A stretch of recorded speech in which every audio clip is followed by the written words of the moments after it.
Hi, Kimberly. We're Good morning. you're the only one on, and we are streaming. To Okay. And I can't start my video yet. Sorry, you think I would remember that? Well, it's our last meeting, right? Someday I'll get it right. Thank you for all your help with all this stuff. Really appreciate it. Happy to do it. I don't know why every time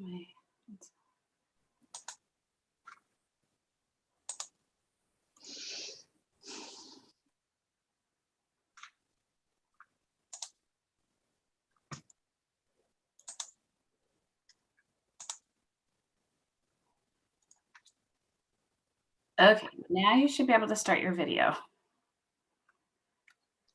Huzzah! Good morning. Good morning.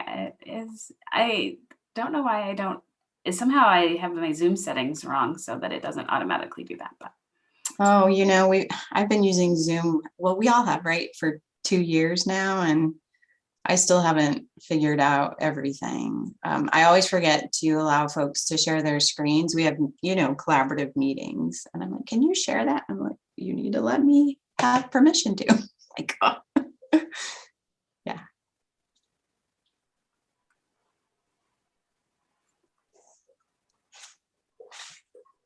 Hi, Tim.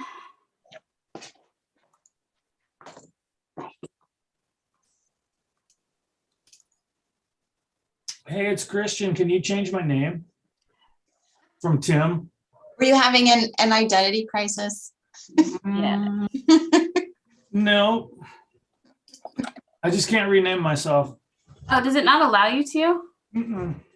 Here, let me make it so you can rename yourself. There you go. Now you can rename yourself. Oh, you're awesome. Thank you. I always ask you about the weather, Christian. How is it where you are? Looks lovely. Cool this morning, about 25 at my house, and thin clouds up above. Nice. It's 37 and raining where I am. Oh, it's always rain. It's been great to get some moisture. It's really welcome. Yeah. Good morning, Pam.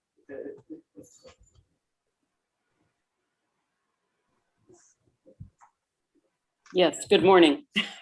With a voice. Pam, I'm going to send you an email later. I have, I feel like I keep asking you this for our students through COVID. I do have one student who would like to come down and take a look at the police facility collection. Are you open and accepting appointments and that sort of thing?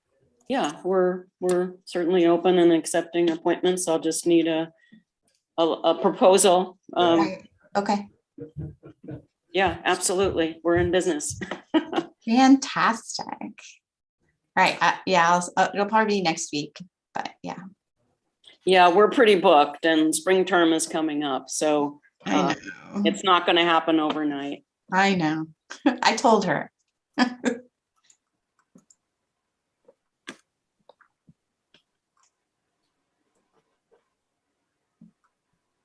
Morning, Ian. I hope you had a good birthday. I did. Thank you very much. And good morning to you as well.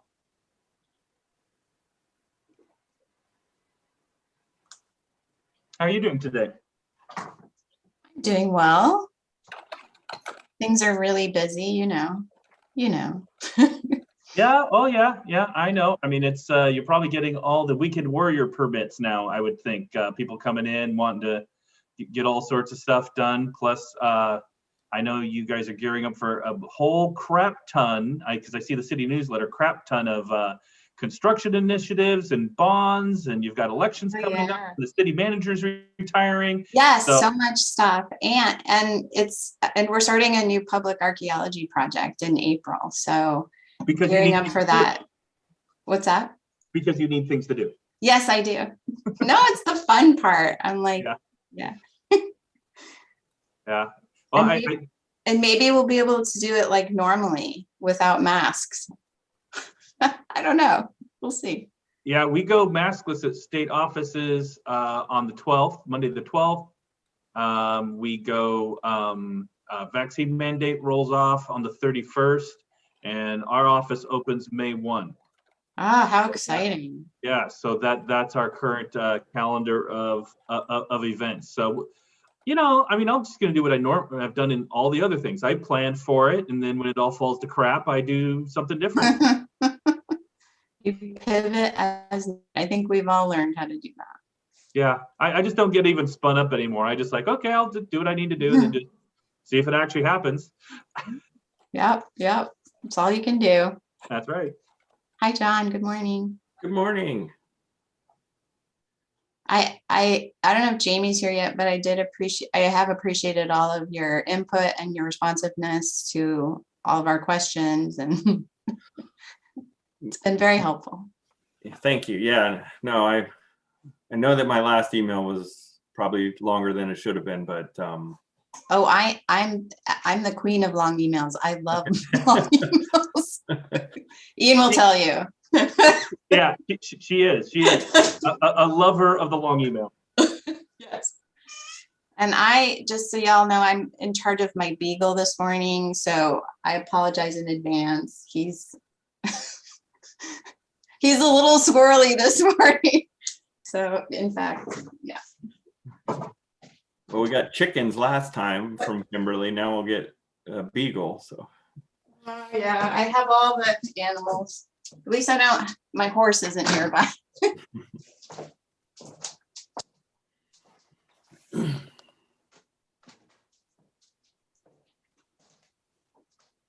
Jamie or Joe, you have the host duties. So one of you need to let folks in on the attendees. Oh, and John, sorry, I know this isn't pertinent to our meeting, but I have been talking with Eric and Jackie, and so there might be some follow-up emails. This is related to our public archaeology project in case they want a place to stay. oh yeah, no, absolutely. Yeah, I'd be happy to put them up. thanks. I feel like we always ask you. Trying to let in Brad from the attendees, and it's not coming. Uh-oh. No. Oh, it looks like it worked, maybe? Yeah, okay.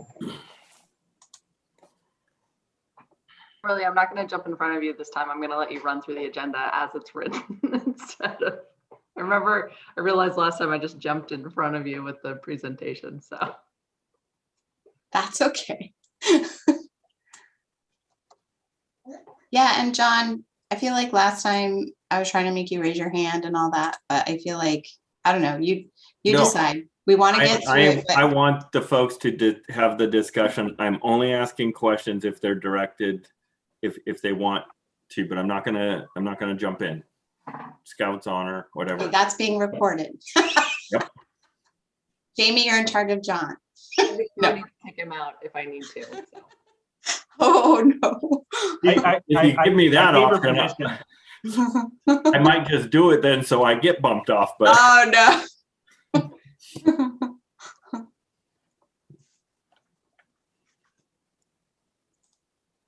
Hey, everyone. Is everyone here?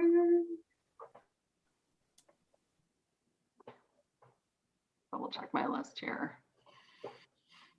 If you're here, if I feel like, so Catherine and She is. Patrick, you just have your cameras turned off, but I imagine you're here. And Jill, hi Jill. And Tobin, there's two of you again, Jane. Yep, there's two of me again.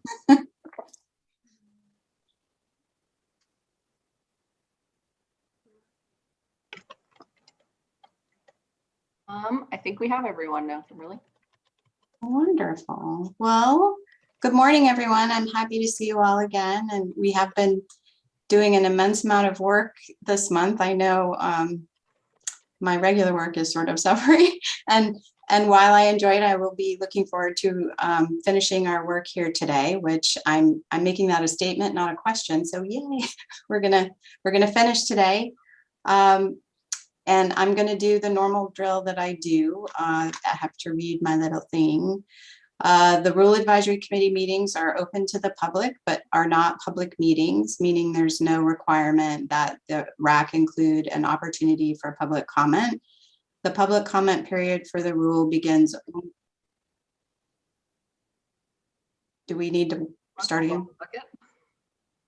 Joe? I'll keep going. It said stop. I don't know. Did you guys hear that? The recording stopped. The recording stopped. You can keep going. I'm going to resume the recording. We're still live on YouTube. Okay, sorry. The public comment period for the rule begins only if the Oregon Parks and Recreation Commission approves rulemaking after reviewing a draft rule. The earliest this may happen is at the Commission's April meeting. Members of the Rules Advisory Committee bodies are public officials based on Oregon State Law ORS 244.02015, and as such are required to disclose conflicts of interest. Under Oregon Revised Statute 244.0203, a public official has a conflict of interest when participating in an official action which could or would result in a financial benefit or avoidance of detriment to the public official, a relative of the public official, or a business with which either is associated. So I'm not going to do what I did at the first meeting, but I will ask if any members of the Rule Advisory Committee have had any either direct conflicts of interest or perceived conflict of interest that they want to state for the record. I don't see any raised hands.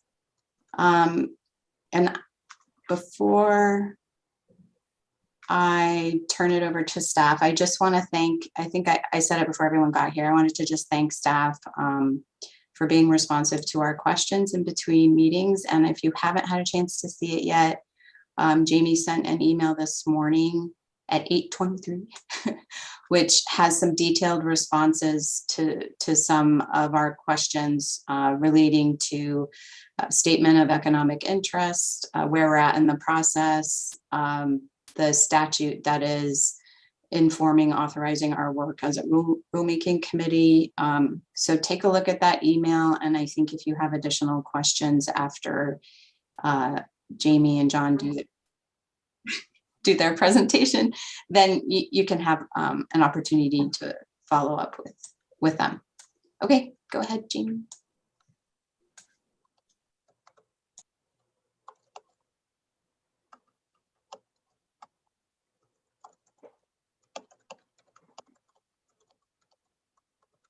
Okay.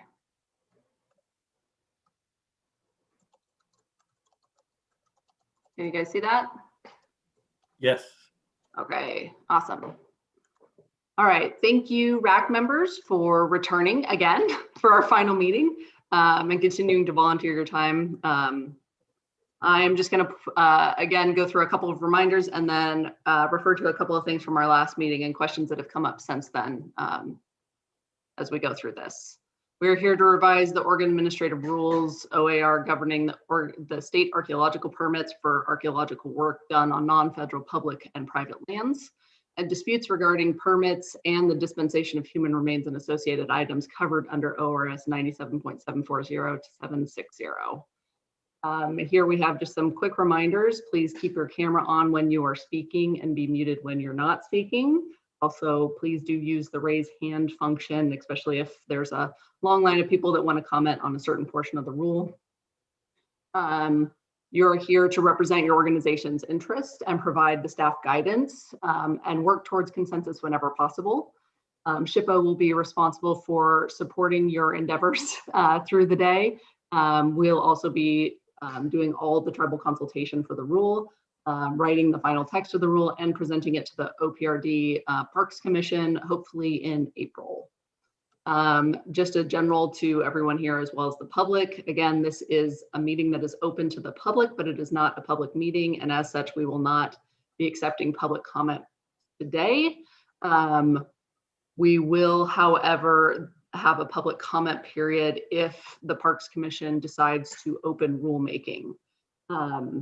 We did have a question and another question from the RAC about whether or not they would have the opportunity to comment on whatever final draft of the rule comes out of this meeting. And there will not be a comment period specific for the RAC, but as members of the public and representatives of your organizations, any RAC member can provide comment during the public comment period on whatever comes out of the RAC meetings.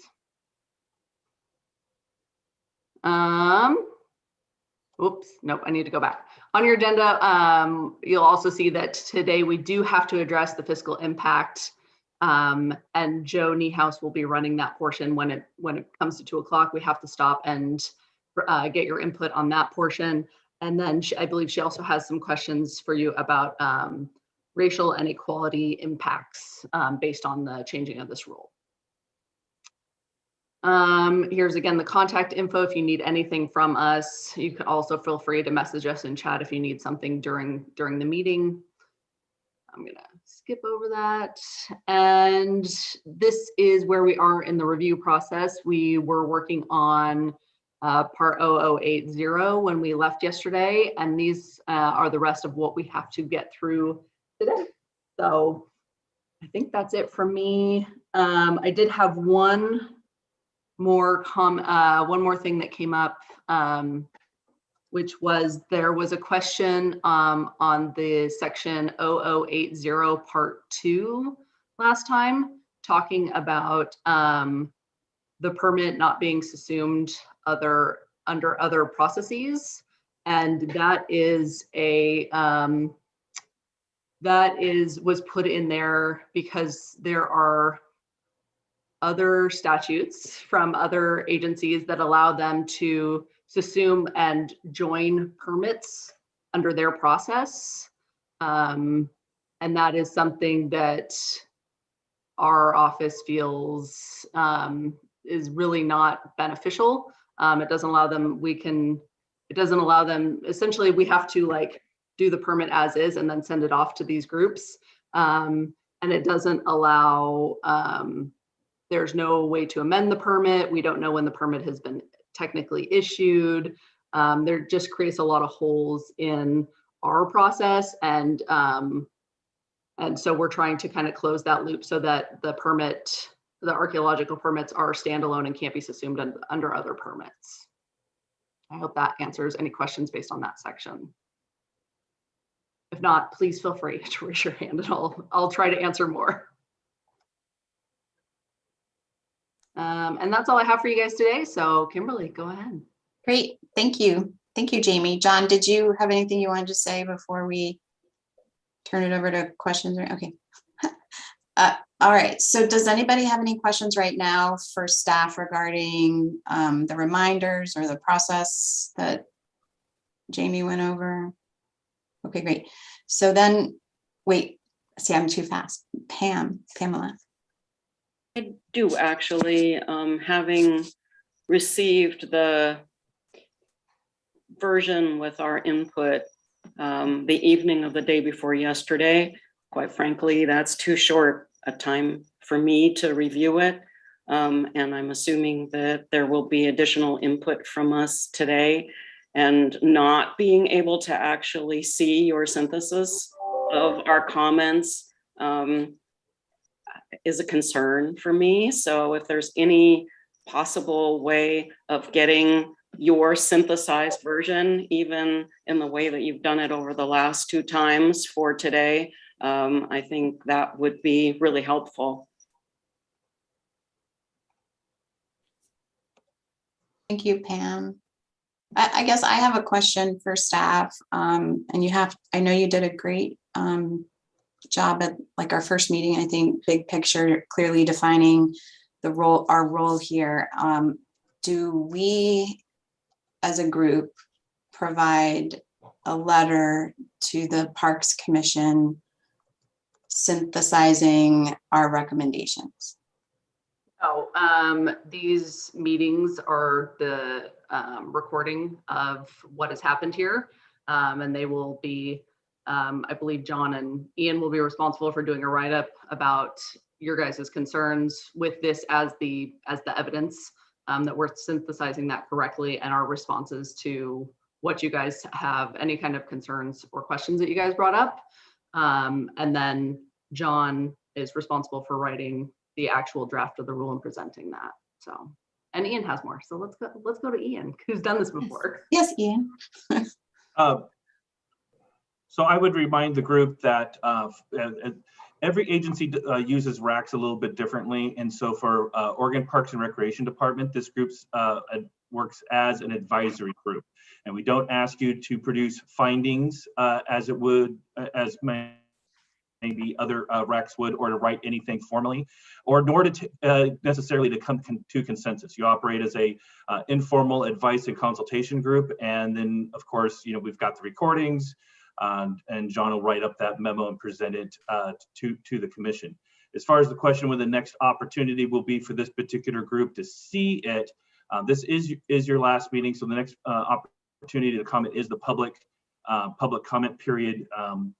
Staff will take the comments from the RAC, put together a draft of the rule based on that, and then put that to the commission. The commission will decide whether we've adequately addressed the comments of the RAC to move forward to the public comment period process. So they have to actually approve that. And as Jamie said, that would happen in April at the earliest. That's our current timeline. As far as, and I've told, you know, anyone who's been through this process knows the draft changes quite a bit between RAC and public comment period if there's any kind of interest. And we were just discussing this morning, we've seen a lot of people tracking this on even the YouTube channel. So I would expect there to be a lot of public interest and inquiry. As far as the individual members of the RAC, you can respond as individuals during the public comment period. We would invite that. Participation on this does not take off your private citizen hat. And of course, I would assume and very much hope your organizations would like to comment in some way as well from an institutional standpoint. So that's kind of where we're sitting right here. So that hopefully answered a variety of questions all at once. Joe's the expert, so if I posed anything up, she's too little, so I can't see the yuck face if I got something wrong. But if she'd like to provide a clarification, Joe, could you please jump in? Yeah, I was just thinking, Ian is so clear and thorough, so this is great. The RAC members, this is your last meeting, so the recommendations will go through, and then the next opportunity to comment on the draft rules would be once it's opened by the commission. And understanding that there's a lot of activity around this rule, we are absolutely anticipating more than 10 comments or a comment by an organization representing more than 10 people. So there will be a public hearing on the comments themselves too. Thank you both. I just had one last question. Is there any scenario where the RAC would need to reconvene at the direction of the Parks Commission? If we're unable to get to the portion where we're discussing the required fiscal impacts, then we would need to make sure that there's a time for that. But seeing on the agenda that at 2 o'clock that we have that time allocated, I will be jumping in and interrupting and being very rude about it. You don't need to do that. I will. I'll make sure we. Yeah. Yep. So we'll be good there then, and I'll hand that back off to Ian. Okay, great. Ian, you still have your hand up. Is that from before? You're muted. You're muted. You asked if the commission could ask us to go back and do more work. That is absolutely within their purview. They're a governor-appointed commission. If they believe that the work is not adequate, the issues are not addressed based on the staff memo, they can certainly say you need to go back and reconvene the RAC or do additional work. So we won't know till we bring it to them, right? You know, we try to be thorough and complete, but we'll know what their opinion is when we get there. Okay, thank you. Any other questions on process before we get back into Shelby? Yeah, thanks. I wanted one more clarification. Jamie addressed it in her email, but I'm still not confident. So I'm just going to go ahead and ask. In terms of prior intent, the 1983, I think it's the RAC meeting that happened in 1983 has come up several times. Do we need to be concerned legally with their intent, their discussion, or may we simply have our own discussion about the rules and the rule revisions with reference to the statute? as rec members are welcome to have whatever discussion you feel is necessary and needed for this. Our job as staff is we will have to take into account the intent of the statute when updating the rule. So just so you know where we're coming from, but you guys are welcome to have whatever conversation you want. Thanks. Thank you, Shelby. Any other questions at this point? Okay, great. Look, we're ahead of schedule by like, what, 10, 15 minutes. All right, so we're gonna pick up where we left off. So Jamie, tell me if this is correct. Page 10 of the most recent draft, and that is 736-051-0080 subsection 8, and that's the expedited review section. I know we did begin discussing that last time, but I think what I'll do, just because it's been long enough, is just go through again to see if anybody has any comments on subsection. I'll just go through it one at a time. Just generally subsection A. Any hands? No. Subsection B, procedures. And then the A, B, C, I just took them all at once. Does anybody have any comments on this? Can you give us the number of the one that you're in one more time?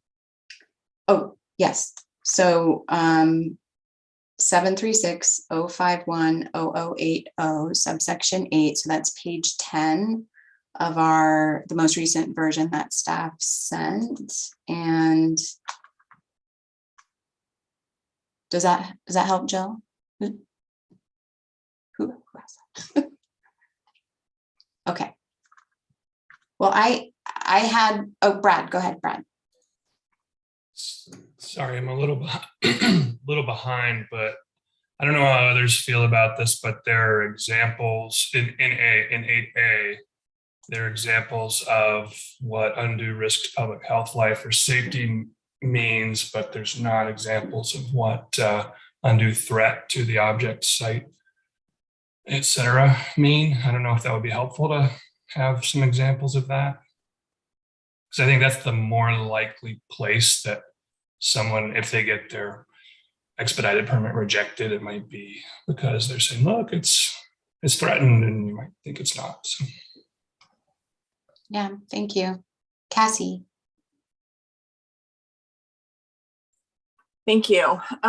So I would recommend, I have a couple of different recommendations in here. The first, and this is maybe how I'm reading it differently than maybe it was intended, but any person or entity who post SHPO and appropriate tribe review discovers an archaeological object may request an expedited 48-hour permit review. The way that I read this is clearance review, not permit review. Is that right? Project clearance review. So I would recommend a change to this sentence and to the sentence in C above.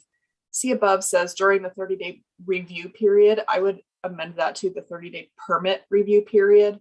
And then in this one, 8A, any person or entity who posts SHPO and appropriate tribe project clearance review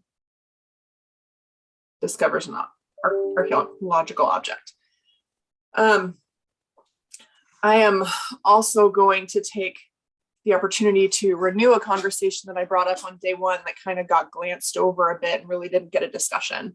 And I'm going to really urge the SHPO and the RAC to insert the word cemetery with the word burial.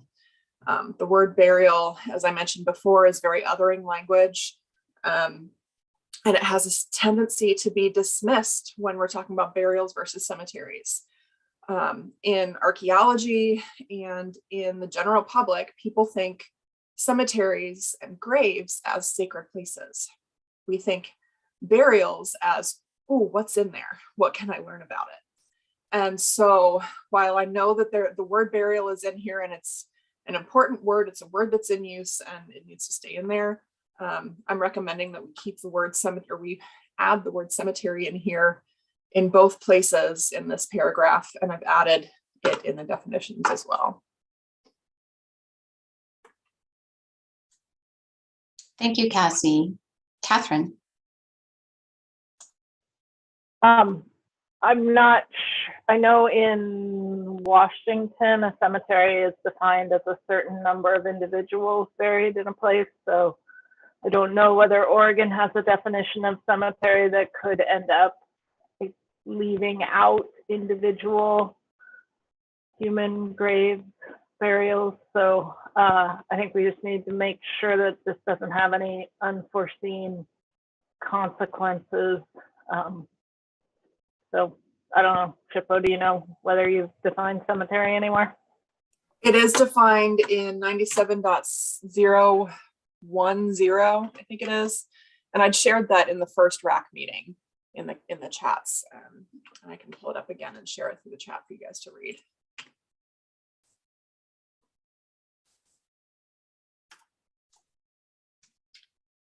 Okay. Thank you, Catherine. So I actually have some comments of my own on this section. I sent my comments already to staff, but I'm gonna kind of go through it here. So with my League of Oregon Cities hat on, representing local jurisdictions, I have two major concerns with this section. First, I don't think that the language is clear and objective. It's very discretionary. It's difficult for me to share with primarily the people that do public works in the right-of-way maintenance and repair kind of actions about what to do. And this connects very much towards the discussion that we're going to have at the end of the day related to financial impact. So Salem is unique in that we have an archaeologist on staff. Most jurisdictions do not. And I do understand the need for compliance with statute to be planning ahead. And I know we had this discussion before that if there's a project and then the appropriate planning around what would be expected to be found regarding archaeological resources, especially in high probability areas, should be done, just like any environmental assessment as part of new construction. I agree with that. I also agree that currently in the rule, economic hardship is not defined in a clear and objective way. It's a difficult term, and we had rewritten our historic code because we did have that language in there, and it's impossible to administer. It's really difficult to administer.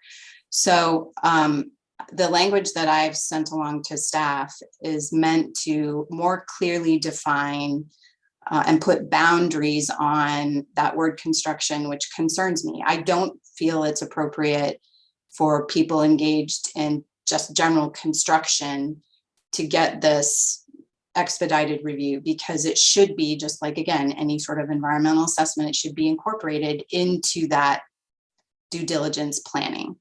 However, I believe very strongly that it's different for maintenance and repair of existing infrastructure in the public right-of-way that is not necessarily a threat, like this, all the discussion, the good discussion around a threat, an imminent threat to life safety. These maintenance and repair things are not as severe as that. It's not like a hazardous spill. However, stuff breaks unexpectedly. The crews need to go out and fix it so that people can keep moving, people can keep getting water, that sort of thing. And so the language that I've suggested gets to first defining the type of work that it is maintenance and repair, and it is for a public benefit. And then second, it breaks out and divides what resources are discovered and defines more clearly, okay, if there's objects that can be documented in place and then safely moved and then curated appropriately, then this kind of review is appropriate. If that's not feasible, so it outlines it. I don't want to go through it all because it's pretty substantive. I'm happy to send it to everyone if you want, but those are my comments. I think that there needs to be some recognition that, number one, local jurisdictions don't have the capacity to do the kind of comprehensive archaeological assessment that would be required, I think, on a citywide level, to identify these high probability areas and then be able to create ideally a master plan for how to deal with repairs and things. They just don't have the capacity, and it would be a financial hardship for them to have to deal with this kind of thing. And my worry ultimately is that it would result, if the rule is implemented as it is written, it'll result in non-compliance, and that's what I don't want to see. So those are my comments. Okay, other hand. Kimberly, can I just ask a question?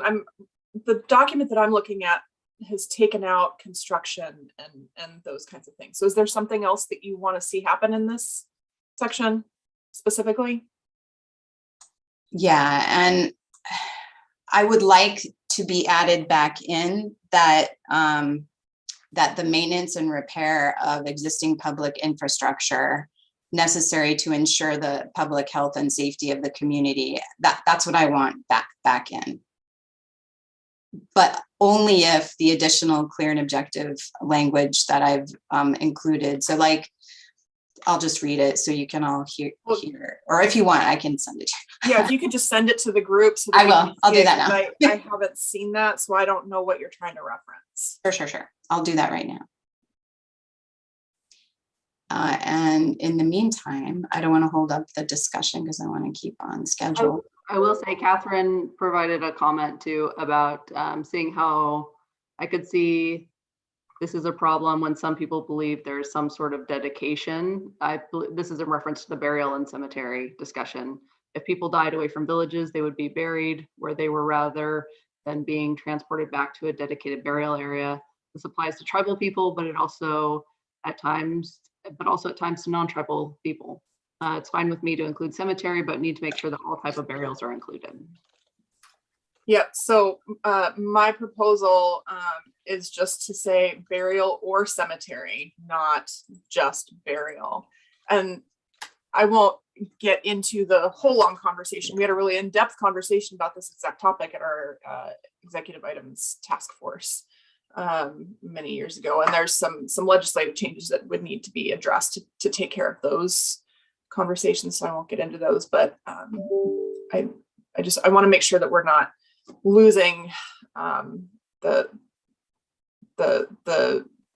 track of the problems that come up with calling tribal cemeteries burials.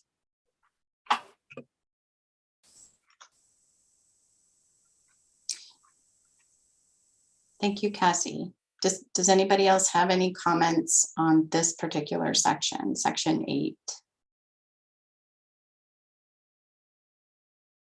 Okay, I don't see any more hands.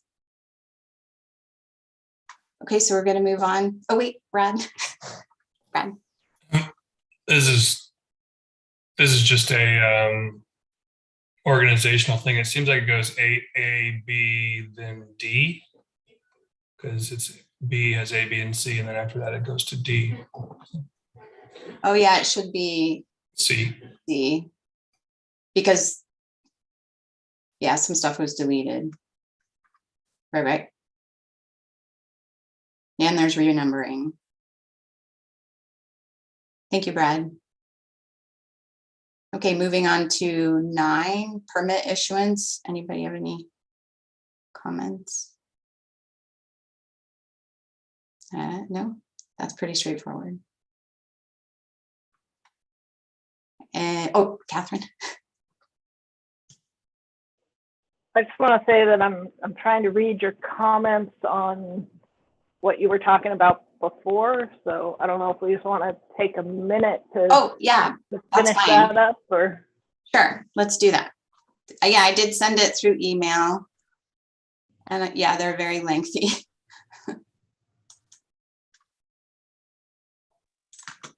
While we were waiting for everyone to read that too, I will say, Kimberly, to your concern, we do issue permits for like water line breaks and things like that. We do issue expedited permits currently. And so I don't think the intention is to remove that, because there's no way to foresee Right. clearance being needed to replace a water main or anything like that. So. And I think my only concern is like moving, like, I hate to say it this way, but imagine if we're all gone, right? And there's a whole bunch of new people having to administer this. They may not be able to tell that with the language that's currently in the rule. I think we could probably do something like unforeseen maintenance issues or something like that, because Yeah. you don't know when when a power line's going to break. So. Yeah, but I feel like it's a different category than, oh, there's something terrible that's happened, right? Like in your list. so I guess, you know, there's maintenance and there's maintenance, right? So we already have, you know, public health. So like if a water to people or sewer line breaks, that's one thing. But, you know, an emergency that I've seen a lot over my career is a broken sprinkler line and the need to rush right out there or the grass is going to die. Now, to me, that is not a real emergency.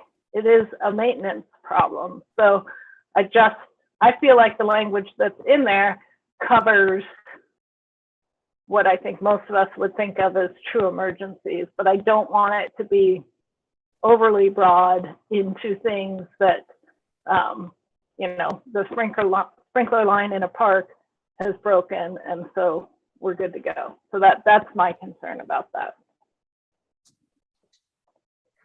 So maybe maintenance need more definitions. You need to define what that means. Yeah, I'm all about clear and objective.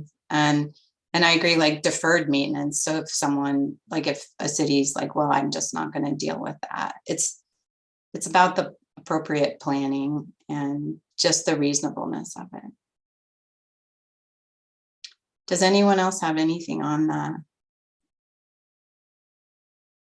this, the economic hardship? Okay, I don't see any hands. All right. And I did ask before about 9 and I didn't see any hands, but I'll ask again. I don't want to go too fast. Nothing on permit issuance. Okay, moving Actually, on. I think I'm still going through your edits. You just emailed are substantive, so I don't know if anyone else is still trying to get through those. Oh, sorry. I haven't even looked at 9 yet. So. Oh, okay. I will wait. Sorry.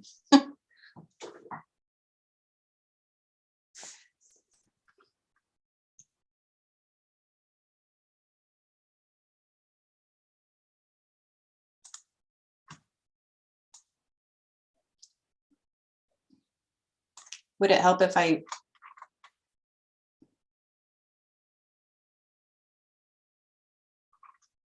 went through them?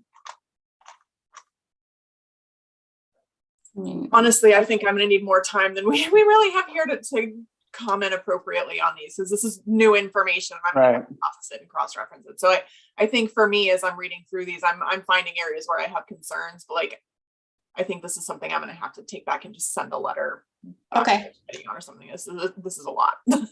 Well, and remember, it's just my comment. It's not staff's suggested language. So, and I think for those that are watching on YouTube who have like no idea what I'm talking about, I'll just give a brief overview. So what I have proposed again in the clear and objective section is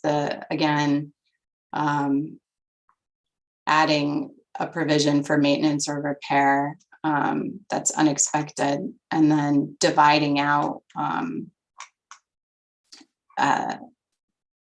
different by type of archaeological object or sites, separating human remains burial from archaeological objects and sites, and then having a separate provision as well for threats to public safety, because I feel like it should be very clearly defined, the difference between, like, again, a true threat to public safety and being able to clearly authorize a local jurisdiction to do what we call summary abatement of any clearly unsafe or dangerous condition, but still requiring notification to the director and the tribes prior to any abatement. And the reason, my logic, is to ensure that the resources are protected.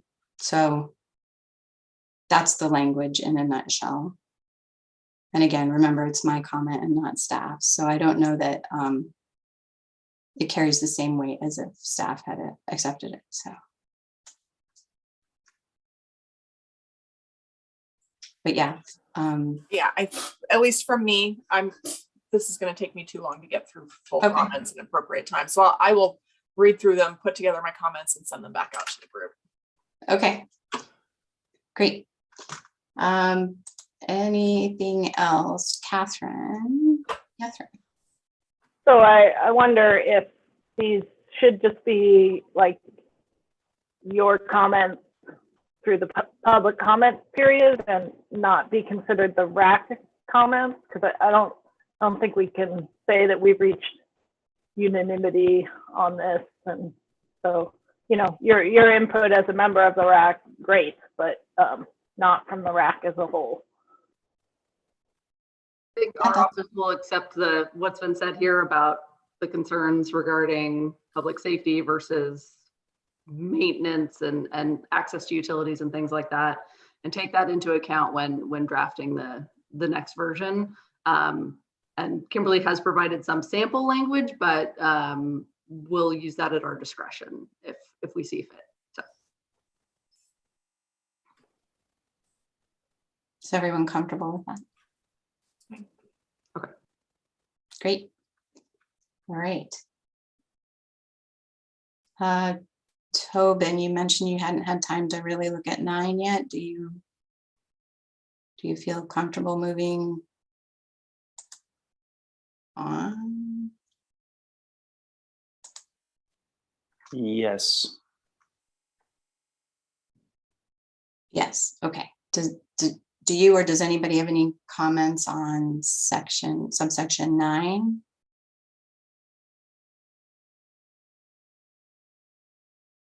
Brad? Another just sort of not really content, but I think there should be a comma after issue the permit with conditions. So issue the permit without conditions, issue the permit with conditions, comma, or deny the permit. The Oxford comma. Mm-hmm.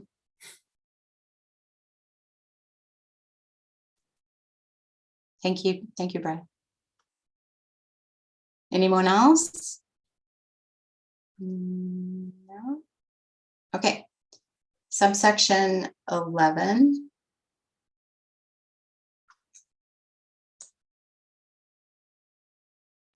And that's related to permits on hold in the event of.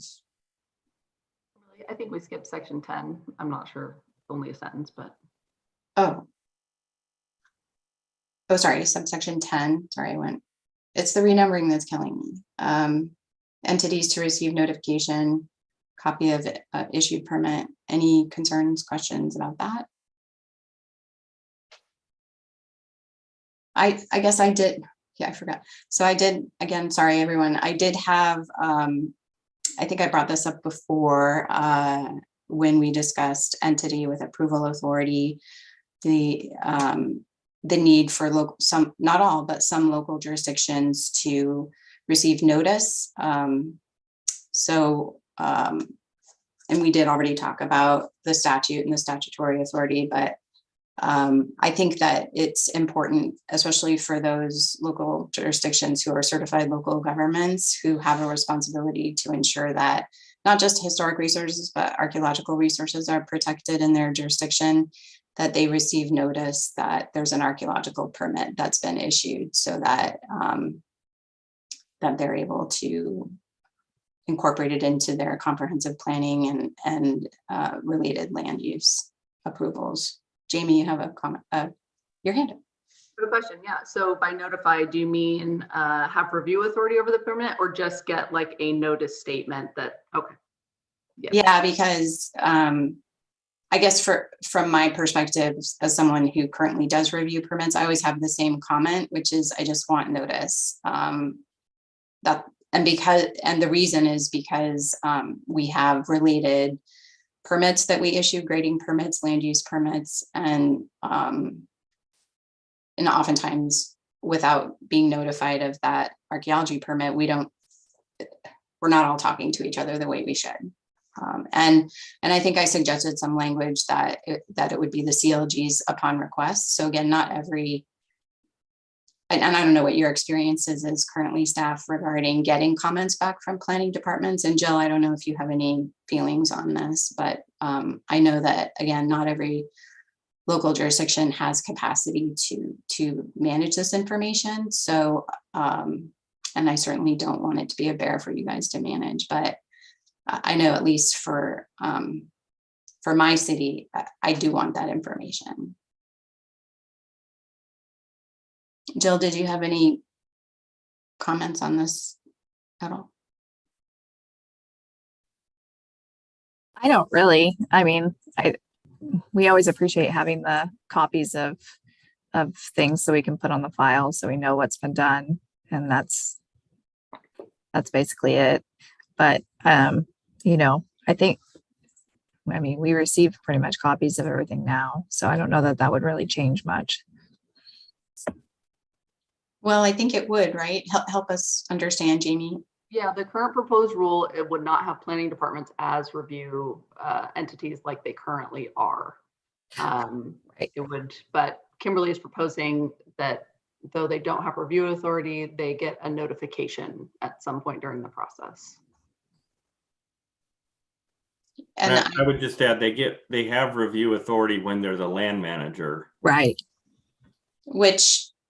And when you say, and I think that was what was also clarified in the definitions, which is, I feel like the statute and the current rules are really confusing in that they interchange.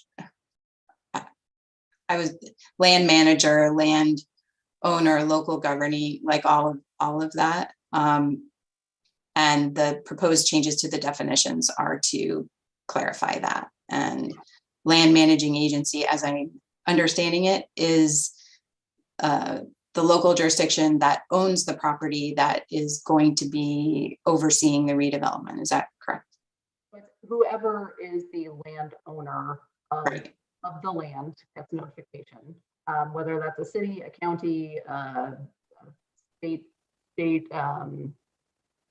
agency, and then also the planning department has review authority for whatever jurisdiction we're in, city or county planning department. So sometimes the county planning gets it twice because they are both the landowner and the planning authority. So this proposed change is that if they are the landowner, the county will still get it as the landowner of the property, but they will no longer have approval authority or review authority as a reviewer if it's just the planning entity. So say it was a county project on county land, they'd get the review notice as a landowner, but if it's something happening in the city of Salem on ODOT's property, they would no longer receive the opportunity to review it. And suggest and add conditions and that sort of thing. Correct. Yes.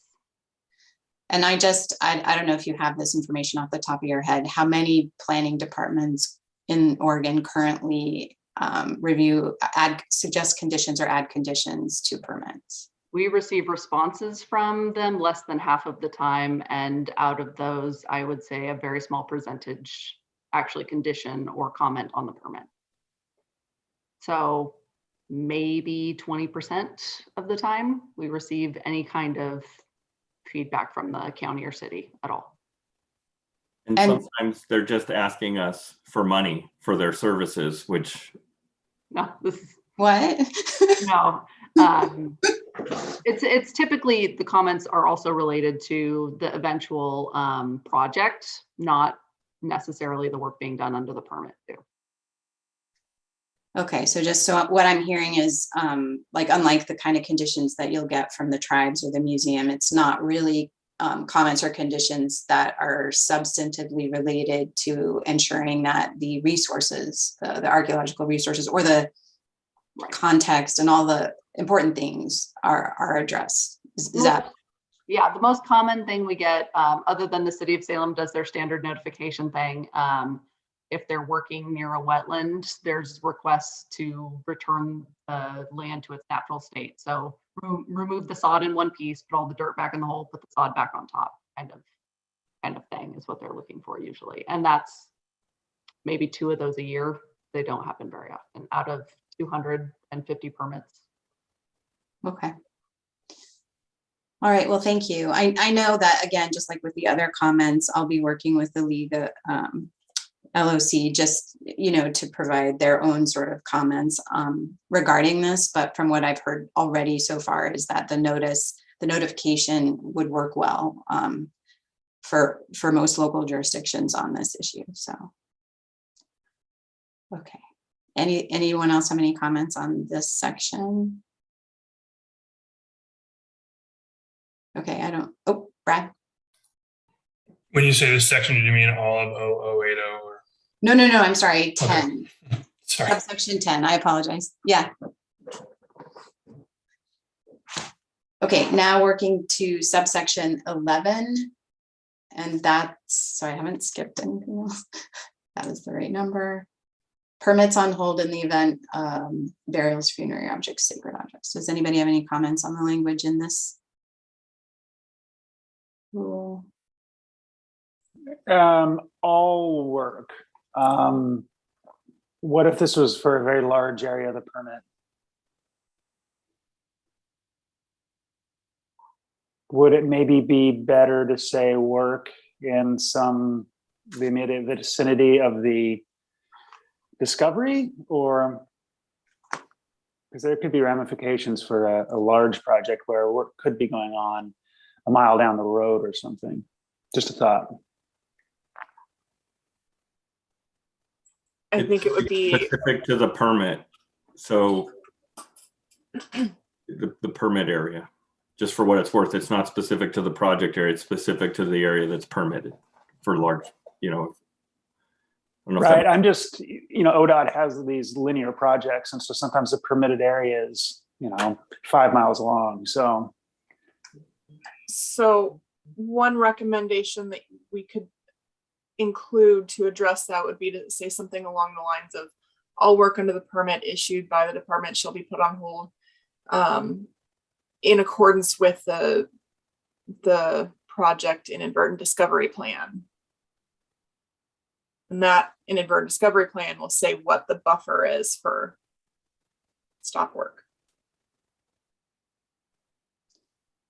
Catherine? Yeah, I was wondering if maybe there could be, I think Tobin makes a good point that we could just have a distance. We could maybe have language that is all work stops, all the parties talk, and then agree where work can move forward, something like that. But I feel like those are good options. Kathy makes a good point, but not everything has an inadvertent discovery plan with it. I think what Tobin's talking about is sometimes there's a permit that really does cover a giant area of single landowner property that, where they really aren't expecting to find very much. It's more of a presence absence thing. And so if suddenly human remains are found, that really is different than what was expected. And so I think it's a good point to try to take those kind of projects into account. Tobin? Yeah, generally speaking, if this is for an excavation permit while we're doing our project development, and we usually don't have any sort of formal inadvertent discovery plan in place until construction. So we really wouldn't have anything to fall back on, unless it was monitoring during construction or something. That would be the only case. So I think it'd be great if we could say, and I don't know and I think we should put a number in here. I don't think it should be vague. But it'd be nice if the archaeology crew could then move down to the next excavation area or something. If it's, I don't know, 100 meters or something like that, that seems pretty safe, but I don't know. I'm totally open to any ideas or suggestions the group might have. Cassie? So sorry, I just spilled my water all over myself. It's interesting to hear you guys say this because I condition inadvertent discoveries on every single permit that comes across my door. It's a requirement for every permit that comes through our counties and our jurisdiction. So I would encourage folks to do that because you never know what you're going to encounter.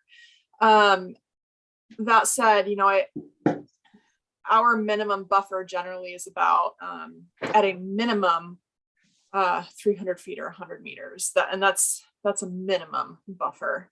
But it's also dependent on what the find is, right? It may be larger if there's something else going on the landscape that makes it a higher probability. So I'm hesitant to put some specific number into statute or into the rule when we know that there's so many different contingencies. And I would just like to see everybody just get in the practice of having an inadvertent discovery plan, knowing what it is, how to follow it, what to do, and who to call when an emergency happens. Thank you, Cassie. So John or Jamie, do you have anything you can add to this discussion? I guess let's let Brad go, but be thinking about like if you have any ideas. Yeah, Brad, go ahead. Yeah, I was just going to say that maybe just some sentences could be added, much like an IDP, that talk about how you resolve it. Because I think it's reasonable to stop when you find human remains, regardless. But how quickly can you get back to work somewhere else once it's been resolved? So I don't have language for that now. Jamie, But, any thoughts? I was just going to say, I think we would be reluctant to put a specific number in the rule because, as we all know, what works in one place doesn't usually work everywhere. So I think having maybe multiple options, an IDP and or consultation with the parties would probably be our best bet. Yeah, that's a good idea. Christian? I think multiple options would be good, and I would also hesitate to put a number on it as it is. Just stop. That's not all that bad. But yeah, when I'm looking at permits, I'm looking for those inadvertent discovery protocols as well. The trend is good and people are starting to use them, but if we can put something in here that helps them know that they need an inadvertent discovery plan, that would be helpful as well. Guess that's it. Thanks. Tobin? Yeah, we definitely, all of our contractors follow, inadvertent discovery process, we've, engaged with, with this group. So, certainly we have protocol in place. But yeah, I'm okay to leave it as is, it doesn't happen too often. And when it does, it's a big deal, right? So I guess I'm okay leaving it as is. So thank you for the discussion. No, it's good. And I just was going to add with, like as a comparison with like NAGPRA, when it is human remains that's found, the whole idea is everything stops. You you protect it, but you get away. And the reason why you do that is because the police need to get involved to make sure it's not a crime scene. And so who knows how far away we're supposed to stop to stay out of a crime scene, but that's really up to the police to be able to make that call. I know that this is covering other things that may not directly tie into it, but I agree with Jamie that it would be kind of difficult for us to come up with a number. And you know, but I'm not opposed to looking at some changes. Thank you, John. I really like the idea of that Jamie suggested of adding maybe to the last sentence some options, like, and I like Cassie's suggestion about the inadvertent discovery plan, but also together with consultation, because I agree that I don't think it's a one size fits all, but Tobin did bring up a valid point. So yeah. Does anyone else have anything on subsection? I'm looking at 11. That's where we're at. Sorry, I don't see any hands. Okay, last subsection 12 regarding amendments. Anybody have any comments on Brad? I just had a question as to, I don't think that's in statute anywhere. Is that just a policy because you don't want to deal with multiple? I assume so. And I think, like, I can only think of once or twice where it's come up for me that I wished I hadn't used my first amendment because something else came up. And it's kind of annoying to go start the whole process over again. But it hasn't happened that often. So I don't know about how other people feel about that. I guess I could see the downside of allowing more than one as a real possibility of why you might need more than one is because a certain amount of time went by. You thought you were going to be doing the work at this time and something changed for some reason or another, in which case maybe the tribes would like to review that again because it's been a while. They need to refresh. So I'm trying to think of any other reasons why more than one might come up in a relatively short time period. Probably not very often, but I don't know. I'm not sure. It would be nice to have the possibility to get more than one once for that, extremely rare thing that happens, but that's just what popped into my mind. I have a question for you, Brad. Would saying amend each section only once maybe get to some of that? So like you could change the number of units once, you could change the length of the permit once, you could change like limiting, because I understand like getting another year and then adding another year for field work and then adding another year for field work can be difficult for the review entities, but maybe you could add a year for field work and then something else happens and you need to add a qualified archaeologist to it, and then something else happens and you need to add a number of excavation units. Yeah, that would be great. That is the kind of thing that could come up. Someone quits or is injured, or something happens and all of a sudden you can't use the person you thought you would. And then simultaneously you discover you wish you would have put more units in there, because the site's bigger than you thought it was. Or something. Yeah, it's rare, but those kinds of things could happen. Catherine? And then Christian.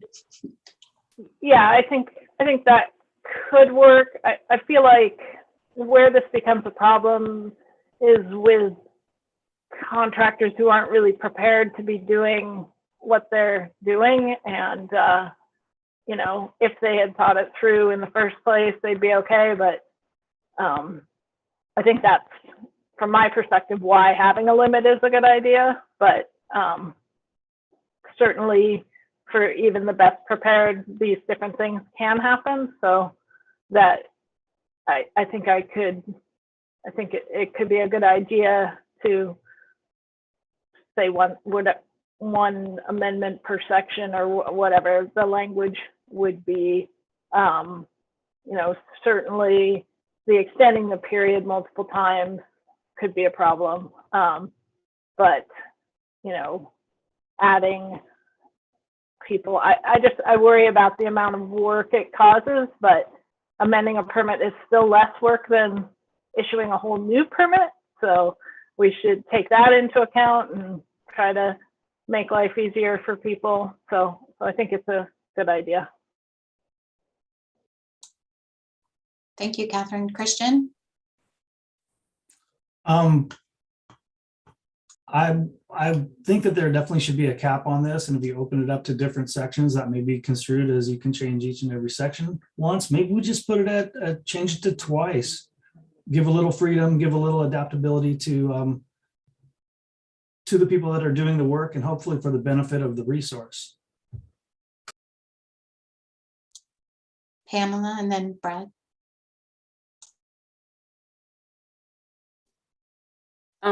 Yeah, I just wanted to comment that there do seem to be multiple options here, because just yesterday I got, or it might have been the day before yesterday, a permit sent for review, and it was phrased as a slight modification for the project area that was considered to be a general notification rather than an amendment. So I was a little confused by that. I saw it come around the first time and I asked about it. So yeah, I'm not sure where the general notification, the line is between the general notification and the amendment when it actually relates to the size of a project area.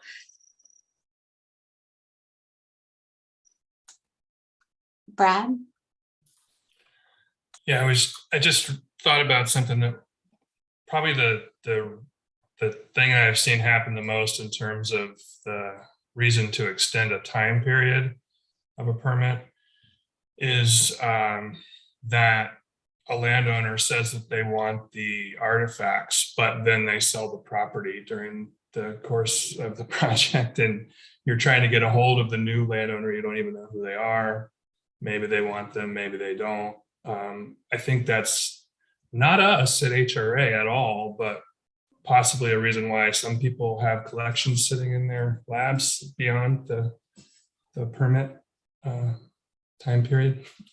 They just can't get a hold of the person who said they wanted the artifacts at some point. So, and I think that happens probably not super often, but it might be one of the more common reasons why a time period gets delayed. And so if you had a modification prior to that, I'm not even sure what you do about that. You can't get a hold of the person to begin with. But I have a question for the group related to that then. Is this something that we could address in the landowner letter that says that if property changes hands or whatever, that it goes to OSMA or something to that effect? if you think that's legal, I guess, if it's legal to not give the new landowner the opportunity to say whether they want them. Ask DOJ.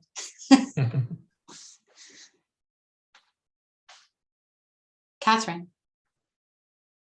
I think that's fine. I just, there could be cost issues that when you bid it out, you didn't put curation costs in there because it was going to the landowner and then it's not doing that anymore. So that could be a problem.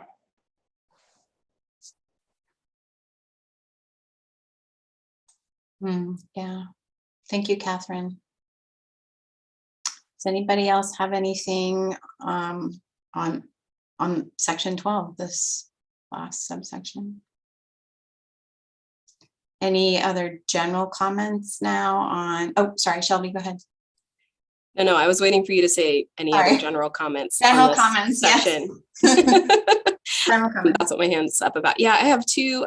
Unfortunately, just going back a little bit within this section, 2 comments and then a question for staff. If we look at 3, ruminating on our discussion Friday and then also what we've talked about today, I'm wondering, or I'm recommending that some additional things be added to the application. So you have a list down to G. H, a description of the applicant's preparation to supervise the proposed excavation activities, which specifically addresses the number of hours and type of the applicant's prior excavation experience.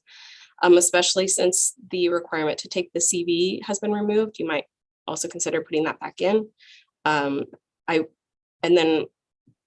suggest that because there really is a relationship, the qualified archaeologist and all the discussion around that qualifies the person for this permit. And we've talked about how hard it is to understand somebody's preparation for different kinds of excavation activities, which is where that recommendation is coming from.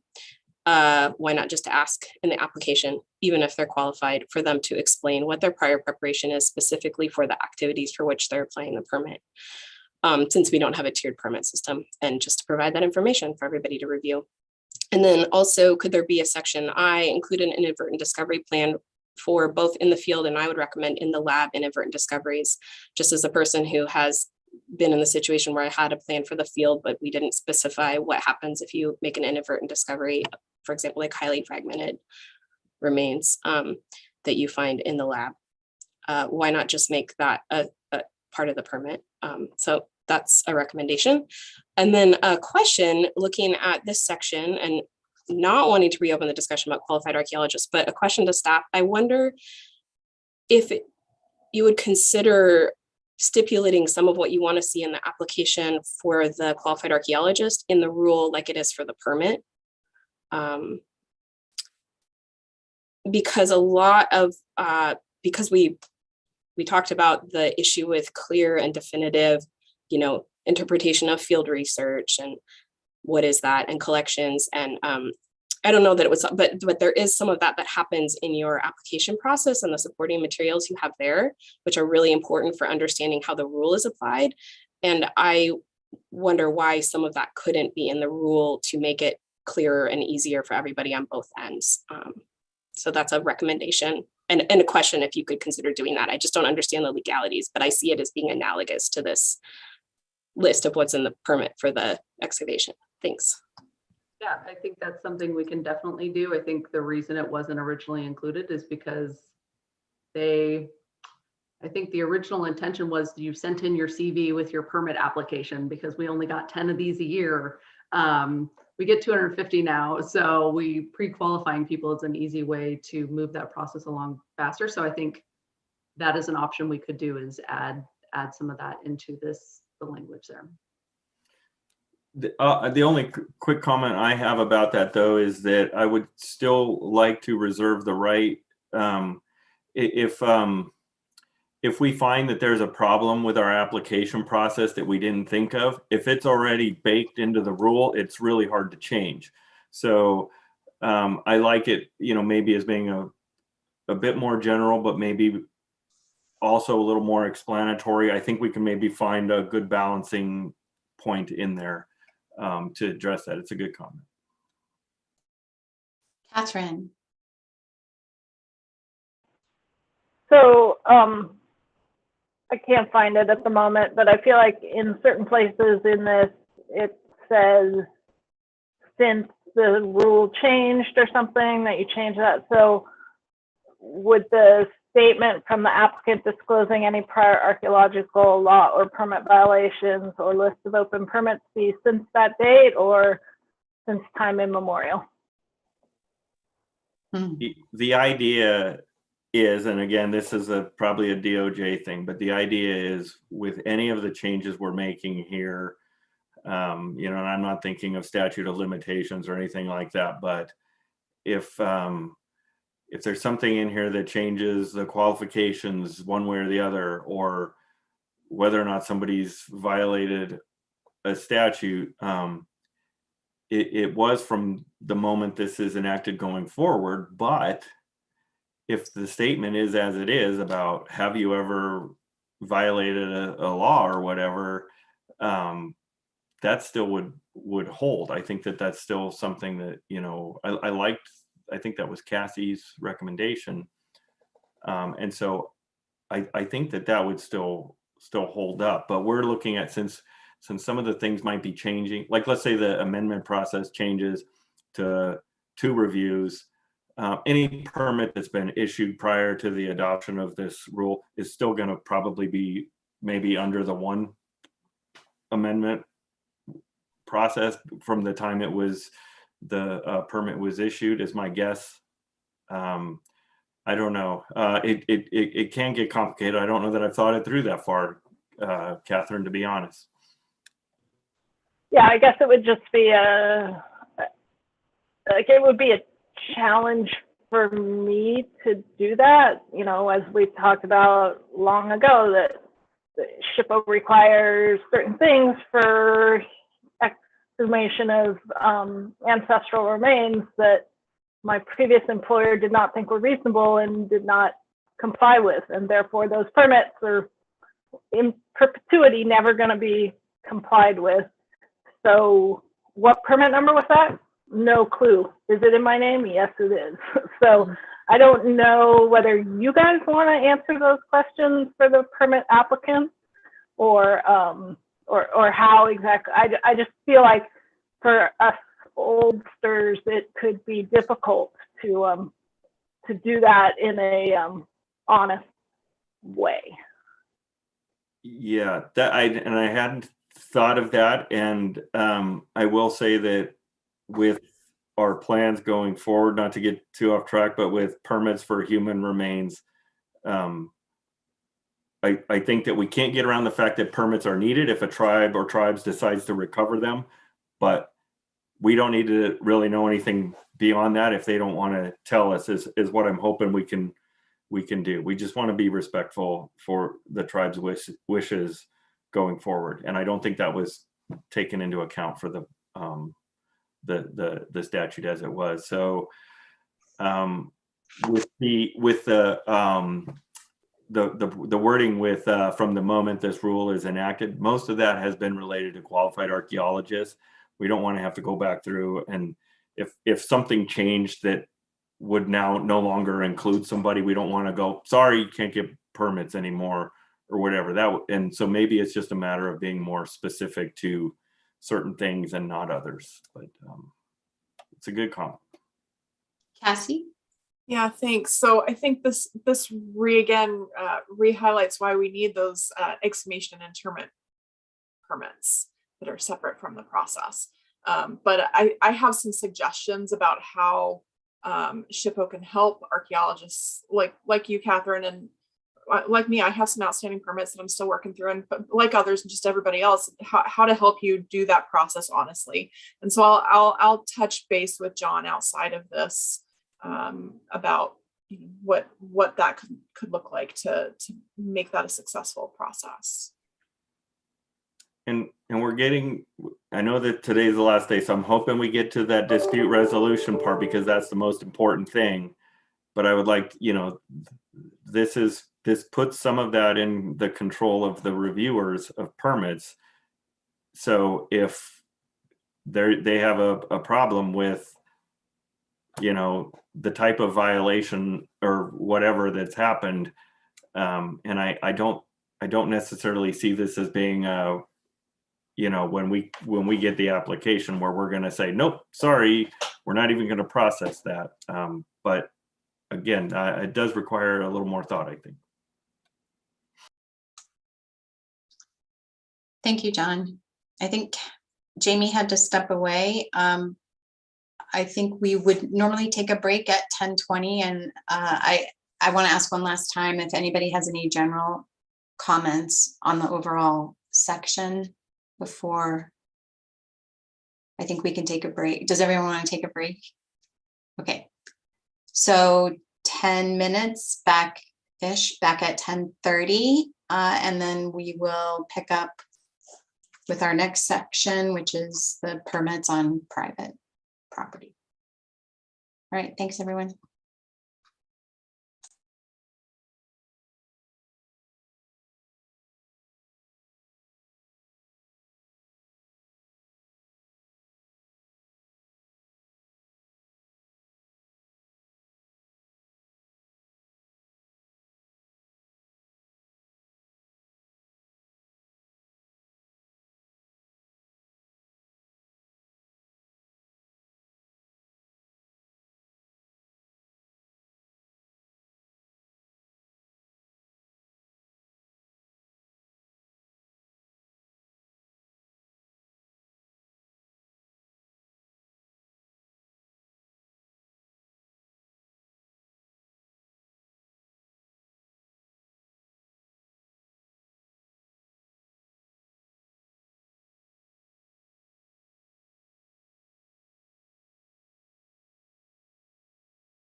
Jamie, can I ask a question about our order? Yeah, so Yeah, what's up? yeah, so we're doing 0090 and then jumping to dispute resolution, or are we doing question? I'm just looking at the agenda. I have a couple of questions that came up when we were reviewing the video from the last rack that we are requesting clarification on, and then we can move on. Yeah. Okay. So 0090, then questions, then if you can help with page numbers, that would help. Yeah, sure. Thank you. Catherine has her hand raised. I was just going to say that upon further thinking of it, I wonder if we shouldn't have a time limit on the permit violations or whatever it was. So if you make a mistake, you don't have to live with it forever. Maybe it's 10 years, maybe it's 5 years, something like that.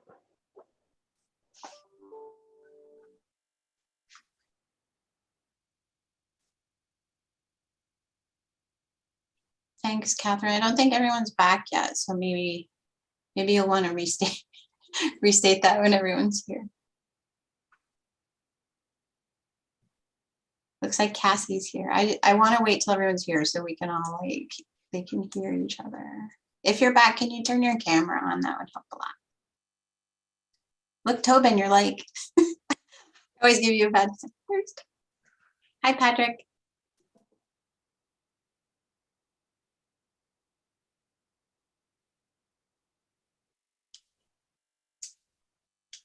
So I think just we're waiting on Brad. Cassie, you can go ahead, I think. Well, what I was going to say was in response to Catherine. So if you were going to have her repeat it, then. Oh, okay. Yeah, Catherine, I think most of us are back. Do you want to just restate what you said? Sure, I was just wondering if it was like, if you want to make it any prior archaeological law or permit violations from the last 10 years, and a list of permits from the last 10 years or 5 years or 7.5 years or whatever, that maybe, you made a mistake early in your career and you corrected it, and maybe you shouldn't have to list it on every permit you get for the rest of your career. And when I had suggested that, Catherine, I don't know what it is that they do at DAP, and maybe that's something that we could investigate, is what their limitations and how they review that are. What I had in mind is unresolved or things that maybe had to go to, were not able to be resolved through mediation, that like had to maybe go up further through a court process or something. I worry about 10 years. 10 years is actually not that long a time. I know contractors that we're working with out here who have still not resolved their permit activities. We haven't received reports or anything for work that happened all the way back in 2009, 2008. And so those are some of the things that I was just envisioning as part of the process. Right. So, I mean, I think we can all accept that there are things that just didn't go the way they should have gone. So say you got a permit in 2008, everything fell apart, you didn't write it up, you still haven't written it up, but you also got permits in 2009, 10, 11, 12, all of those were perfect. So I don't know. People can. Catherine, I don't think there's any intention that having something like saying, yes, I had a permit violation in 2008, or I have 3 outstanding permits. I don't think that should preclude you from being able to then get your permit, but it would institute a discussion, say like, what's going on? Why has this not been resolved? What can we do to help get this resolved? And perhaps there are ways to resolve those other permits or resolve the violation and get that thing closed.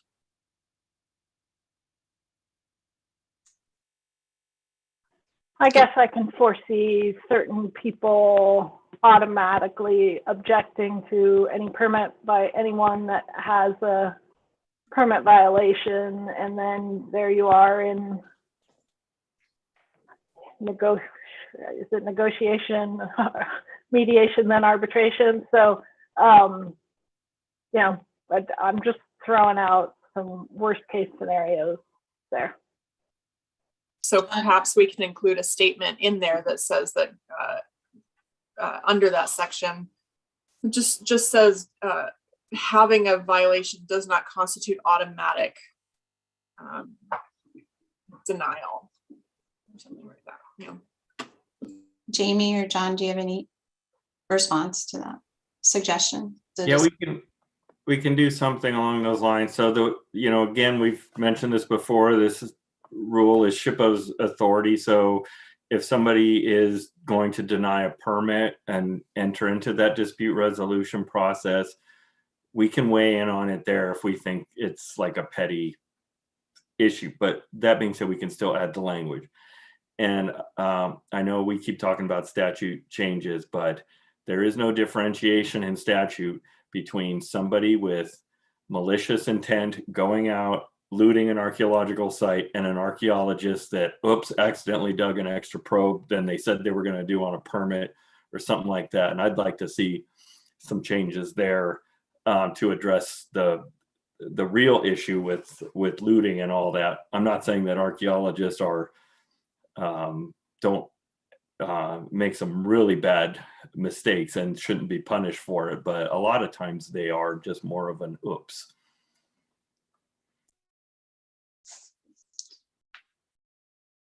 Good discussion. Does anybody else have anything to add?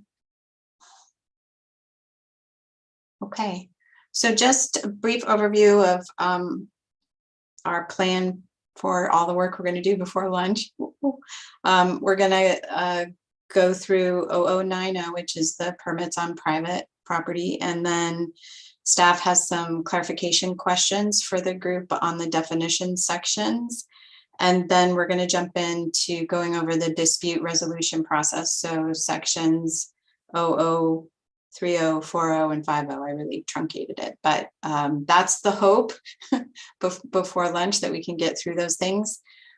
So we're going to jump in now. And Jamie, what page are we on? Page 11. We're on page 11. It's towards the end. Great. So 736-051-0090. And I'm just going to go through one subsection at a time. And we're going to begin with subsection 1, which is the overall policy statement.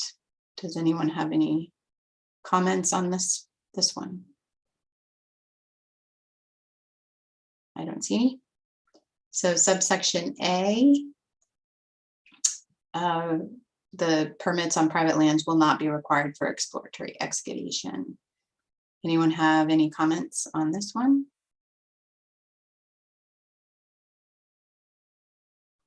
I don't see any.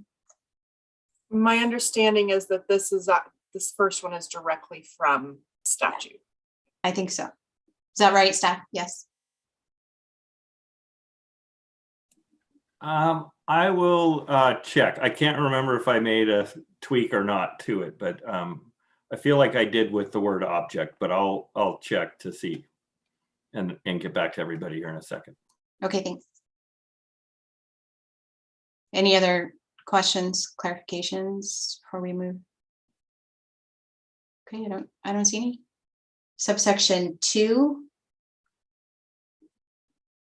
a person who desires an archaeological permit on private lands must submit a request.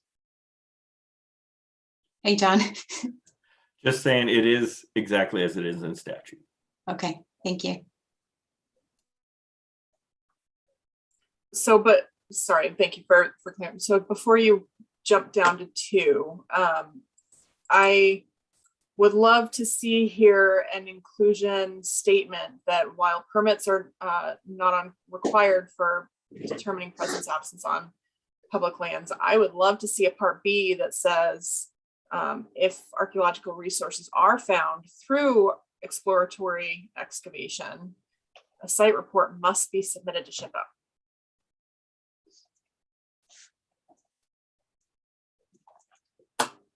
Anybody have any concerns with that addition? Comments? Christian? Does that also imply that if they find a site, they need to therefore obtain a permit after that's designated as such? It does. This is something that maybe folks want to discuss or not, and I know we're on a short timeline, but right now, somebody finds something, then they're, okay, I'm going to go out 30 meters, and now I'm just seeing, does the site go out here? So I don't know if I'm in the site, so I'm going to dig another probe. And so we get that range of stuff without getting a permit. Then there's also the issue, I don't want to misspeak for you, Brad, but I feel like you've brought this up before, but as far as if something is found in an exploratory probe, does that mean you stop right away? Does that mean you finish the probe, etc.? So a lot of that is a little bit unclear, and I think it's unclear from folks doing field work. And so just throw that out for folks. Catherine and then Brad. If you didn't raise your hand, but if you had anything, Catherine. I guess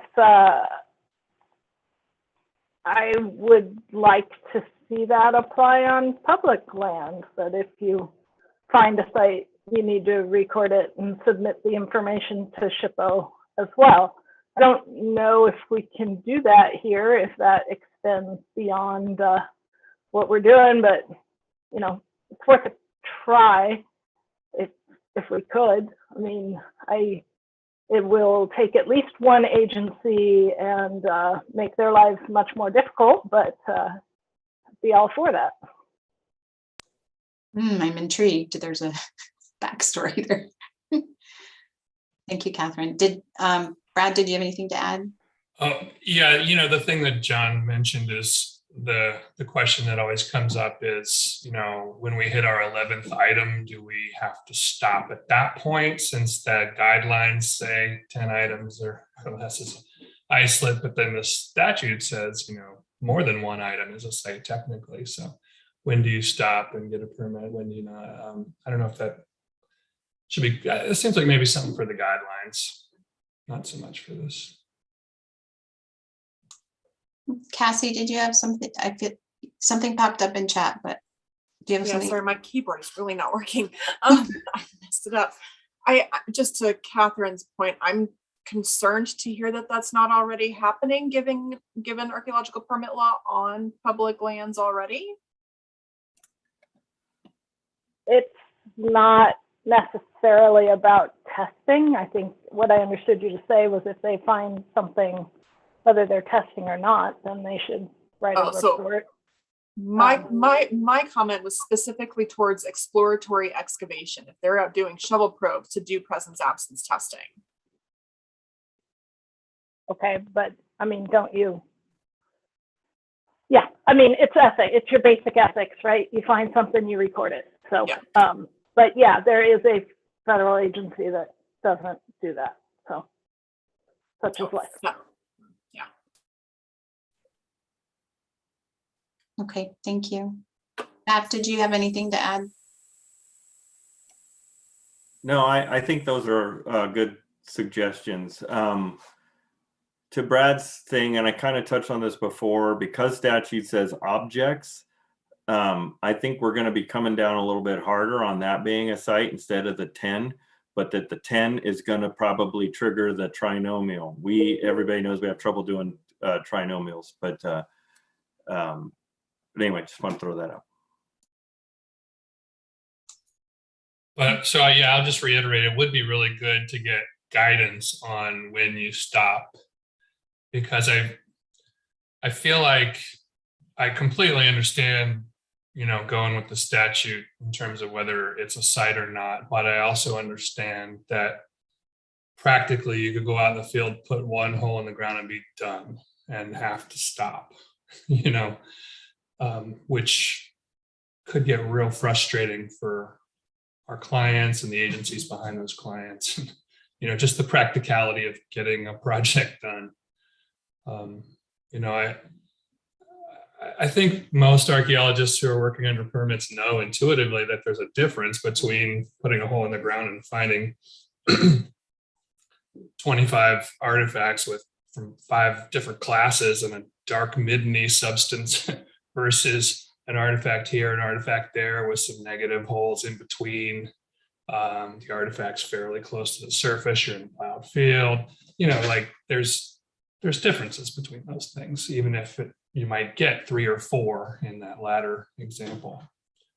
So better guidance on that would be great. Thank you, Brad. And I know we've talked about this before, but I also, and I know Jamie or John, you said in terms of our overall process, there's the rule revisions, but then there's the implementation phase. And then along with that, are you going to be updating the guidelines too? So to help with them to work together so everyone can have some better guidance? We'll be immediately updating the permit guidance, and then in the slightly longer term, we'll be updating the field and reporting guidance. Great, thank you. Okay, anything else on subsection 1 or 1A? Okay, I don't see anything. So subsection 2, relating to the submittal of a request. Okay, I don't see anything. Subsection 2A, relating to the application. I think the reference to the previous section should be 0803, not 4, no? Because I think you All right, because of the renumbering. Good eye.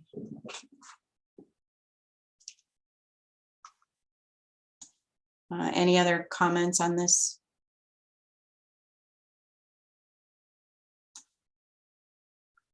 I don't see any. And then subsection B, again, I don't know, is the renumbering right on this one as well, or staff will double check? As it refers back to the previous section. We can double check all of those. Thank you. Okay, I don't see any hands. Moving on to subsection 3, relating to permits being issued for burials and referring to statute. Any comments? So here again, I'm going to advocate for the insertion of burials or cemeteries. Thank you, Cassie. Anyone else have any comments on this one? Okay, I don't see any.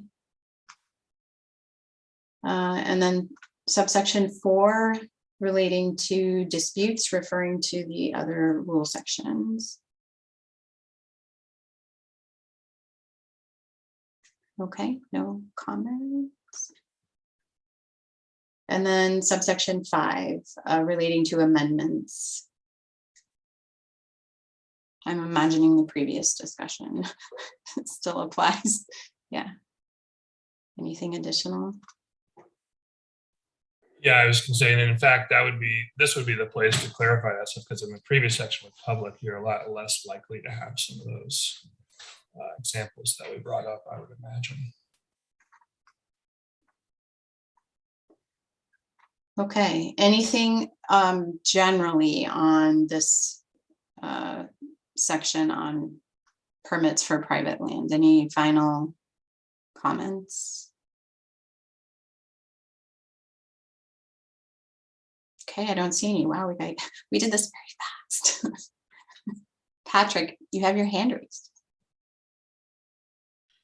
Yeah, I don't know if this is the right time to bring it up or not, but this is one of those areas that we've had conversations. I've had conversations in my previous existence at DOJ with SHPO about the fact that permits on private lands allow private landowners to retain possession of artifacts that are recovered during archaeological surveys or during work there. And we've kind of gone around and around on the authority to allow, when we have requirements that archaeological objects need to be curated at a facility. Yeah, we also allow private landowners to retain them. And I've asked before what the authority was to allow that practice, to allow private landowners to retain archaeological objects that are recovered under a permit. I don't know if this is the proper time to bring that up, and if that's something that we want to visit in this section or if it would go somewhere else. I guess that's more a question for John or Jamie. Yeah, real quick, if it's not in statute, then we can remove it from here. But my understanding is that in statute, and it's worded weird, is that it says something to the effect of that and I'm just going off the top of my head, but that private landowners have control over where the artifacts go. Like, and that's, it doesn't say they can keep it, but if, let's say, it went to an alternative curatorial facility or something like that, and then it went to OSMA, that they would have to contact the private landowner to be able to do that. And I believe that there is an implication there. Now, I can't even remember that off the top of my head, but I definitely will look at that if folks think that that should not be the case. And if we have any wiggle room, I would be fine with removing that.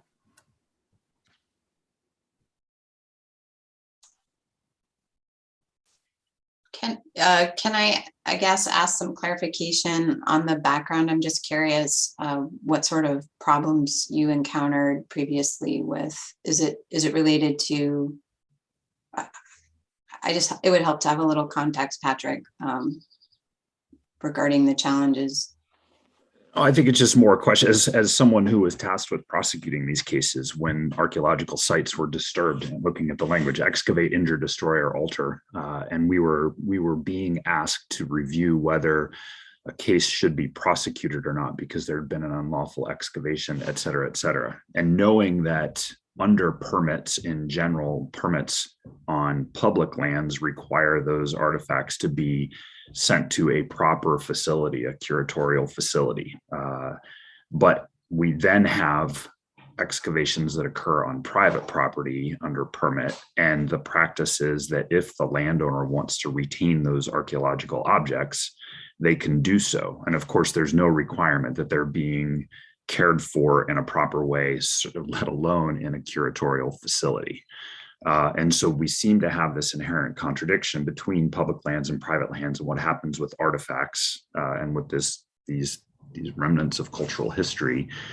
And I wasn't sure kind of what the authority was to allow private landowners to retain archaeological objects when those objects are found pursuant to a state issued permit. And so there wasn't necessarily, it's not like there was a specific case that came to my attention where we ran into kind of a struggle as to whether the case should be prosecuted or not, but it just kind of seemed more like an issue of proper treatment and disposition of artifacts that are recovered pursuant to a state permit. Okay, that helps. Thank you. And I think both Catherine and Brad had their hands up. Catherine. So the only thing I would say is that given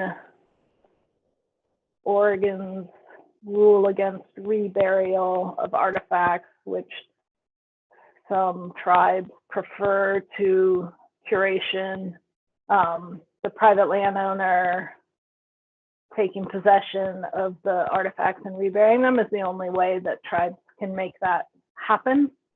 So by taking that away, that could be a problem for some tribes. I realize that some private landowners do bad things with their collections, but when I worked with the Umatilla, most of what we did was rebury the artifacts in the way that the tribe wanted to have happen. near where they came from, near where the ancestors had left them, which is the tribe's preference, and is blocked by the state of Oregon for anything not on private land. So that is an unforeseen consequence of taking that out. Thank you, Catherine. Brad, and then John. Yeah, I was just going to say I'd like to hear more about this from Patrick, because it was always my understanding, and maybe this was some informal conversations with Dennis years ago or something like that, that if we didn't allow private landowners the right to retain their artifacts, it could be in conflict with other laws in the state that give property owners the right to things that are on their property. But I think it's an interesting point that if it's issued under a permit, is that different? You know, would that not conflict with some other state law? So I don't know, not an attorney, but I think it is definitely worth, because I think, you know, a lot of us, nobody seems to like it when the landowner wants to retain the artifacts, but we've always felt we have to offer, and they can say yes, and many do for reasons that I think we all know that they don't remotely understand what it is they're getting, you know, when they say that, you know, 99% of which is usually flakes that take up a lot of space somewhere in their house. Thank you, Brad. Yeah, it's a valid concern. And John, go ahead. I just wanted to say I found the statute. So this is where it gets a little weird, because we're dealing with rules for 390235, but it comes from 358920. That includes private lands. 390235 doesn't mention private lands, but we've got an opinion from DOJ that said that if it was changed in 358, that applies to 390. And just to be quick, for objects obtained from private land that you have to, that are not human remains, funerary objects, sacred objects, or objects of cultural patrimony, whoever has possession of those needs to have a copy of the written permission from the landowner to obtain that object. And so I think that that's where it's coming from, possibly also, like Brad said, from other statutes. Thank you, John. And I guess maybe Patrick's original question was whether or not any edits could be made to the rule, but from what I'm hearing is that this comes from statute, so that unless the statute changes, then you wouldn't be authorized to recommend any changes. Is that correct?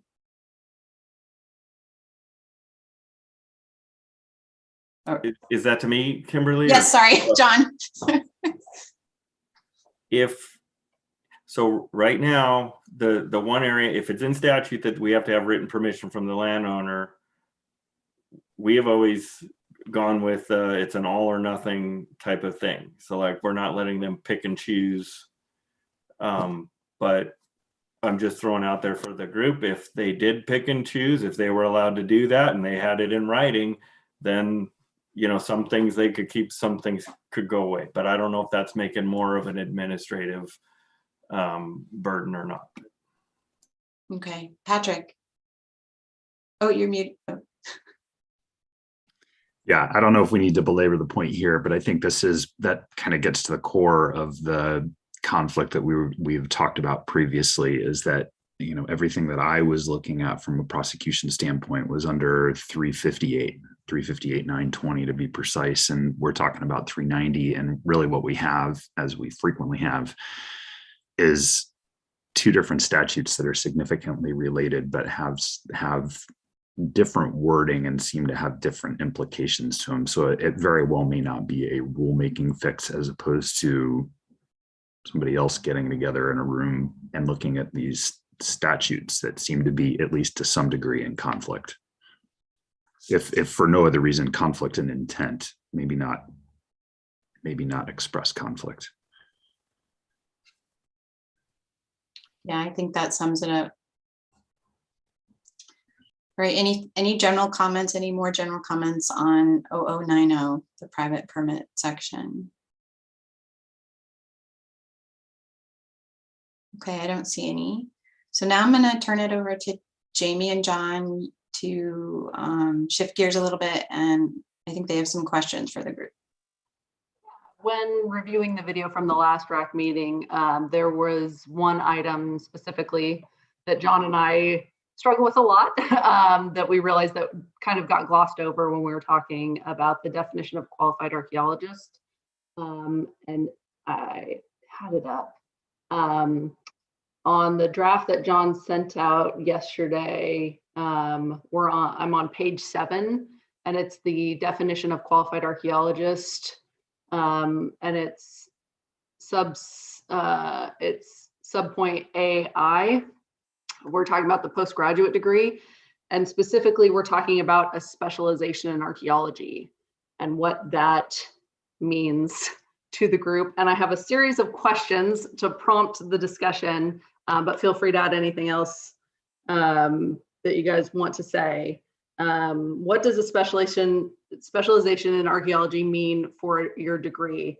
Does that mean that your program has to have a specialty in archaeology offered? Because I know certain schools do.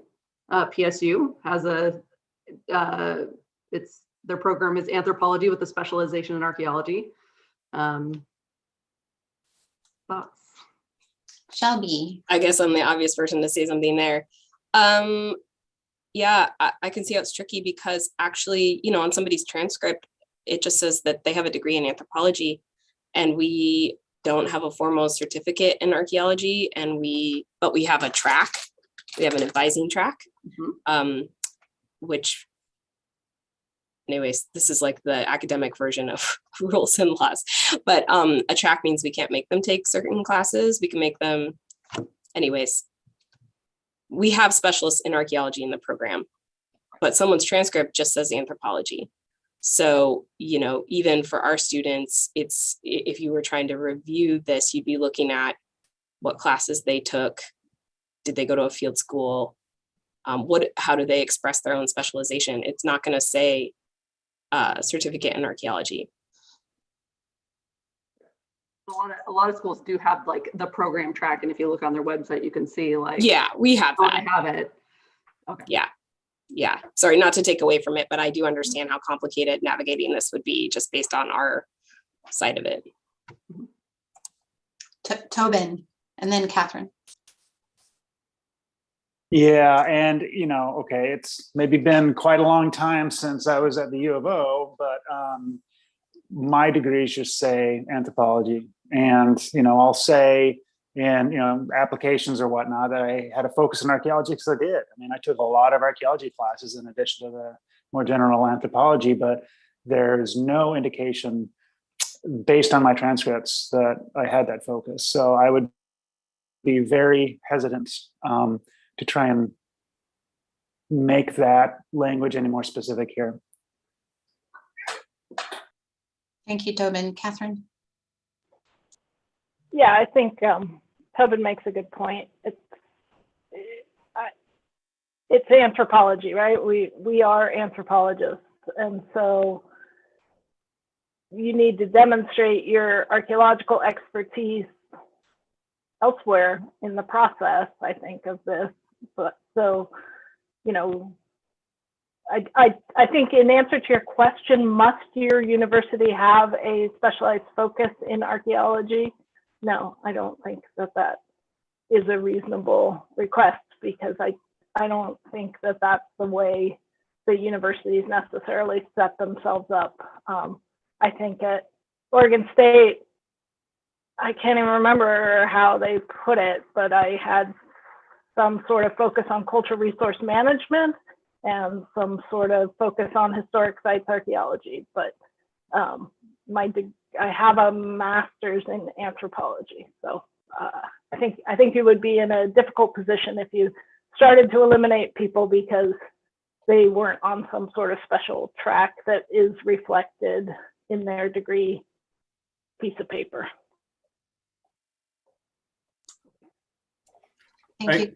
I have a follow-up question on that though, because I know the statute says anthropology, archaeology, all these other degrees with a specialization in archaeology. So is the RAC saying that a cultural anthropologist or a linguist could apply for permits potentially? So Shelby had her hand up from before. I don't know if it's a response to this question or a new, or what. Go ahead, Shelby. Or no, I just I'm trying to join in the discussion, I guess, and relate to John's question too. I feel like here again, it's that problem of how you come to be a specialist in archaeology is a combination of probably a concentration of classes and then other experiences you gathered outside academia. So a cultural anthropologist, someone who focused in cultural anthropology could very well also go and take a field school and gain the required hours of field and survey experience. And in some cases, that person is like the most amazing archaeologist ever, right? They have a great skill set. So I think that's tricky. And I also just wanted to bring up the challenge of the growing number of programs that specifically have a focus in cultural resource management. And I feel like sometimes that fully overlaps with archaeology. Like that's basically how we've functioned. And sometimes it's like a crossover where it's a lot of laws and ethics, but all those people don't necessarily have a lot of hands-on archaeological experience. I don't know if I'm helping, but I wanted to bring up another example that I think is challenging in how you word this. Thank you, Shelby. I think Cassie and then Brad.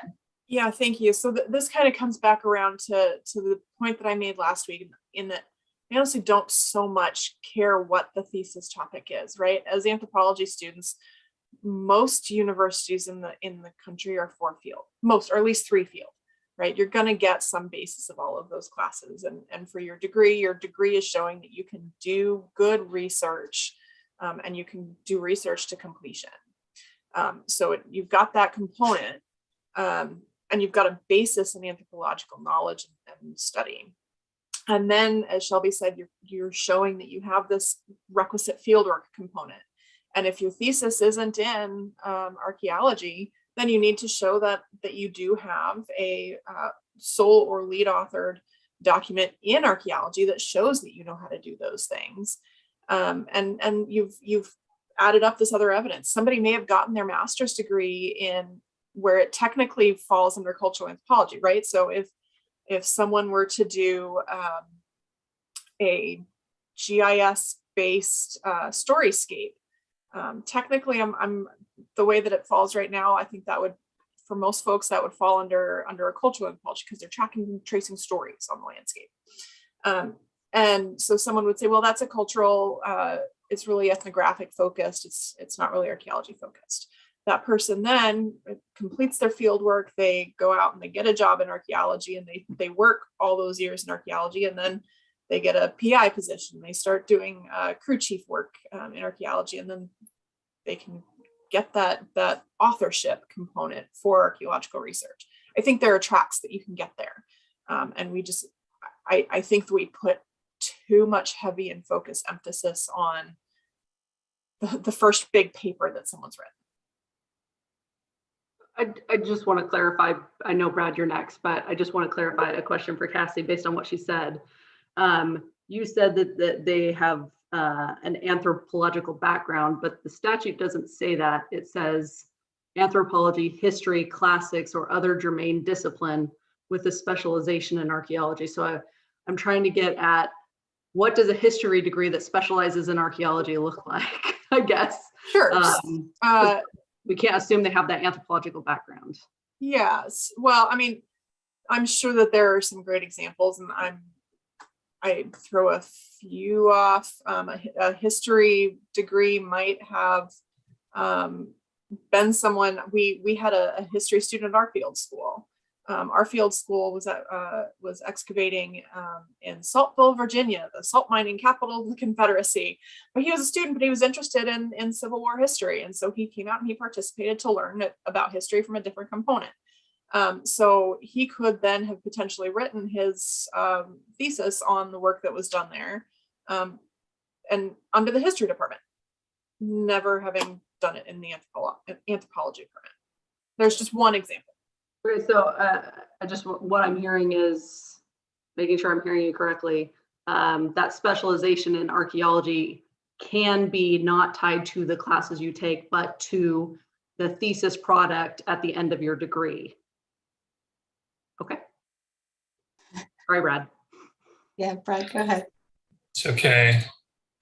Because I'm going to pose a question that's probably going to make some of you mad to just have to rethink. I'm just rethinking this whole thing. I mean, the discussion has been excellent, and it's made me really rethink some aspects of this. So I feel like one of the reasons why we're getting more and more detailed on what it means to be a qualified archaeologist is so that people can be pre-qualified and you don't have to go back to the reviewing CVs and determining if they meet the, if they're capable of pulling off any given permit.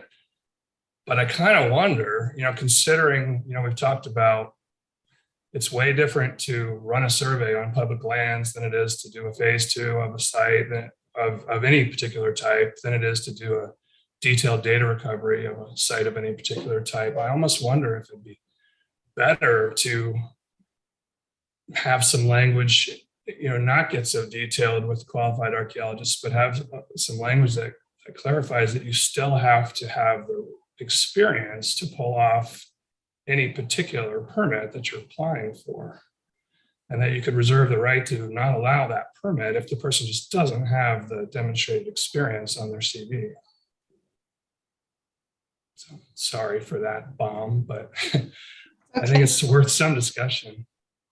Thank you, Brad. I have a short thing, and then Shelby and Catherine. So again, I'm going back to statute, and I feel like we've talked about this before, but there's the language in 390.235 6BA that Jamie just referenced, but there's also the language in ORS 97740 subsection 6, which states professional archaeologist means a person who has extensive formal training and experience in systematic scientific archaeology. And I know it's confusing that they don't use the word qualified archaeologist here, it's professional, but that might help inform all of this discussion together, because it's a combination of training, experience, not just educational.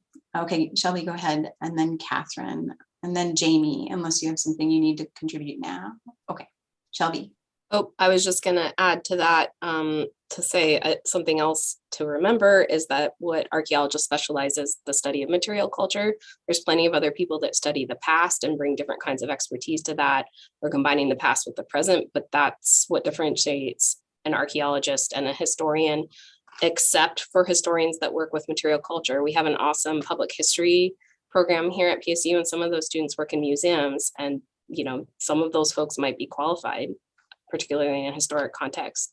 So I'm just wondering if that's another helpful way to think about what makes an archaeologist an archaeologist.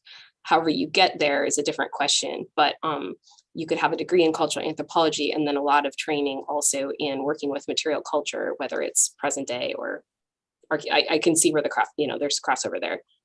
So I wanted to offer that. And then also the bomb that Brad dropped is kind of what I was trying to get at last meeting, and also why I was suggesting putting some more of this back into the permit review process, because it is so challenging for there to be clear and definitive interpretations of some aspects of the statute when it comes to qualified archaeologists, that if you can ask for the information at the other checkpoint, which is I'm giving you a permit for a survey versus I'm giving you a permit for an excavation, that might be helpful. Thank you, Shelby. Catherine. I think these are really good points. And so I'm not sure that the language as changed since the last meeting addresses the concerns we raised, because it still says that archaeological field research means hands-on analysis of a collection. So I think we still don't have those other types of species included there, and maybe I'm just not reading it properly. But I think that trying to have people demonstrate why they're qualified to get an archaeological permit holistically is a better way to go than to focus exclusively on their graduate school. I mean, I realize we have to have a degree, that's in the statute and all that, but then what if you are a little bit off? How do you justify, it's like, okay, so my degree is in cultural anthropology, but X, Y, and Z. I think there has to be a way to include those public history students, those, you allow for these degrees in other things. And so you need to let people explain why they're qualified. And I don't object to, I think it would be fantastic if when people apply for a permit, they explain why they're qualified to do the work in that permit. And I think you're sort of getting into that a little bit later as well. I also understand that we don't want to try to figure out if people have master's degrees every time they apply for a permit. So you want some sort of pre-clearance.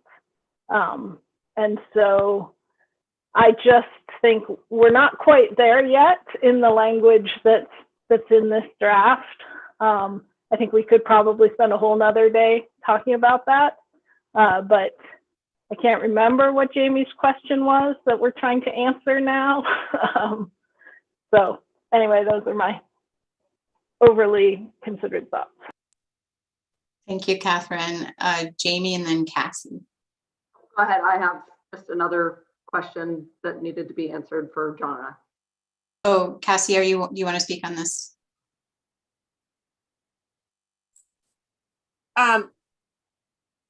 Go ahead, Jamie, go ahead, it's fine. So I had another question. Again, specifically for the degree, not the thesis requirement, but for a degree specializing in archaeology. And I heard some people say that involved taking archaeology classes. Some people reference specifically that they took an archaeological field school. What does the committee think that look? If you're just looking at transcripts, what do you think a degree in that specializes in archaeology would look like? Just transcripts. Cassie, do you want to jump in? You still have your hand raised. Oh yeah, sorry, I forgot. Putting you on the spot. Well, so I was just pulling up what's in here versus what's in statute, and I think some of these questions are questions that, quite frankly, if we want to make those changes, we have to make changes in statute. Right now it's history, classics, and other germane districts are in the rule, or they're in the statute. So I'm not sure that this is a productive conversation right now. And we may just need to say, it says that we can, and it needs to be up to the applicant to explain why this is applicable. And if we want to make changes, we put that in the parking lot for legislative changes. But for right now, maybe the application just needs to be updated to be really clear. Like, say, if you have a degree in forensic anthropology, and you think that the work that you conducted is applicable to archaeology, you need to explain, give me a white paper that explains why it's applicable. If it's something that's not immediately obvious to your SHPO staff. Thank you, Cassie. Hey, since you have the statute up, does it also say documented equivalency right in there? It does. Oh, okay, thanks. Christian. This is an interesting discussion, and I guess I'll just throw this out there, and maybe this captures a lot of the spirit of what we're looking for, and it's in the SOI standards, part 3. It says demonstrated ability to carry research to completion. And maybe here it's just demonstrated ability to carry the proposed research or the proposed permit activities to completion. Just something for consideration. Thanks. Well, that's a good comment, Christian. And I think John mentioned last time that they're getting ready to update those SOI standards, right? Oh, good. Jamie, you still have your hand up. Yeah. I have another question. Another question. Yeah. And I'm just so- going to make a point. I would really love to be done with questions by 11:30 so we can achieve our very ambitious goal. Absolutely. Okay, thanks. So my question is kind of an example. If an individual specialized in geology or like landscape ecology, where every single class for their degree was in that field specifically, but they wrote a thesis that involved archaeology, like their project was a geoarchaeology project, would they meet the statute as having a degree that specializes in archaeology? Does anyone want to weigh in? Shelby. I would want them to explain. Because even from a course title, unfortunately, you couldn't know. And I don't know how you could do a thesis on that project without having some class training that supported it. Who would advise you to do that is also a question that I have as a advisor. Yeah. Catherine and then Brad, I believe. Wait, Catherine, did you? Actually, I put my hand back down because Shelby said what I was going to say. Oh, okay, thank you. Brad. Yeah, I mean, just to further elaborate, I think on what Shelby was saying, maybe that's where the documented equivalency part comes in. You have to explain, you have to document why it's equivalent. Jamie, does that answer your question? Sure. Yeah. Did you have more questions? What? John, do you have any questions? Wow. Okay. All right. Does anyone else have anything you want to discuss around any of this before we jump back in to dispute resolution? Okay, so we're on page 1. Yes, page 1 of the most recent draft. 736-051-0000.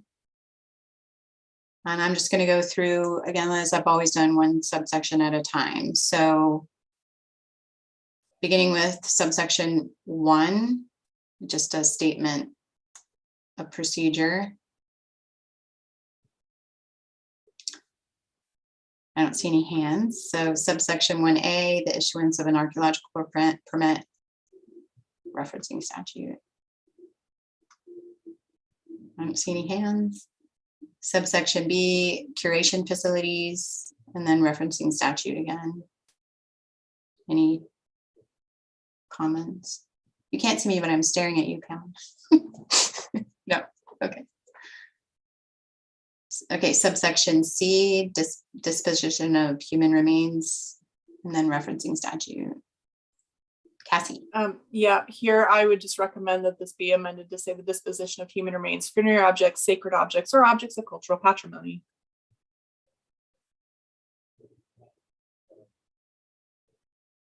That's consistent, I think. Thank you. Anything else on that one? No. Subsection D, regarding permit objections.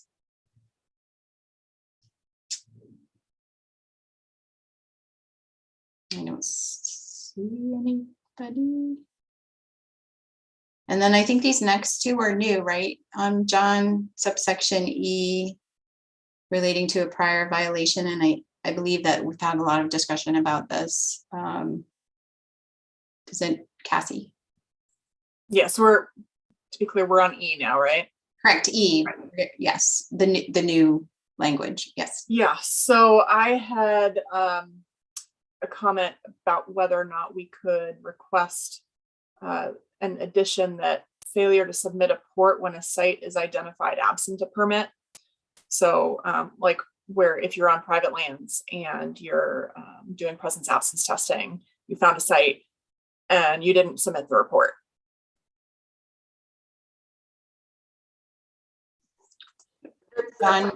We've discussed it. It's something we're gonna have to take to DOJ. We don't know if we can do that yet. Is that because the authority isn't clear in the statute? Okay. Because the statute specifically references a permit, not what happens if someone didn't get a permit. So we just need to make sure we have the authority to do that. Okay. Christian.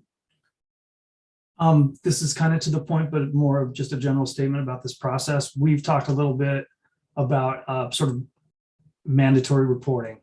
And I think it's in the resource's best interest and a lot of people in this room's best interest that you have to report your findings. That's it. Thanks. Thank you. Any other comments on subsection E? Christian, you have your hand up. Is that just leftover? Okay. Okay, moving on to subsection F. Again, this is new. Anybody have any comments? Catherine and then Cassie.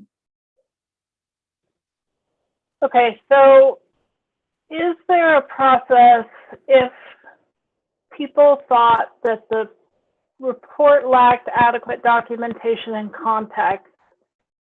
Is there going to have been feedback to the person who wrote the report so that when they apply for their next permit, they know that there was a problem?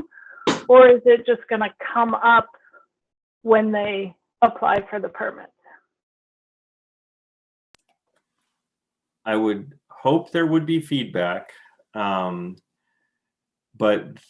you know, as we all know, this involves us actually getting the opportunity to review the report. So the way this is that, you know, because we're leaving some of this, for example, like, you know, to the entities with review authority. So if a tribe was like, and this again is the example where Cassie and I have had discussions about a project fairly recently, where they weren't really representing that the Cokewell even had an interest in the area, or that, you know, so what this would mean is that the dispute resolution process would be that if there was a problem, whether it was noticed later or at that time, is a chance to sit down with the folks and kind of have this discussion over it. It's like, hey, you know, even though I would think it could be, even if you didn't comment on the report exactly, but it would be easier if you did. But if you didn't, you could still have that conversation with them. And I don't think that that's a bad thing necessarily. We want people to have those conversations. So, but I'm open to any thoughts folks have on this. Thank you, Catherine and John. Cassie. Yeah, so I typed some recommended changes to the language in this, because when I read this, it originally reads the ability to understand the basis of the investigation. And I don't feel like that's really clear on what the basis of the investigation is, what that means. So I changed that to understand the purpose and need of the investigation, context, methodology, results, and recommendations. Just for. Thank you, Cassie. Catherine. So I guess I'm concerned about trying to specify all the reasons that an objection to a permit can be raised. And it seems like the people with a review authority can raise an objection for whatever reason, that they feel that it doesn't meet the needs of the requirements of the rules or the statute. You know, I agree. I just feel like I've been in a position of reviewing that there's a certain entity that does not believe that the Umatilla tribe exists because the Nez Perce are the only tribe in Eastern Oregon, much to Oregon's surprise, I'm sure. And so I've read plenty of reports that talk all about the Nez Perce. And so, you know, I've worked with that entity, and tried to get them to look at some maps and read the treaty and all that stuff. And I did finally object to a permit because in the research design of the permit application, they said it was Nez Perce country. So it just seems like that there's different ways of doing it than to say, hey, you know what? You had a permit 5 years ago, which you did a really crappy job on. And so I am objecting to this permit on that basis. I think if the research design is crappy, which it probably would be if there are people who always do crappy work, which there are plenty of those, then great. But it just seems weird to call out in here that, you know, so they had a permit, they submitted the report, presumably it was accepted, all of that, and then they apply for a new permit, and all of a sudden it's like, no, I object to this based on this previous work that I never complained about to you before. That just seems really sort of an odd position to put applicants in. Yeah, I can't. So we haven't had any definition for objections or conditions before, and so we're trying to address that. And we're not really telling people what to object to or not per se, because there's one part in there that says it's, you know, you can object to the failure to comply with conditions or provisions or terms or whatever of a permit. So it is specific to that. The part about like bad reporting or something is kind of borrowed from the 106 process, where there's a documentation standard. And if you don't have the information to, you know, base your, to base, you know, in 106, it'd be base concurrence on or something like that. But if, you know, so that's kind of where we're kind of going with it. And this is not a perfect thing. This is why I really wanted to get to this part. What we're trying to do is get folks to work with communities and make sure that they're not just, for example, citing the Plateau Handbook for their ethnographic research, but actually maybe talking to folks or using information that is available. Like your former employer has published some good books on certain things that people should probably be referencing when they're applying for a permit. And so that's kind of what we're trying to get at. To get to something that Patrick has brought up before, we don't want this to be petty. And so we actually, if somebody's gonna tell SHPO, hey, we have an issue here, we're objecting because of this previous report or this previous permit, we want to know that it's, you know, it's a substantive one. And I know that that's an undefined term here or whatever, but even if, you know, if there's a better way to say this, I think we're all for it, but we're just trying to get at that issue, hopefully to improve the quality of the work folks are doing, to get them to have conversations with communities and have them actually have a little bit more responsibility with permits. So I'm rambling, I'll stop now.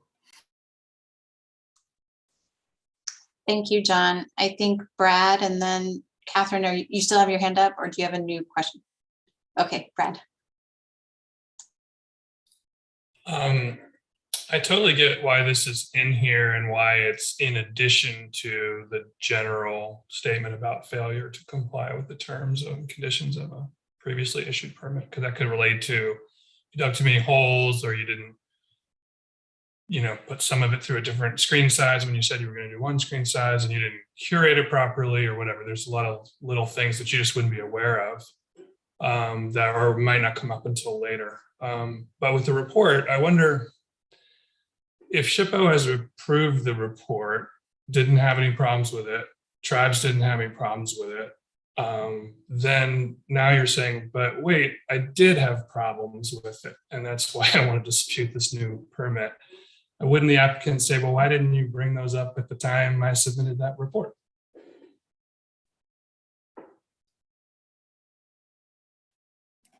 We can add language to that effect if folks think that's appropriate. Yeah, from my perspective, I think this is getting at those cases where, hi, we have raised those concerns and they were ignored or not addressed.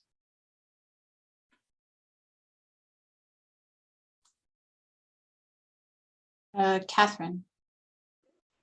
Yeah, I think that if you could put something in there of like documented, previously, as long as because if you're just going along doing the same thing you did last time and suddenly you can't get a permit, that seems like a real problem to me. But if the tribe raised questions and you ignored them, and SHPO, you got a problem because you don't review all the reports really, so your approval sometimes, like you said, lack of response within 30 days doesn't necessarily mean approval. It just means that we didn't object to it. So, you guys are in a different place, but I think it is important for concerns to have been raised to the applicant prior, and that they demonstrated an unwillingness to address concerns. Then I think it's totally valid. And then, even so, I think you can still put conditions on the report, on the permit, as an entity reviewing it. You don't have to object to it. You can say, you know what, in this report, you will use this book and you will refer to this tribe and things like that. So I feel like the conditions might be a better place to address some of this than to go straight to an objection. Thank you, Catherine. Brad? Oh, no. Yeah, I was just going to say, I think those are good points. And I completely hear where you're coming from, Cassie. I guess I'm surprised to hear that these days, I could see way in the past, but these days that if you really objected to a report and what it said, that SHPO would consider that permit completed. It's just been much more my experience that if something like that came up along the way, these days you would revise it, or you wouldn't be done with your permit. But I don't know. I guess there could be some cases in which you just we have a failure to agree on this particular point, and maybe SHPO doesn't want to step in and say you're not done with your permit because you wouldn't change that. I guess that could happen. Thanks, Brad. Christian. I guess I'll just point out that this section is written to say from the time this rule is enacted. So it doesn't mean you're going back years and years to look at some crappy report or incorrect or offensive context that was provided years before, but it is setting a marker for moving our state forward. Yeah, thank you, Christian. Jamie or John, do you want to respond to any of the comments? I'll just clarify that reports received by our office are considered public records and maintained as such, regardless of whether we agree with them or not. So again, like, just because they're on Aura doesn't mean they're approved. It means we received them and they were documented. So. And I just was going to add that for the part about conditions, and I like Catherine's comment about addressing a lot of this through conditions, but we don't always know if conditions have been satisfied. And so we get a report and we might put it on Aura and then later on find out that one of the conditions wasn't met or something like that. And so that's when that allows that process to move forward in that regard, even if it did end up on Aura.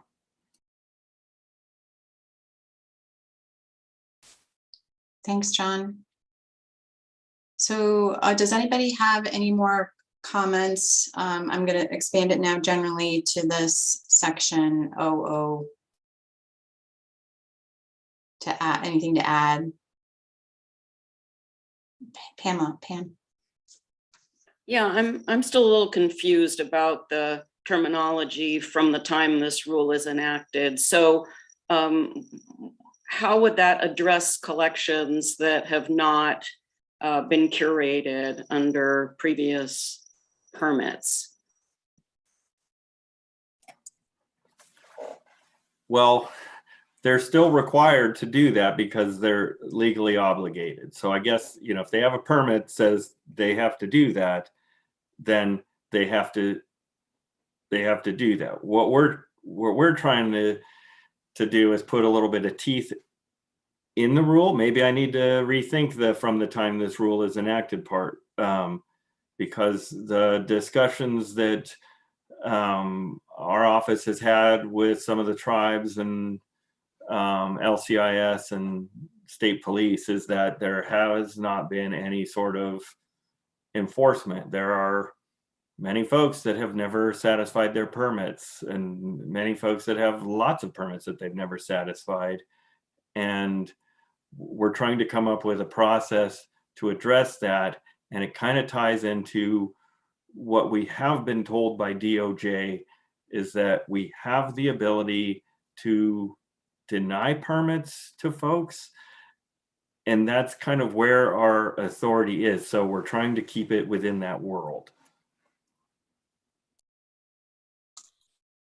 Thank you, John. Brad? Pam, my read of this is that from the time the rule is enacted piece is specific to previous reports that didn't do a good job of documenting things. But D generally says, based on prior failure by the applicant to comply with the terms and conditions of an issued permit. So that would cover curation of a previous permit, not from the time this is enacted. Actually, each one of those lines has a from this time is enacted. So I think that if we just delete it from that one particular line, that would take care of it. You're right. Sorry, I didn't see that. Yeah, that.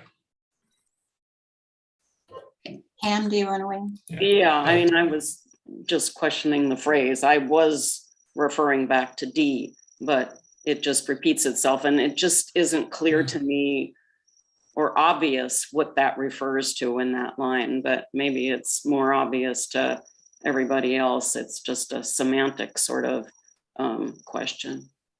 I'll let you know our intention behind that is that we're not going back 20 years to that one collection that never made it in from that one thing. It's not perfect, but we're setting a new bar essentially. And from here moving forward, this is what we're going to try to do. I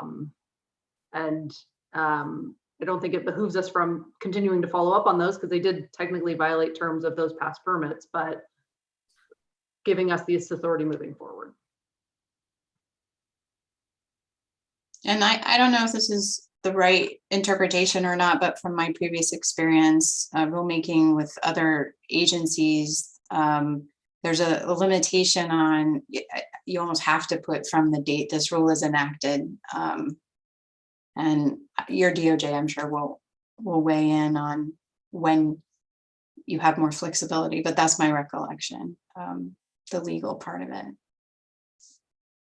Does anyone else have any comments before we move on to 0020? And we have 20 minutes. We're doing well. Okay, I don't see any hands. So Jamie, page number, is it page 2? Sorry. I scanned down. I didn't realize that this was the 0010 was in the section above. I just had a note that got kind of dropped off in the conversation for 0010 because we removed the kind of full breakout definition of the alternate curatorial facility. We kind of scrapped the conversation that I had raised and that Christian had raised about the definition of scholars. And scholars, that definition is still in statute and it's still applied in practice. And so I want to make sure that we're not disenfranchising the tribal communities and others by limiting this definition of scholars to those academic researchers. And so we need to include in here a definition of scholars, which includes tribal members, cultural practitioners, and traditional cultural authorities. Thank you, Cassie. And I do hope that after we finish going through the dispute, we'll have an opportunity for folks to provide additional comments on anything we may have missed. So I don't want you to think this is your last opportunity, even though I feel like I am moving very fast. Okay, so Jamie put the page number in the chat, so it's page 3, not page 2. And so we're moving on to 736-051-0020, disputes covered by the dispute resolution process. And again, I'll go section by section, subsection by subsection. So there's a general statement at the beginning. Anybody have any comments on that? It doesn't seem to have a number associated with it. Okay, I don't see any comments. Subsection 1. And there's a lot of, there's A, B, C, D, and E. And so I'm just going to go through one subsection at a time. And again, like with the previous section, it appears as though, I think the OO had 3 additional new items, and this one has two additional new items. Is that correct? Subsection D and E. So I'll start with A, subsection A. So it's the conditions under which a dispute or may arise. So subsection A is relating to an entity with approval authority. Objecting, anybody have any? I don't see any. Subsection B, an entity with approval authority who disagrees with any proposed terms or conditions. Any comments? Oh, Brad? Late, sorry. I feel like something weird happened. No, yeah, it's coming later. I'll hold. Oh, okay. Okay, thanks. Subsection C, the applicant disagrees with any proposed terms or conditions. Anybody have any comments on that one? I don't see any. Subsection D, an objection to a permit is based on any prior failure to comply with terms or conditions. Again, similar to that first section. So Brad, go ahead. Yeah, I'm just realizing there's kind of, with some of the stuff that's added, there's sort of some overlap in process versus reasons. It seems like maybe some of the stuff that was added in process are in fact reasons that should just be down here and don't need to be in both places. I don't know. Yeah, like that one, D, it says the exact same thing as what it says in process. Yeah, thank you, Brad. Catherine? I might be saying exactly what Brad just said, that A and D are the same thing. That D is covered under A. So if you want to say including, an entity can object including because of this reason, you could do that, but I didn't really see, if you call out this reason, do you have to call out all the reasons that somebody might object? So that's my thought on that. John or Jamie, do you have any insight on this? I think we're just adding clarity, like to us, A speaks to the current permit being issued, and D allows people to object based on past permits. Is kind of the way we were reading it as. But John could try to cram it all into one. I'll volunteer John for that.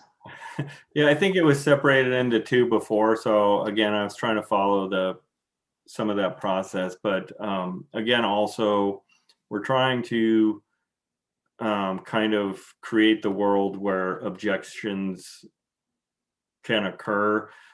we're trying to remove, for example, objections based on things outside of the permit, which does happen on occasion. Brad, do you have something else? Yeah, just looking at the OOOO process that's on the web currently. It is a lot simpler. It doesn't get into those details that are in there now. So I guess there's no particular harm in repeating things, but the details are though that there are responsibilities for permits, and that's not clear from the previous dispute resolution process, which I think was specific mainly to curation facilities and human remains types of issues. So we are adding in basically terms and conditions of permits are now part of that process, and that permits can be denied based on failure to have complied. That makes sense. Okay, Catherine? So I understand what Jamie's saying, and that's the way you guys were reading it, but the way I read it is an entity with approval authority may object to a permit under A. That's what it says. It just says you can object to it. It doesn't say based on what. And then B says that these people, presumably, we're still talking about the entity with approval authority, can object based on this particular condition. So it just seems fraught with either you need to list them all or none of them. I can see where you might feel like you need to highlight that this is actually something that you can raise an objection over, but I feel like it's a little bit awkwardly done.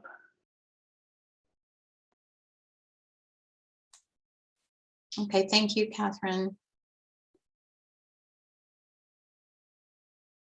Okay, so I feel like we've had a good discussion about all of it. Does anyone have any, I'm going to go back to the order. And I'm sorry, I forgot where we left off. I think it was D. Does anybody have any specific comments on subsection E? I feel like it all sort of applies, but anybody have anything? Catherine? Okay, so on E, the way I read it is the applicant can raise an objection for a permit because the applicant didn't get a permit before.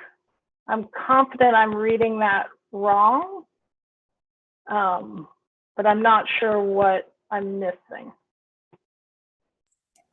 If a reviewer objects to an application because they have reason to believe that there was either a failure to comply. Let's say, for example, it's failure to submit a report. And if the applicant goes, I did submit that report, or it gives them that opportunity to challenge the objection if there's an issue with it. It's kind of what the intent was there. If it's not clear, I wasn't necessarily thinking that if somebody didn't get a permit before and that they could challenge that, but I'm trying to think maybe they could if it was like one of the oops moments where sometimes people think they're on private land and then later find out they're not with exploratory probing, and maybe it's going to rise to that dispute resolution process, because then again, that would be great. We could have that conversation through that process and be like, how can we prevent this from happening again? But it may not be as egregious as other types of violations could be. But I don't know if that's answering your comment, Catherine, or not. So you're seeing this as the applicant objecting to the objection?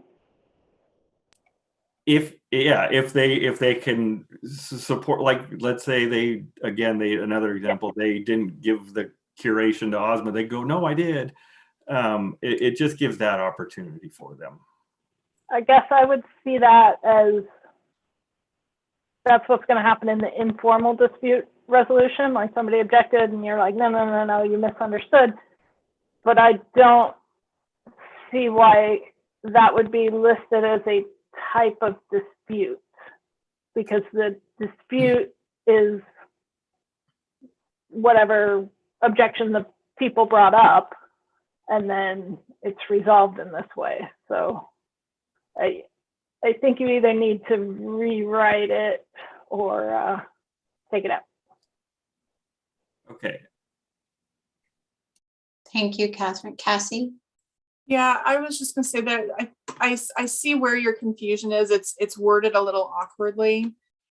So I tried typing out a proposed language and I have really screwed up my keyboard. So I would suggest maybe some language like an applicant disputes an objection, something like clear, because the way that this reads, to me, the applicant is objecting to the permit that they're applying for. So it's just a little confusing. Okay, thank you. Catherine, do you still have your hand up or is it something? Okay. All right. Christian? Very quickly, I think that's accurate that you wouldn't expect an applicant to object to the permit. So the language is just a little wonky there. Maybe would a proposed solution, would the committee agree that maybe modifying C to include objection to the permit as well, and as terms or conditions? Yeah, that makes sense. Brad? Yeah, I was just going to say, it seems like I've lost my place now. Shoot. It doesn't really need to say by an applicant there. I mean, like everyone said, it is a little weird to think an applicant is going to dispute some, a permit that they wrote. But I read that, like if you take out the by an applicant part, I read that to mean yet another objection could be that, this person dug a bunch of probes on public land and never got a permit. And you want to say, I'm not sure this person should get this next permit because they, that's the way I read it.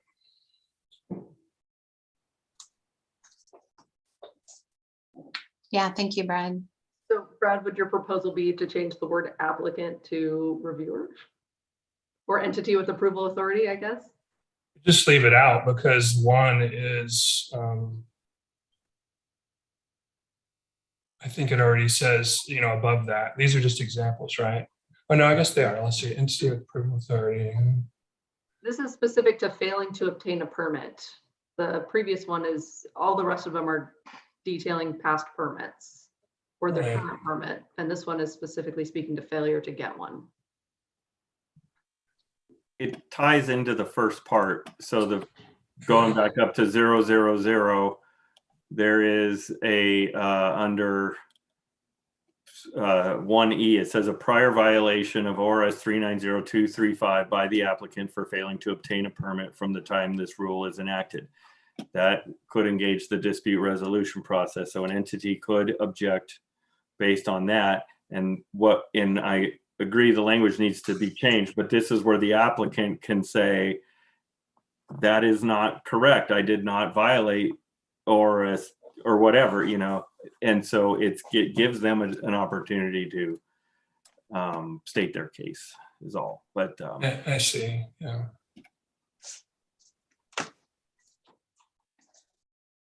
Catherine, did I imagine it? Did you have your hand up?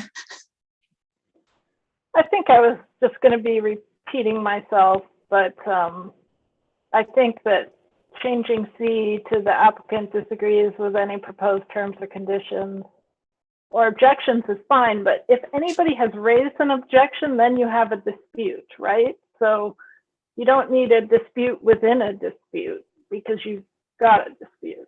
So I think it's correct the way it's written in terms of the applicant disagrees with the proposed terms and conditions, you need to be able to object to that. But again, it's getting into trying to list the reasons and things like that, which I think is a dangerous slope.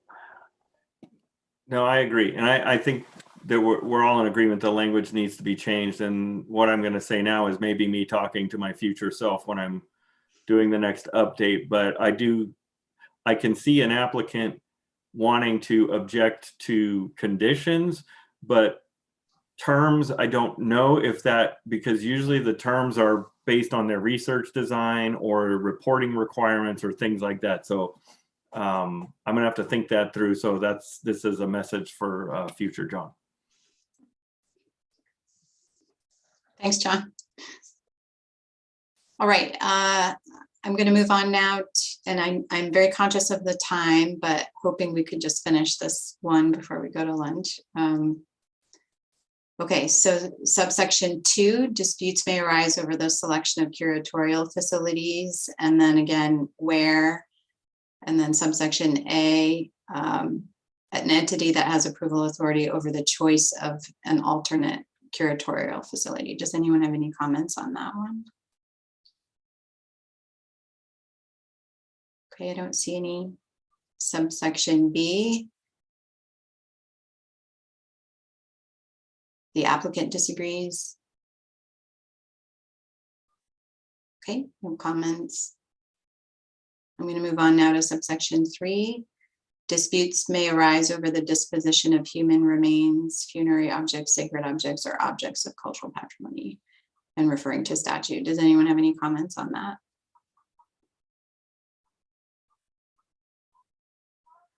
Okay, I don't see any. So, oh my gosh, yay. We finished this section. So I did have a question. I guess this is for the group. We do have an hour for lunch, but I was hoping that we could also set aside some time just for general discussion. And we do have, tell me if I'm right, Jamie, 3 more sections to get through on the dispute resolution process. What do folks feel about taking a half an hour break instead of an hour? Because we do have to stop at 2, otherwise Joe will yell at us. It's fine by me. Okay, everyone okay with that? Okay, I'm in wonderful. favor. Okay. Be a little late, but yeah. All right. We'll start at 12:30 then. And Brad, if there's comments on these next 3 sections that you didn't get an opportunity to make, then we can discuss during that general comment period. Okay, great, good. Thank you, everyone. Have a good lunch.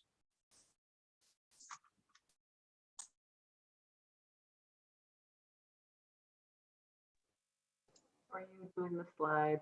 Jamie, I'll set the return to 12:30 then. Yes, 12:30 is what they decided on.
Hello.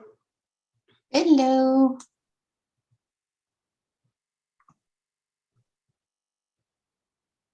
You have a good lunch, short lunch? All right. Short lunch. I had Scooby snacks. Do you know these from McMiniman? Uh-huh. Terrible for you, but so delicious.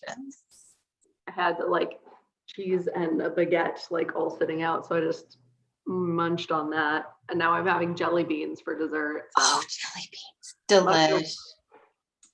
Nice. Valentine's Day, I think. Nice. Our office went curling, like in the Olympics. There's a place up here in Beaverton for a team building. I highly recommend it. You hear that, Ian? Team building, curling. Yeah, curling. It's really fun. Yeah, Ian, we need to do that. I want to be the one that just rolls the rock. I don't want to have to work the broom. That looks like too much work. Or you could be the captain and just yell at everyone. I think that's Ian's job. The nice thing about this place, it's all geared towards like offices, and they do want you to work together. So you rotate jobs. So in theory, you could be telling Ian what to do.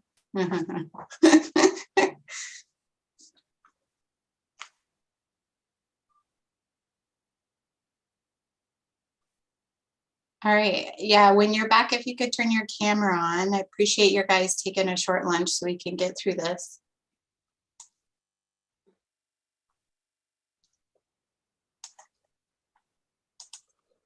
Was it Brad that was going to be just a little bit late? Oh, right, Brad. And looks like most everyone is back. Thank you. Feel free if you're still eating to turn your camera off if you don't want us to watch. I know it's also live on YouTube. So Yeah, it's fine. And I think Cassie and Patrick and Tobin would be the only, and Catherine. I saw Catherine. Yep. Oh, yay. Hi, Patrick. Okay, great. So it's 12:30. Yeah, I do. Yeah, it's fine if you want to keep eating. You're free to turn your camera off if you want to.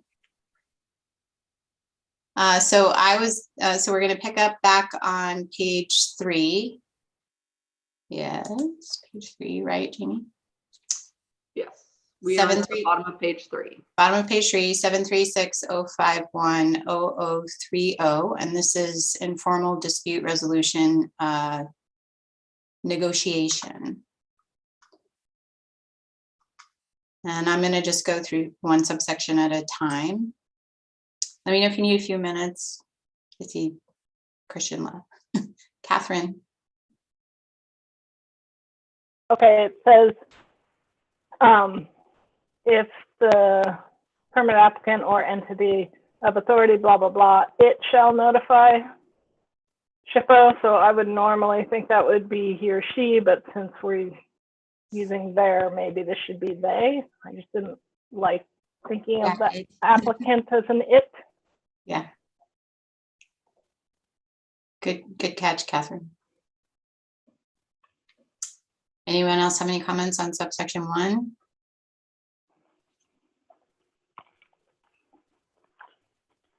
Okay, I don't see any. Next, subsection 2, relating to the SHPO initiating an informal process.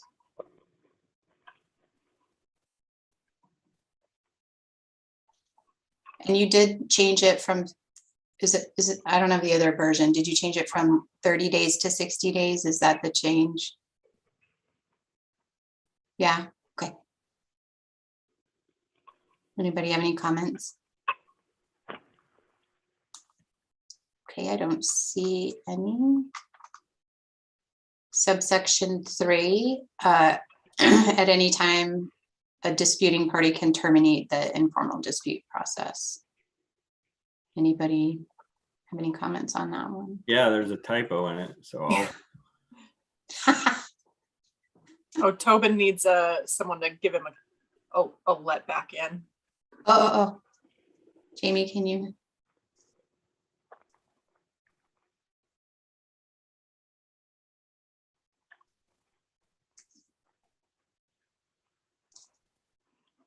Are you in, Tobin? Yes, no, I am. Great.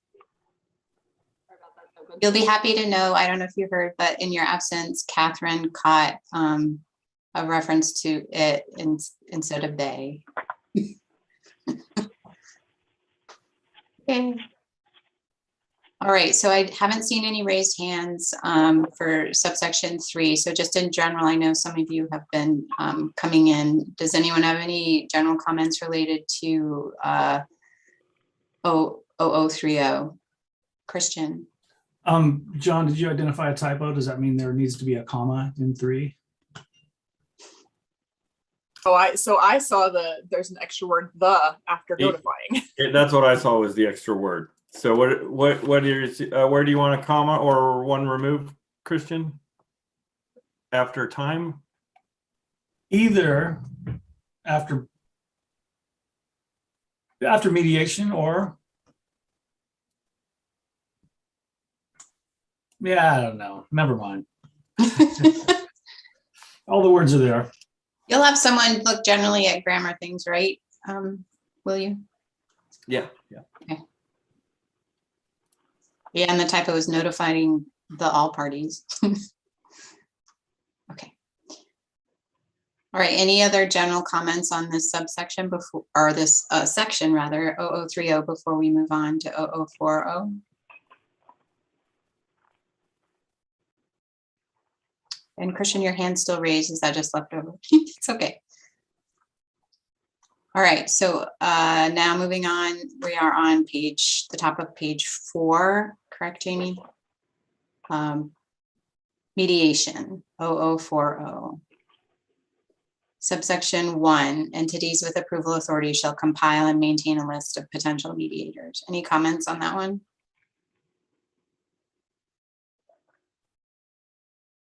I don't see any.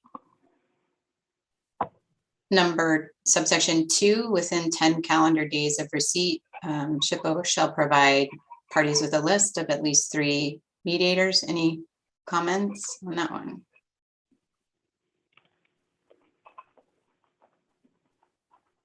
Okay, I don't see any. And then number 4, disputing parties may interview potential mediators. And then all parties shall agree within 5 working days. Any comments? Okay, I don't see any. And then subsection 5, which has a number of different subcomponents, subsection A through G. The mediator shall assist the disputing parties in preparing for mediation, and such preparation shall include subsection A, a statement of issues. Any comments on that? I don't see any. B, a list of parties who will participate.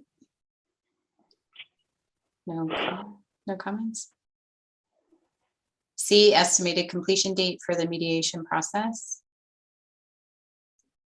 Don't see any. Subsection D, statement of what shall constitute agreement.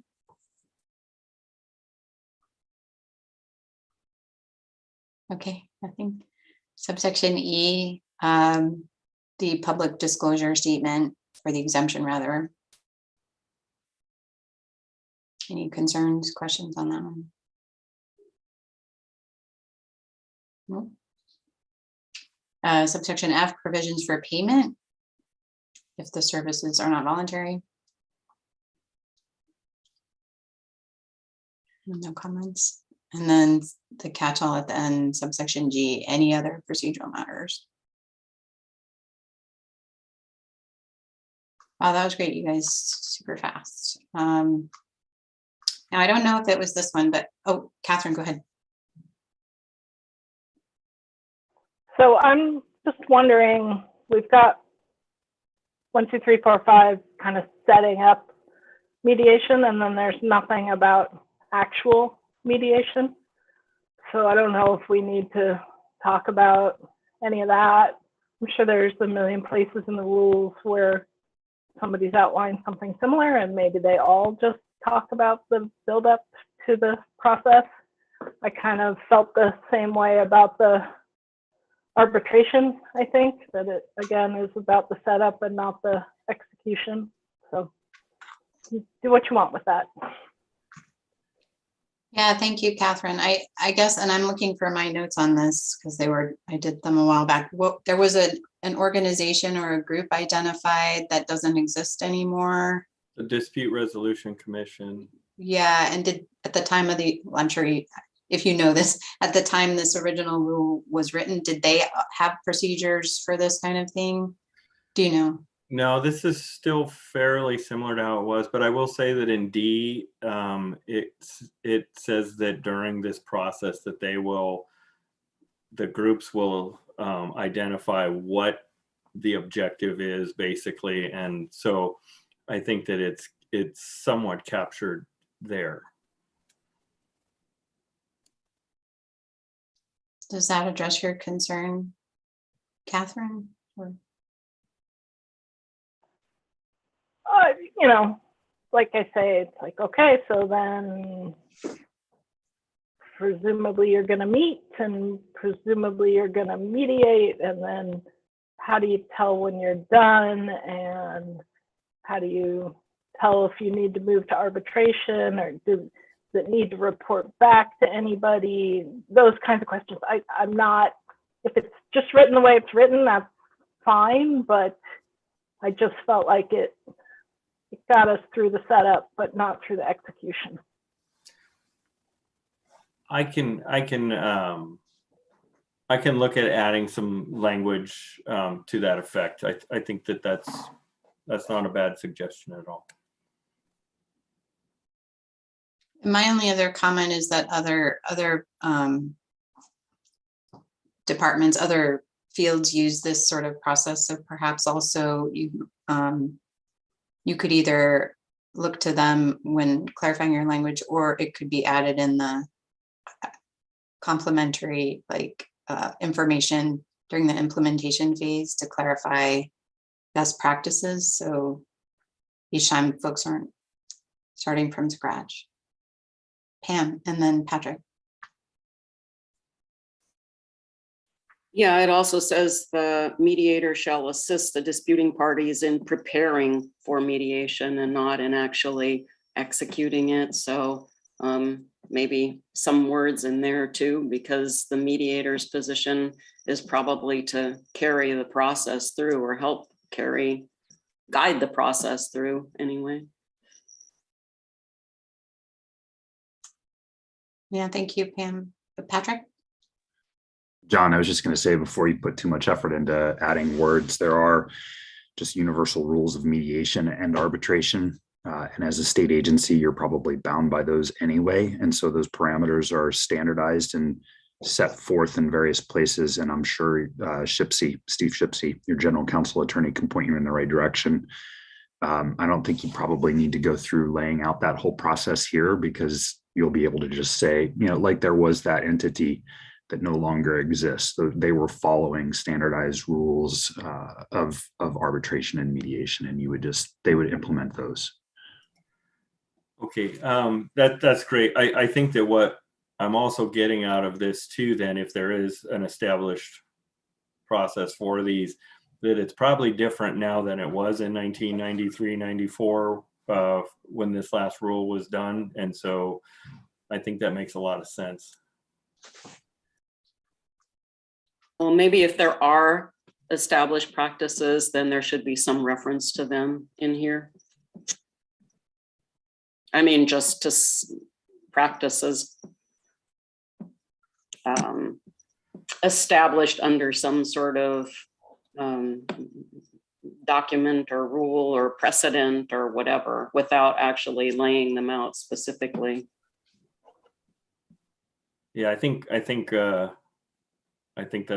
a good idea, and from you and Patrick. I don't think that this was really touched much, other than we were like, hey, this one group doesn't exist anymore, we need to remove them. So thanks. Hey, thanks, everyone.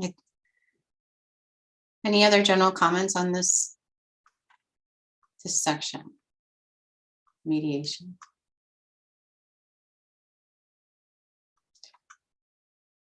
Okay, I don't see any hands. We're going to move on now to the bottom of page 4, 736-051-0050. Perhaps it's going to be similar to the previous section, but I'm going to go through one subsection at a time again. Subsection 1, regarding notifying SHPO in writing that mediation did not yield a satisfactory result. Any comments on that? Okay, I don't see any. And again, subsection 2, there's some A, B, C, D, and that's relating to SHPO notifying each of the following organizations that they need to designate one representative. So there's, yeah, Catherine, go ahead. Sorry if this wasn't your intent, but I was going to talk about D. Is that all right? Yeah, go ahead. Okay. So my question is, how do you intend to pick one representative from the federally recognized tribes in Oregon?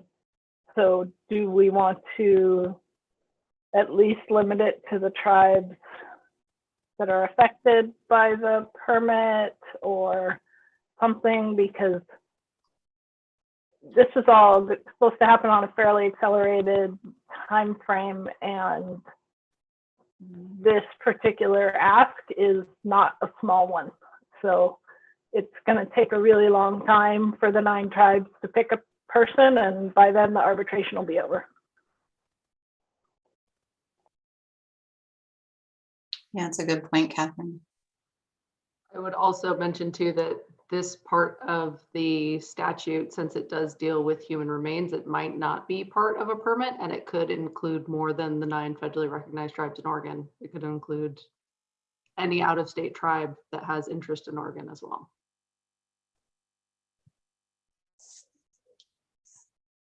That could be a lot. Does anybody else want to weigh in on this topic? I don't see any hands. Any other general comments about just this subsection 2, who's going to be notified to serve on the arbitration panel? Catherine? So is this in statute who is on the arbitration panel, or are you writing this? Okay. So I wonder if it's not the governing bodies of the federally recognized tribes that you want to be part of this. Maybe it's the designees or something like that. I don't know how much more successful it would be with actual governing elected officials in there. So I would spend some time, and maybe in your tribal consultation portion of this, talk to the tribes about what they'd like to see here, because I think that this is impossible, and then that gets us down to number 3, which all panel members shall be designated within 10 days. I realize I'm skipping ahead, but Ian said you can't tell other people what to do through rules, and so you're telling a sovereign nation what to do here.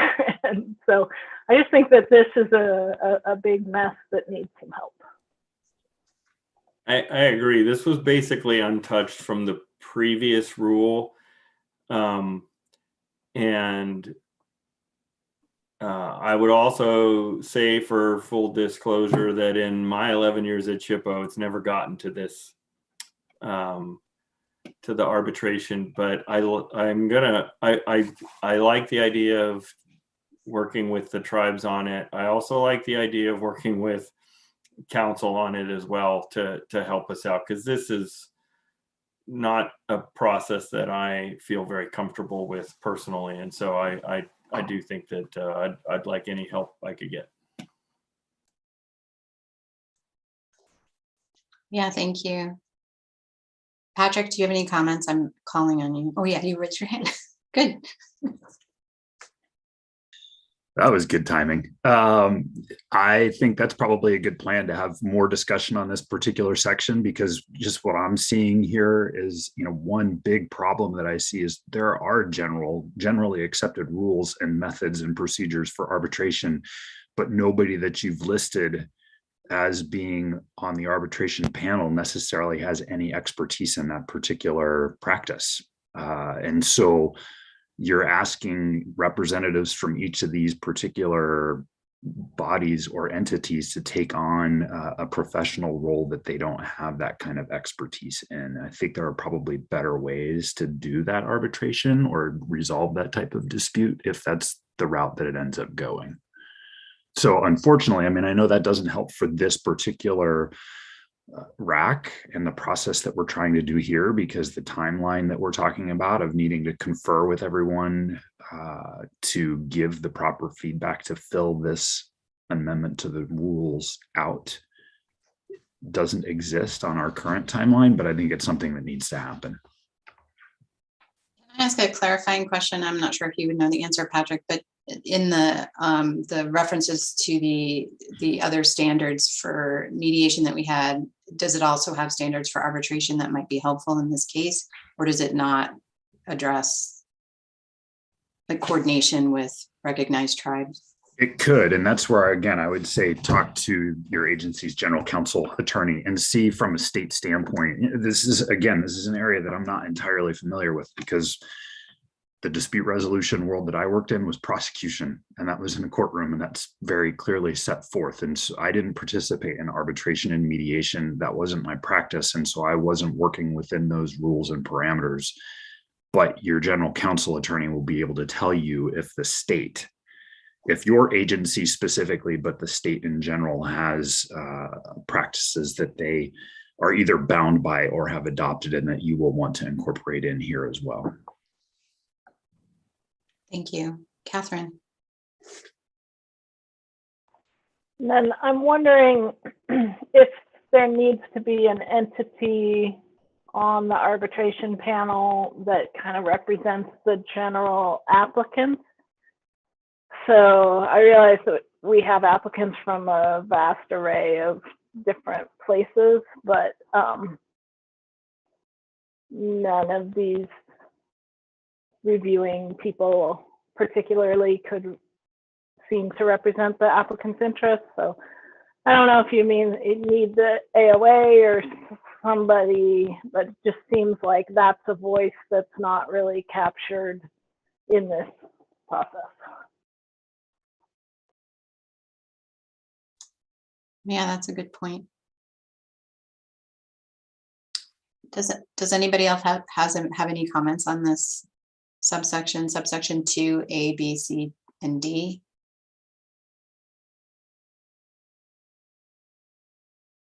Some good discussion, I think. Okay, subsection 4. Ian has his hand up.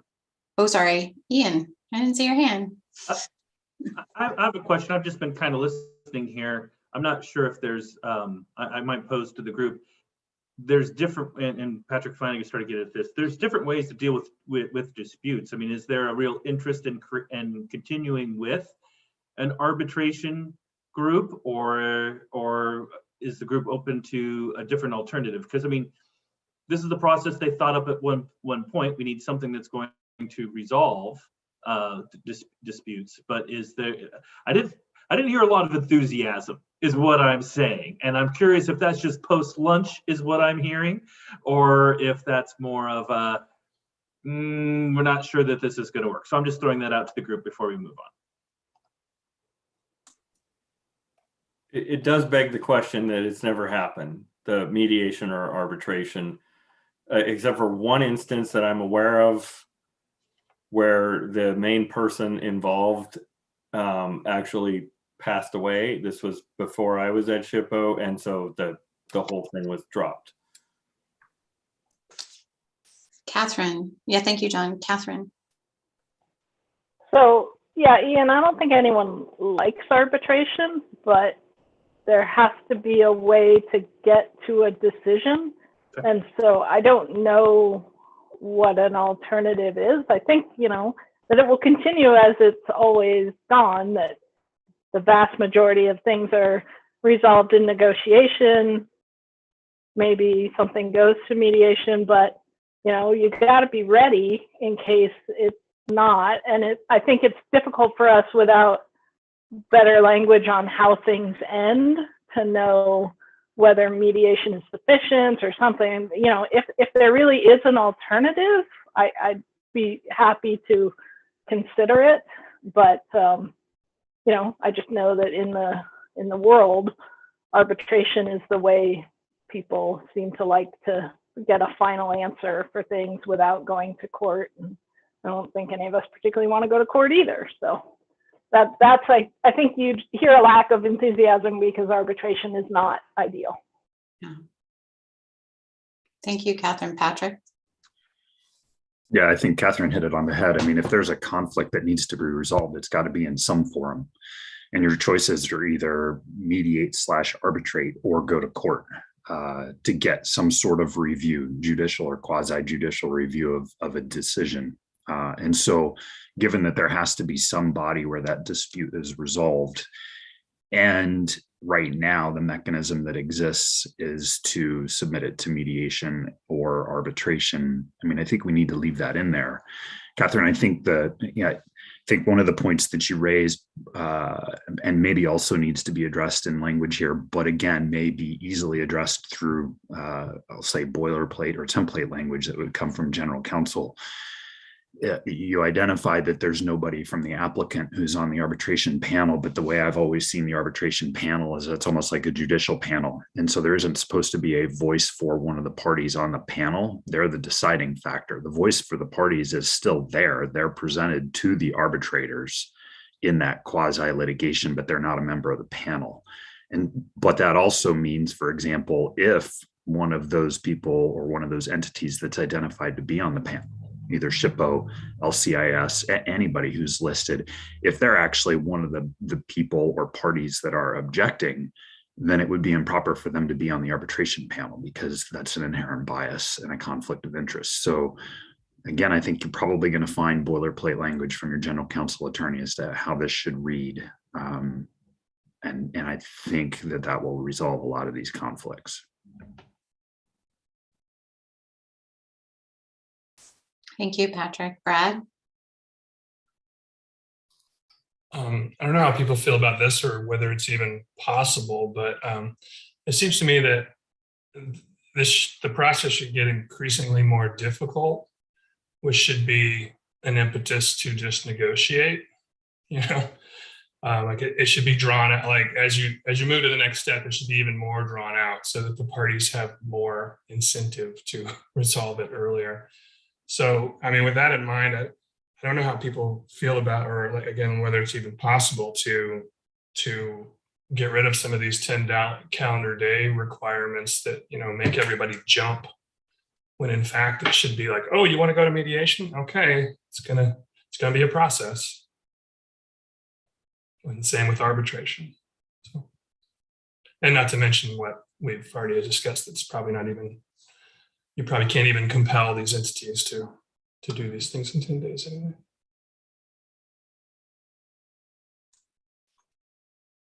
Thank you, Brad. It sounds like your attorney, your general counsel is going to help you figure all this out. I hope you can get some guidance with what's already in statute. And yeah, I'll make some adjustments based on the discussion here, or at least call some things out, because my understanding is after this RAC, I'm to have a clean copy for the commission, and then it goes through the public comment period, and then I think is when council is going to be looking at it. And so unless I don't know if I don't even want to speak out of turn, and I don't know that Ian would know the answer, but I don't know if we would want to involve them earlier to try and touch on some of these issues if we can, or if we're still just going to follow the current process. But we'll go ahead and talk to you about that. The hesitancy you hear here is within the agency. The decision on whether to engage the attorney because of the cost sits above John and I's head. So we'll take comments from all of you, and then we'll put it together, and then we'll go to our leadership and say, hey, you know, we think earlier rather than later is better here. You know, but that backside review always happens, and sometimes the attorney will choose to get involved up front, but we don't control the purse strings on this particular cost. So we'll go ahead and look at it. We're going to try and go to the public with as refined a rule as possible, because it doesn't make a lot of sense to go forward and then have to find out that something's, oh, well, indeed, we can't do that. That's not useful. So so anyway, just continue to do your work and tell us what you'd like to see there, and we'll work out the details. Great, thank you, Ian. All right, I'm going to finish going through this section, subsection 4, which is relating to the panel, just procedures, choosing a chair. Subsection B, establishing a procedural framework. Does anybody have any comments on that one? Okay, I don't see any. Subsection 5, the issues to be arbitrated are limited to those which could not be resolved by the mediation, so limiting the scope. Any comments on that? No. Okay, and subsection 6, any party that declines to participate waives its right. Any comments? Okay, I don't see any. I feel like we should like jump up and down and clap. We're done with our initial review, all of the comments. Thank you all so much for such a careful review, and it's 1 o'clock. So what I guess I'd like to do now is ask staff if you have any general comments over or questions. I really love the way you posed questions about anything we've discussed yet. And if not, what I'd like to do, if everyone's okay with it, is just go section by section. This time I'm going to go in order, so it's not bouncing around, just and see if anyone has anything they want to discuss additionally, anything you forgot to mention.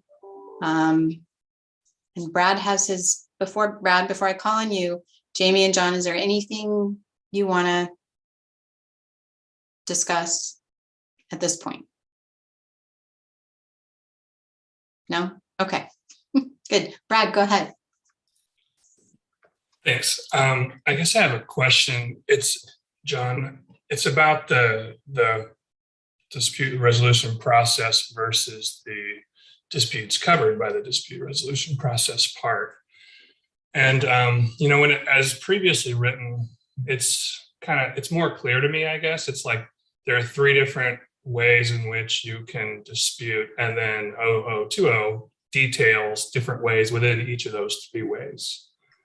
And that's kind of more clear to me than now how it goes into D, E, and F. And I guess what I wanted to ask is, you know, A is the issuance of a permit, and then D, E, and F are more about the application process rather than the issuance of the permit. And was that the intent there, to differentiate application from issuance of a permit? Yeah, I think that I did want to have some,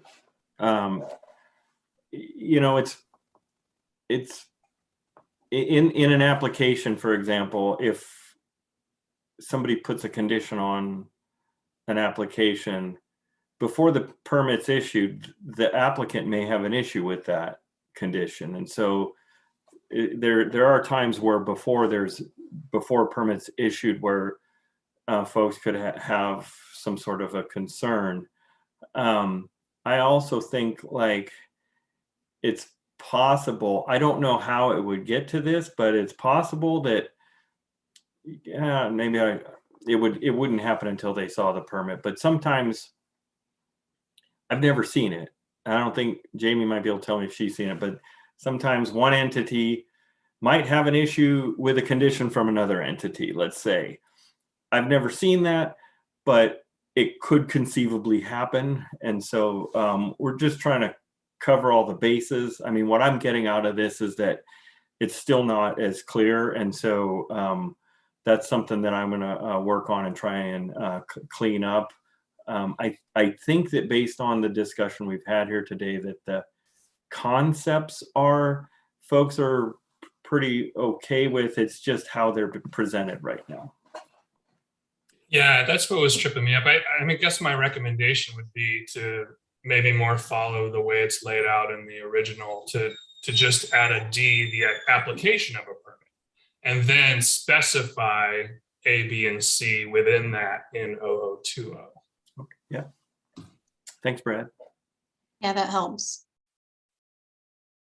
Does anybody have any additional comments they want to bring up with regards to 736-051-000? How many O's?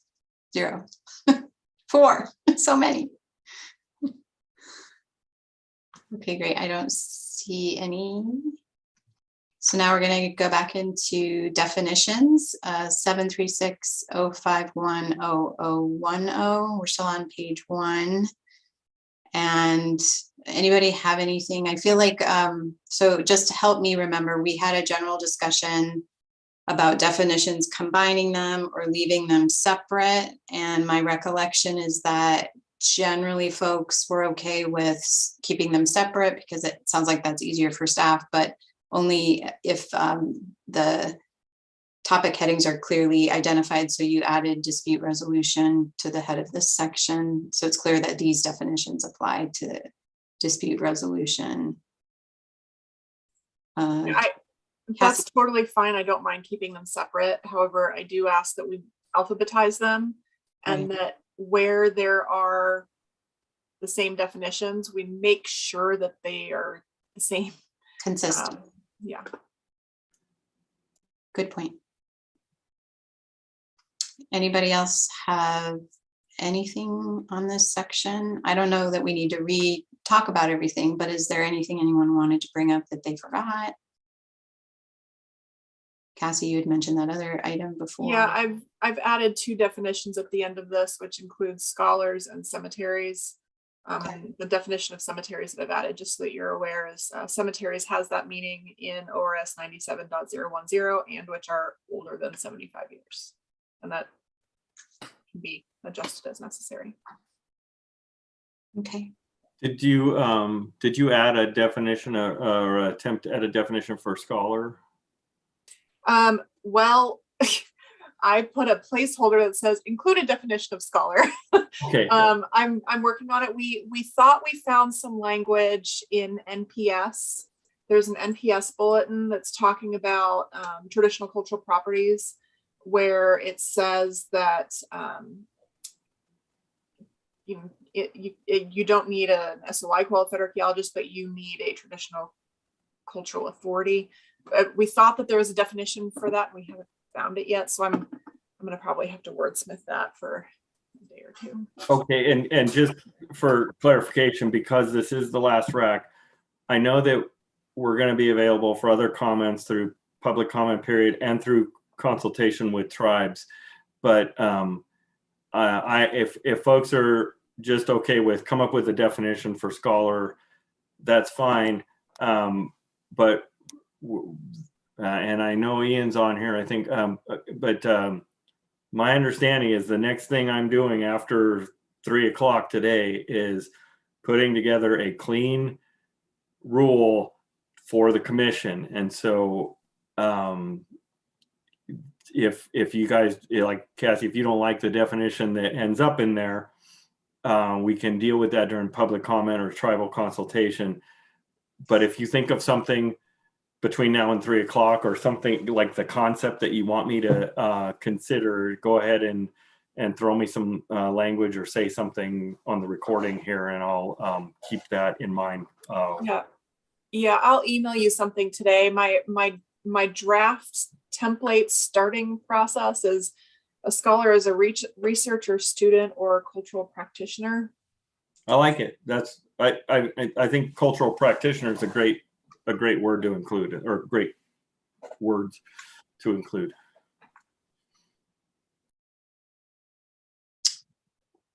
Great. So I have a comment, and I don't know if it's appropriate for this section of definitions or the next section of definitions regarding the permits, but this goes back to my concern regarding the need for clear and objective language in that 0080, the expedited permit. And so again, I know that staff, you're going to consider the comments that I submitted. And again, they're individual comments, not RAC comments. But my concern is if it's appropriate, I think a definition of repair or maintenance be added so it's clearly differentiated from imminent threat to life and safety, because I think they're very different things. And so if after reviewing the comments, you determine that expedited review isn't appropriate for repair, then I don't know that you need a definition. But if it is, then again, for those of us, at least at local jurisdictions who use this, I want to be able to manage expectations, especially with my public works crews, about what they can expect is acceptable. So if a water line breaks unexpectedly, what can they expect to do? Yeah, and I mean, I will take into consideration that. I will take into consideration Catherine's comments. I'm also going to take into consideration that everybody would ask for an expedited permit. I mean, we get requests all the time for those, and so I want to be very careful with the language that we are using, because as I mentioned before, human remains and the ORS 97-740 to 760 defined things. And I don't mean any disrespect by calling all them things, but just as a way to group them right now, I think that those hit a high bar where any of those are found, we are going to do whatever we can to address the issue. And that's at the request of the tribes who have come up with a plan for what needs to be done. So they have to be involved in that process. Then aside from that, we're going to look at what you've provided and other comments, because we don't want it to rise to the same level if somebody's I agree. Lawn is not going to keep green or no. And that's why I think it's important to differentiate it. And I also want to be sensitive. Again, I'm representing the LOC here, and I've heard from different jurisdictions their concerns and how that relates to what I've talked about before, financial hardship. So yeah, we can talk about it more, but at the end of the day, what I hope is that there's clear and objective language again, so I can help communicate that, so I can manage expectations. So that's what would be helpful to me. Brad, you have your hand up. Yeah, I was just going to say, perhaps you could cover that in the undue threat part as well. It seems like there's a lot of cases in which if you found a site with an open trench in the city somewhere, that would probably be undue threat just because it's exposed. I guess you can cover it with a steel plate, but you get into like how imminently in harm is it, once it's been identified in a setting like that. Yeah. No, that's a good comment. Thank you. Does anyone else have anything on the definitions in this section 0010? And I guess we go onto page, all the way to page 3. Yes.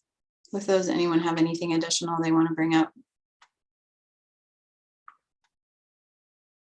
Okay, I don't see anything. So we just talked about 736-051-0020. It's been so long. Does anyone else have anything to add that we forgot to talk about? Okay, I don't see anything. Then the informal dispute 0030, bottom of page 3. Anything additional? No.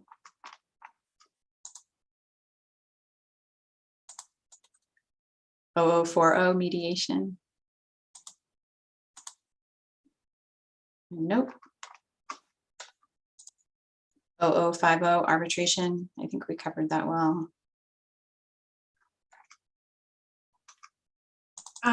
This is Cassie. So I just made a note here that I still, sorry, we're on 0060, yeah? Yes, bottom of page 5, the big, yeah. Yeah, sorry, I just lost my place for a second. 0060, I would still really encourage some statement and clarification around those things that tribes consider to be confidential, which don't fall under the public records rule. I know that you can't say that these things are confidential, but I think that there needs to be some acknowledgement that tribes have things that they think are confidential that maybe shouldn't be shared to SHPO in that case.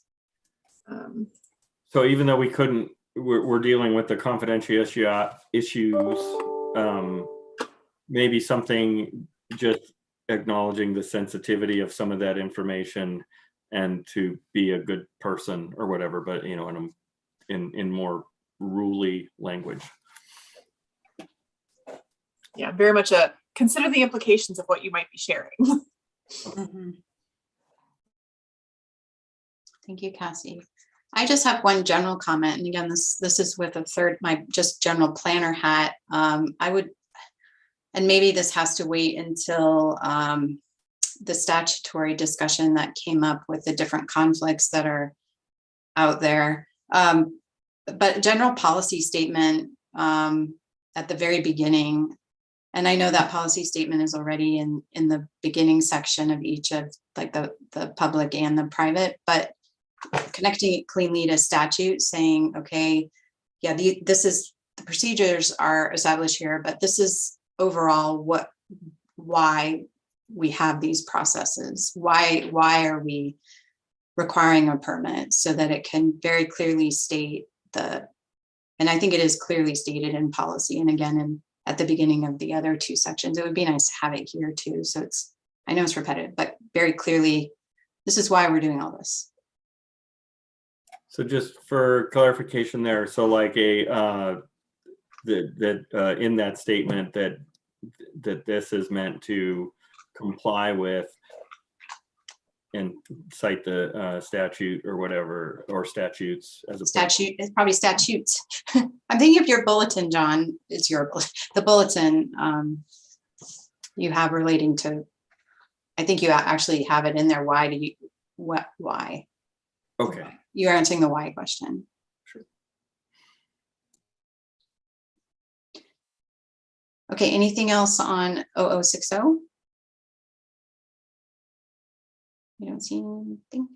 And then definitions in 0070. Anything we haven't discussed already, or anything you want to bring up again just because it's important to you? Shelby. Shocking, I'm sure.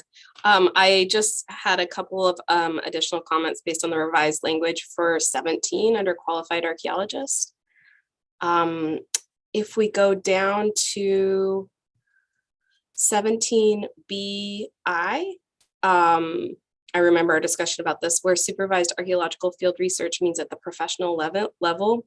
I think you should add additional language to make it even more clear that what professional level means. So the intent here is to exclude work done as a student on a field school, for example. So I think that needs to be more explicit here to make that intent clear. So some language about excluding work done as a student on a institutionally led educational field project or something really like that, to make it 100%, because it is important to all of us here. I think that that's clear, or I shouldn't speak for everybody. I think it's important. We talked about it.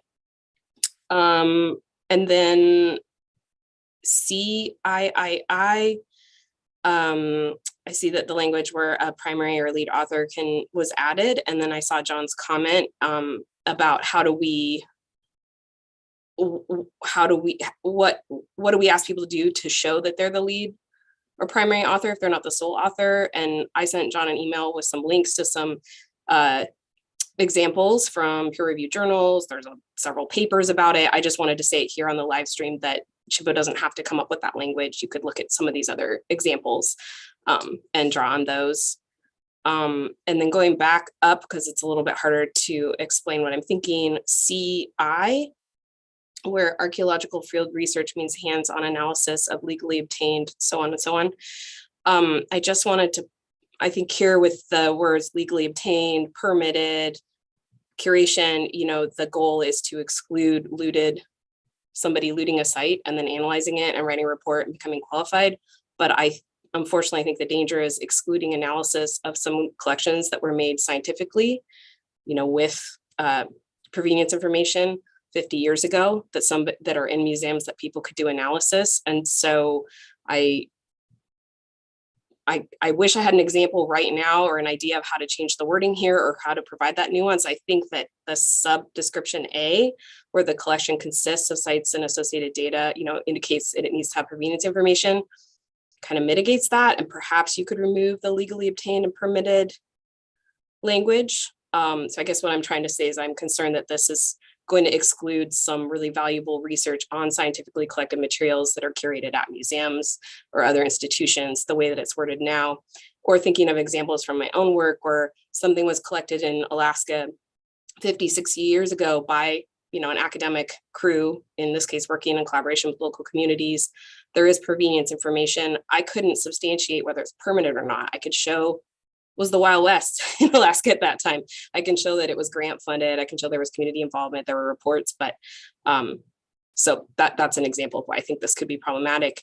Another idea to perhaps offset this is thinking about what's in your guidelines or your application, like asking people to, if they can't just point to a reference to show it's permitted, to ask them to explain how it was legally obtained or to justify this. Again, the goal is to not exclude research on these like old collections where it's hard to determine some of these things, but they still have scientific value. So thanks for listening to me go on and on about this issue. It's just very important to my institution to try to get to a better place with all this. Yeah, I want to thank you, Shelby, and I will definitely, I think those are all really good suggestions. And I just wanted to take this time because you sent that email and I haven't responded to it yet, but I wanted to just respond and go, thank you. I did look at it and I found it to be very helpful. So these are things that we do need to, you know, discuss in more detail. And while, you know, I like to think that I've done a number of reports that would be thesis quality that I could submit if I needed to, my thesis, which is what I used in Oregon for my qualification, was from a 1948 collection that had no permit. So I completely agree with what you're saying. And I just, for full disclosure, and I'm going to say that because I do think it's difficult to determine whether or not something has a permit or not. And so these are all very valid points. I think the intent with the legally part, I think Catherine brought up the Columbia River, whatever his name is, guy.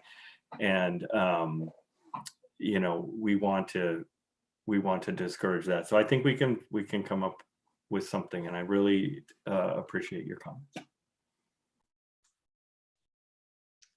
Thank you, Shelby and John. Cassie, and then wait, Brad. No, never mind. Yeah. It's okay. I had a good example of what Shelby was talking about, but I think we all agree there's some exceptions. Yeah, I fully and wholeheartedly agree with everything that Shelby just said. So thank you. I just going through this section, I made a couple of notes. One under 4 sub B, here again, I added burials and cemeteries. I just wanted to, and perhaps my notes were just bad because I think I missed, did we get a clear consensus on how many objects creates a site? 1, is it 10? We are going with statute. It's objects. That's what's in statute. So 2?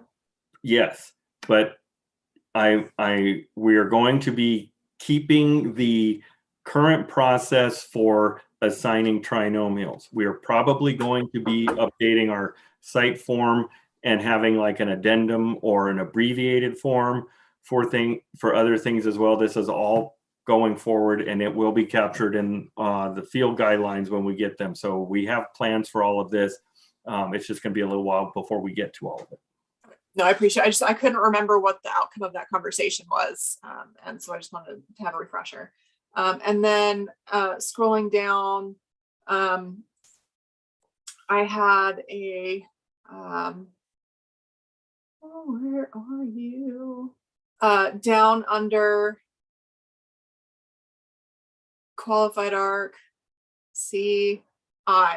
So where archaeological field research means, I agree with what Shelby said, but also I'm going to ask you please add or tribal facility at the end. Thank you. I think that's all I have. Thank you, Cassie. Does anybody else have anything for the definitions section? I have a quick question about Cassie. Do you not think that that falls under the alternate curatorial facility? Or would you like me to include it in the alternate curatorial facility definition? Well, yeah, I would love to see tribal facilities included in the alternate curatorial facility definition.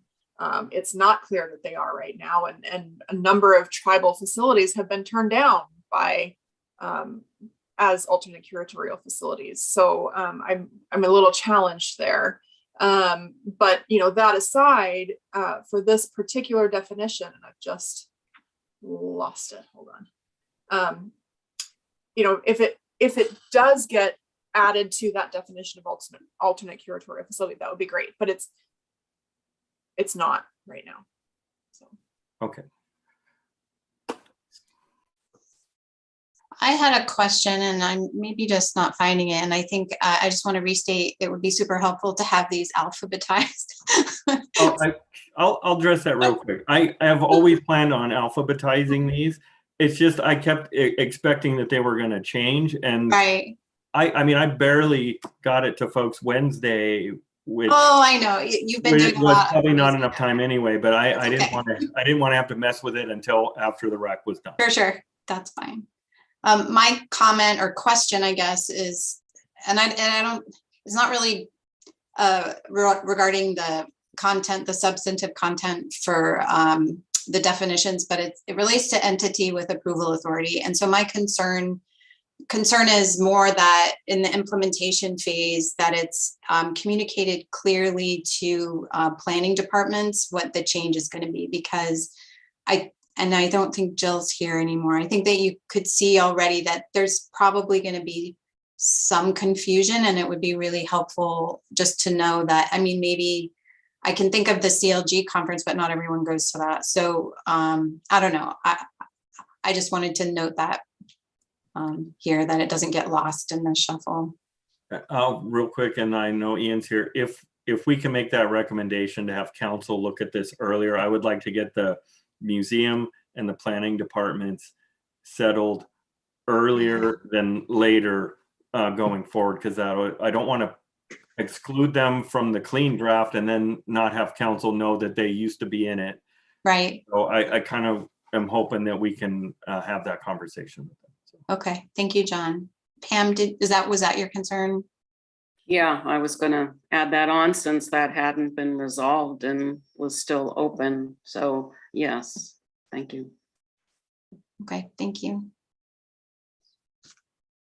Okay, any other comments on this definition section? Okay, I think good discussion. Christian has one. Oh, sorry, Christian, sorry.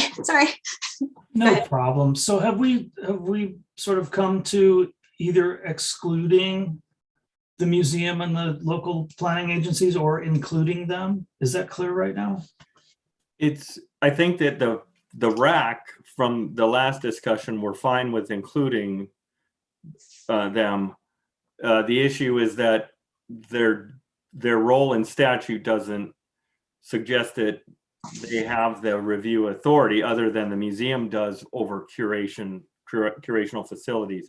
And so we just need to get that cleared up before we include them. So thank you for the clarification. I think Kimberly did request, if they were removed, that we maybe add a notification process at least for the counties and cities. So yeah, thank you.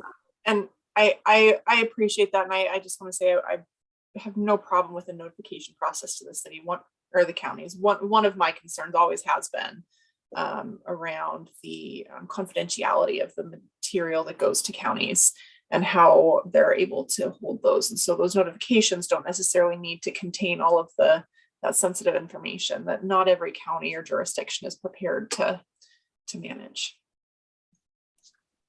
And I think that's a really good point, Cassie, because we have those concerns at SHPO as well, not with all of them, but there are so many of them that there are some that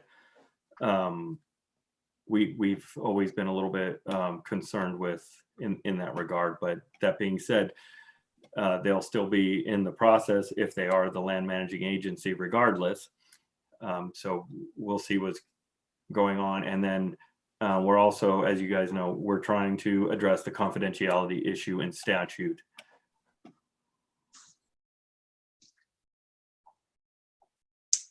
Thank you. Yeah, thank you.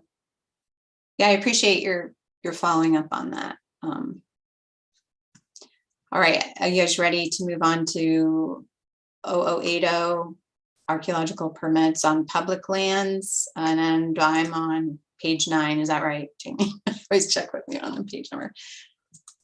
Anybody have any general comments that you want to emphasize, discuss again? I just made a note under 3B. First, I really appreciate that you've included this information about tribal coordination. I hope it stays. But I also remember a conversation at the beginning of this RAC process where DOJ said that we can't make recommendations in rule. And so I don't know if that was specific to what that recommendation was, but if that is the case, I'm worried that sentence may get scrapped. So I'll just. I don't remember if it was we can't make recommendations. Maybe that's the case. I know that just based on the previous discussion, we can't assign roles. So this is just sort of a strong encouragement, which I actually think was in the previous rule, it worded differently and in a different place. But so I'm hoping it can stay as well. But you've also brought up a good point here, since I almost feel like we're getting ahead of time because we're almost to the end again. But were you and Christian representing tribes or anybody that's previously worked for a tribe okay with the tribal coordination definition? I thought it looked good. Yeah, I thought the tribal coordination definition looked good. If there's something we have to take out too that the group felt really strongly about, we can always add it to our guidance. But either way, I think that the inclusion of tribes in that list below that statement is helpful too. So.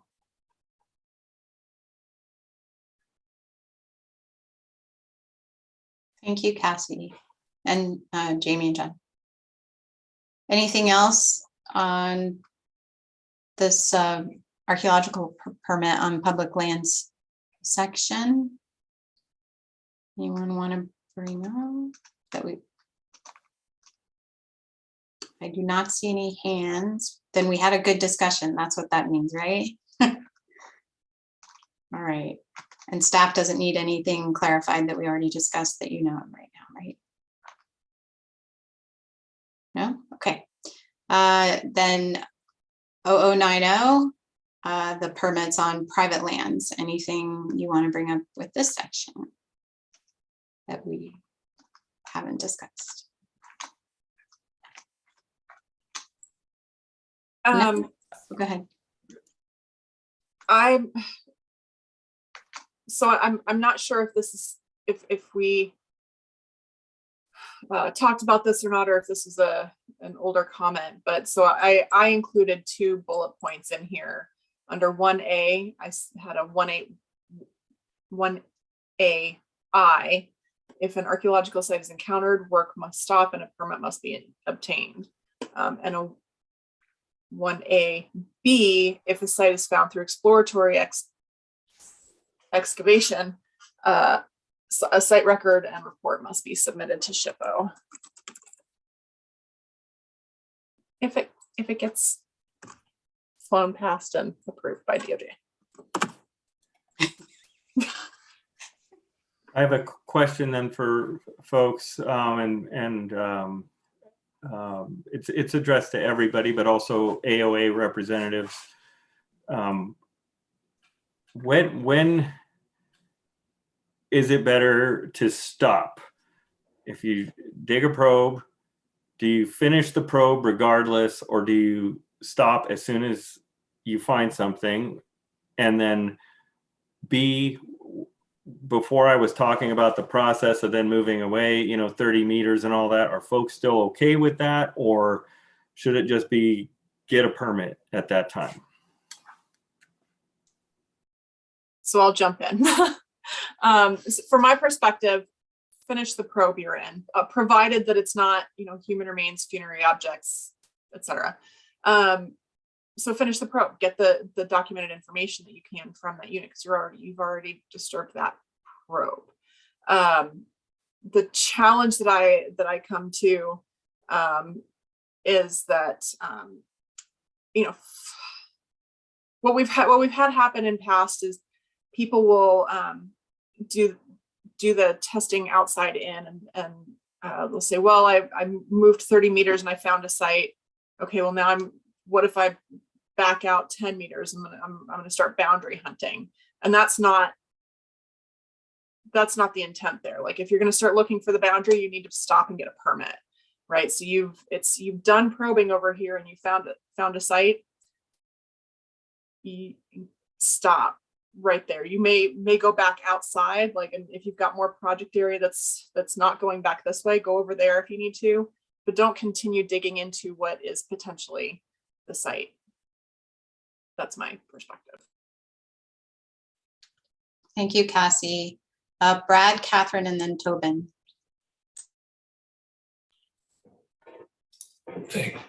Yeah, I would say finish the probe as well. It's awkward to stop.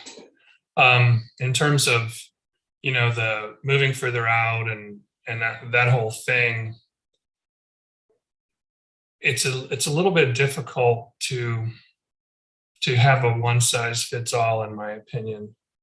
If you're in a completely flat field with no real geographical boundaries, I think you can legitimately move out a couple of intervals with the goal of thinking that the site is probably not there. How many intervals that is, how far that is, maybe it's, if you're doing 20 meters, maybe it's 2 intervals to 40. If you're doing 30, maybe it's 2 intervals to 60 or something like that. But if you're also near a slope or some other geographical boundary, I kind of agree with Cassie. Like, you can kind of infer that the boundary is probably there. So there's really no need to put another hole there without the permit. So it's a little hard to find a perfect answer to that question, I think. I'll jump in, and before we get to other folks, I'm only jumping in because I feel like we were doing okay on time for once. But I think that stuff like finishing the probe is important to include in the rule. Some of the other stuff I think is guidelines potentially. And so I just wanted to say that. Thanks, Brad. Thanks, Brad and John. Catherine. So I agree that finishing the probe is a good idea, but that is not currently how we understand the rule. We are under the impression that as soon as we hit artifact number 10, we have to stop whatever we're doing. So that would need to be clarified.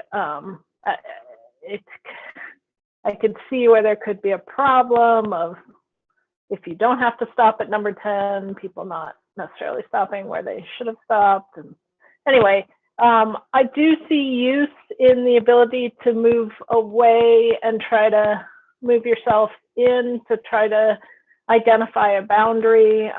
Again, it is our understanding that, wherever we are within what becomes the site, we have to stop. So if we've hit 4 artifacts in one, and then we hit 6 in the other, and then we move away from that and we just get one, you got to stop that probe there and move out again. But there really is use in knowing for that permit that you're going to apply for, if you are, or working with the client on, okay, can we avoid this whole thing? It helps if I know where it is to try to avoid it. You know, landform is clearly important and informative on that, but to not be able to work your way around it, I think would be problematic. So I think I answered your question, but maybe I forgot part of it. Well, I'll just add something to it. So if we are going by definition in statute where it would now be 2, and you get 2 in a probe, but you're finishing the probe, and I might offer, I may add language that if you came down on a feature or something, I don't know, that maybe finishing the probe is not the best. I don't know, but if you have the 2, then anywhere else you dig within a reasonable distance of that's positive is just going to be, you're still digging in the site. And so I don't know if that would factor into your thought process on that or not. And I understand what you're saying, because I think there's going to be, I don't know, I feel like there are going to be some people who are for, some people are against. So that's why I'm asking the question. Yeah, I don't think it's going to make a significant difference to me whether it's 2 or 10. I mean, 10 is stupid, I think. I like 2 better. So I think it would be kind of the same process as far as I'm concerned. You know, you're going to have to change your guidelines to match up with that. And then you're going to have to prepare for, well, I don't know, 60% of your applicants to screw it up, and to do the 10 thing. And then if you're not going to give a trinomial to a site with 5 artifacts, I just feel like you're going to have to make a change across the board. You can't do it halfway. And we may switch that. It's just, we have help now, but I don't know that we could handle that much more of a volume of site forms coming in, and having to do the trinomial assignment and all that. I mean, that was an issue from the first Shipalooza that still resonates and we hear about a lot now, but we do have more help. But I think Brad and Tobin are up, so I'll jump to them. Sorry. It's okay. We're doing okay on time. It's a good discussion. Tobin and then Brad. Okay, well, okay. I'm going to play devil's advocate here a little bit. And it's partly down the line that John was just going. Yeah, it's convenient to finish your probe, but what are you finding? I think that is key. And unless we do an exhaustive list of what constitutes something where you can finish a probe or not, I think it's problematic to say finish the probe, because, you know, finding 9 flakes is very different than a cache of bifaces, or certainly human remains or funerary objects or whatever. So, you know, I think we need to go one way or the other, unless we want an exhaustive list. I personally don't like exhaustive lists because there's things that always fall outside of that, you know, but it depends on what we're calling a site. So we've been talking about 2 artifacts, 2 objects is a site, but you're not going to assign a trinomial. But in this definition, it says archaeological site, 1A there. So that's a minimum of 10 artifacts, right? So like, do we set the threshold at, is it under 10 artifacts? Finish your probe and then move on? I'm not sure. I guess what I'm getting at is we're creating some issues here by going through this that I think could get us down the line. And then it sounds like we can just address this through guidelines, but for the moving on to a different unit, I think if you move away from where it appears that site might be coming from, it's valuable to get as much information as you can during that field outing to base, like Catherine said, to base your formal permit on. So those are my little devil's advocate bits there. Thanks, Tobin. I appreciate it. Yeah, I think though too, though, that it's hard to wrap our head around this, but statute says a site is made up of objects. So that's why we're going to 2. Doesn't give a number. It just says objects.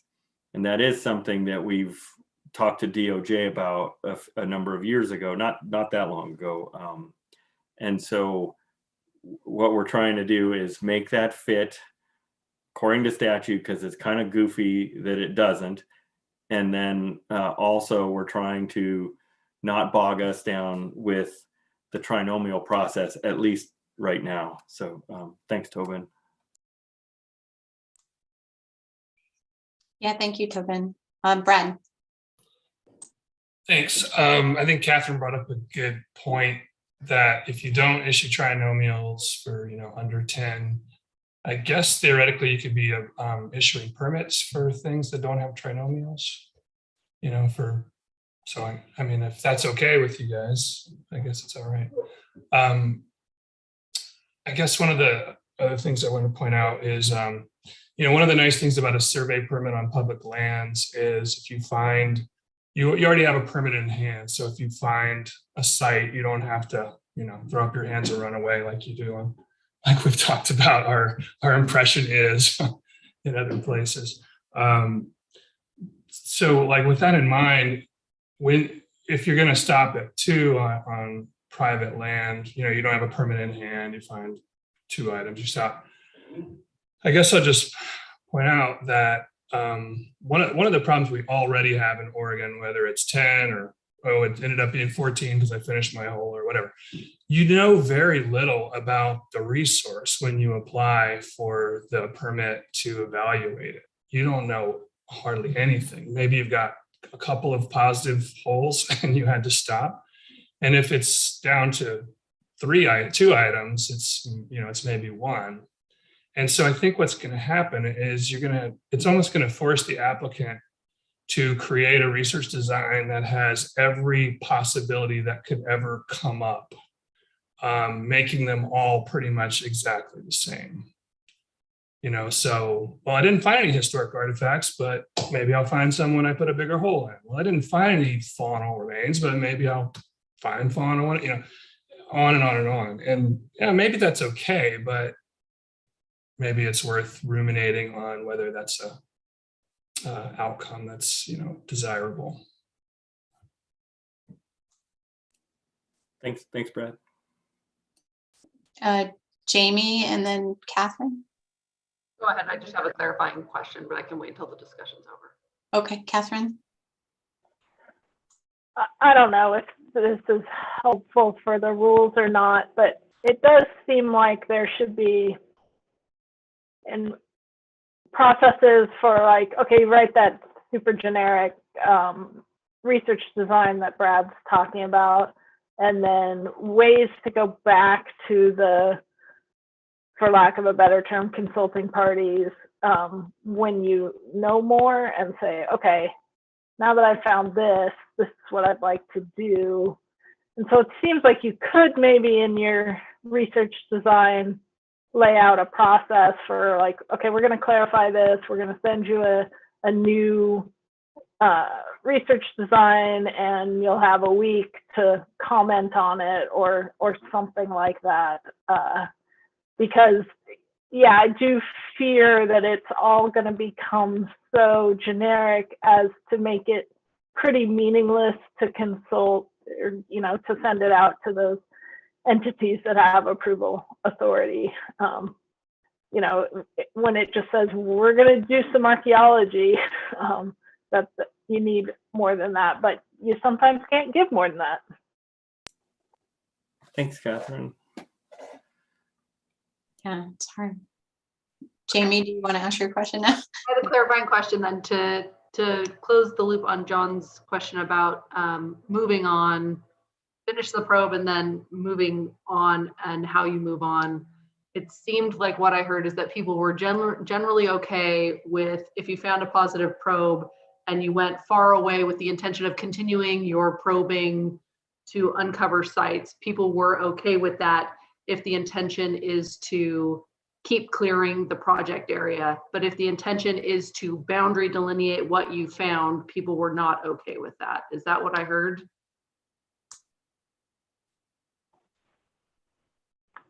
Yeah, go ahead. Not from me. I'm okay with the boundary delineation also. Christian and then Cassie. I sort of hesitate to wade into this morass, but I guess I will a little bit. It being a case-by-case basis, in many cases, you're going to have a surface expression of artifacts is going to lead you to an easy answer on that. But in certain kinds of probing activities, you've got a line across an area where you can't see anything on the surface. So there's a lot of subtleties here, and I think those should be taken into consideration, because if you're digging a line of set of 10 probes along the right-of-way or the highway, and you, in your second probe, you run into 10 artifacts or 2 artifacts or whatever it is, then I think it may be appropriate to finish the hole. You know, there's another subtlety too, is what's down there. If we're just looking at flakes in the matrix, that's one thing. It could be more significant or more complex than that. Yeah, I guess I'm trying to express, this is a kind of thing where we all need to be locked in a room and nobody gets to leave, everybody gets to show up, nobody can leave until we figure out these rules. Maybe this isn't the place to do it, but yeah, case by case basis, and there's a lot of subtleties involved. Thank you. Yeah, thank you, Christian. Cassie and then Brad. Yes. So this is why I really advocate for people to just get a permit to begin with, even if you know you're going to be testing on private lands, even if you don't have to, because when you find a site, then you don't have to stop, right? My concern gets into, well, I found a hole. Oop, there's midden in my hole. I'm going to do boundary delineation. I'm going to move out 5 meters and oop, there's still more midden. I better move out another 5 meters. Oop, there's still more midden. And then now they're just putting holes in shell midden over and over and over again. We can't have that. That's not okay. That at this point, it's problematic. So there needs to be a permit to be excavating in an archaeological site, period. Brad? Thanks. I was going to say there's boundary delineation and then there's boundary delineation. You know, I feel like what we tend to do is when you have a large area and you're shovel testing on a grid, what we'll just do is sort of skip an interval and then continue with the grid. And we don't think of that as boundary determination. It gives you a rough idea of the boundary, as those are negative, but it's not like full boundary determination. And then you get your permit and you go back and you do some intervals in between that grid negative and your positives to try to actually shore up the boundary more specifically. So I don't know how you actually write that in guidelines, but you know, it seems like if you're grid testing away from the perceived boundary due to surface expression, landform, etc., and I wouldn't call that boundary testing. And That's Patrick, I just what want I was getting at. It's the intention, like you're not intending to boundary delineate, like probe back towards it. You're intending to continue moving through the project area, and you'll come back to that area with the permit or whatever. And I think I'm going to go back to there's something that I think there is a place where we can land in rule with some of this. You know, Cassie put language in that might be the easiest thing. I'll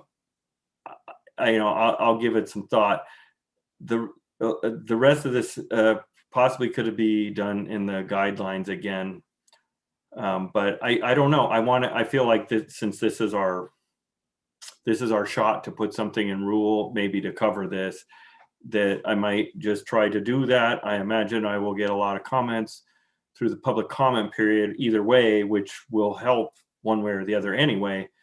But I think I'd like to land somewhere just so there is some clarification, you know, with what happens when something is found in exploratory probing on private land. Thank you. Patrick? I, like Christian, I'm very hesitant to wade into these waters, but I'm going to throw a different perspective out for you all. And what I'm bringing to you is the perspective of a prosecutor and somebody who's dealt with the laws on this, but not the rules. And I think in some ways we can simplify it and make it far more complicated or painful at the same time. But when I read the statute, and I recognize there's differences between 358.920 and 390.235. But 358.920 simply says a person may not excavate, injure, destroy, or alter an archaeological site or object, et cetera, on public or private lands unless authorized by a permit. And site is defined as more than one in context with each other.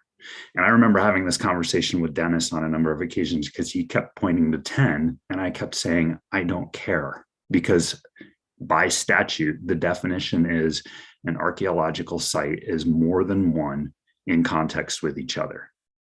And so in our rules, if we're going to create rules or we're going to create guidelines that what I'm hearing from you all is we did a test probe and we came up with archaeological objects.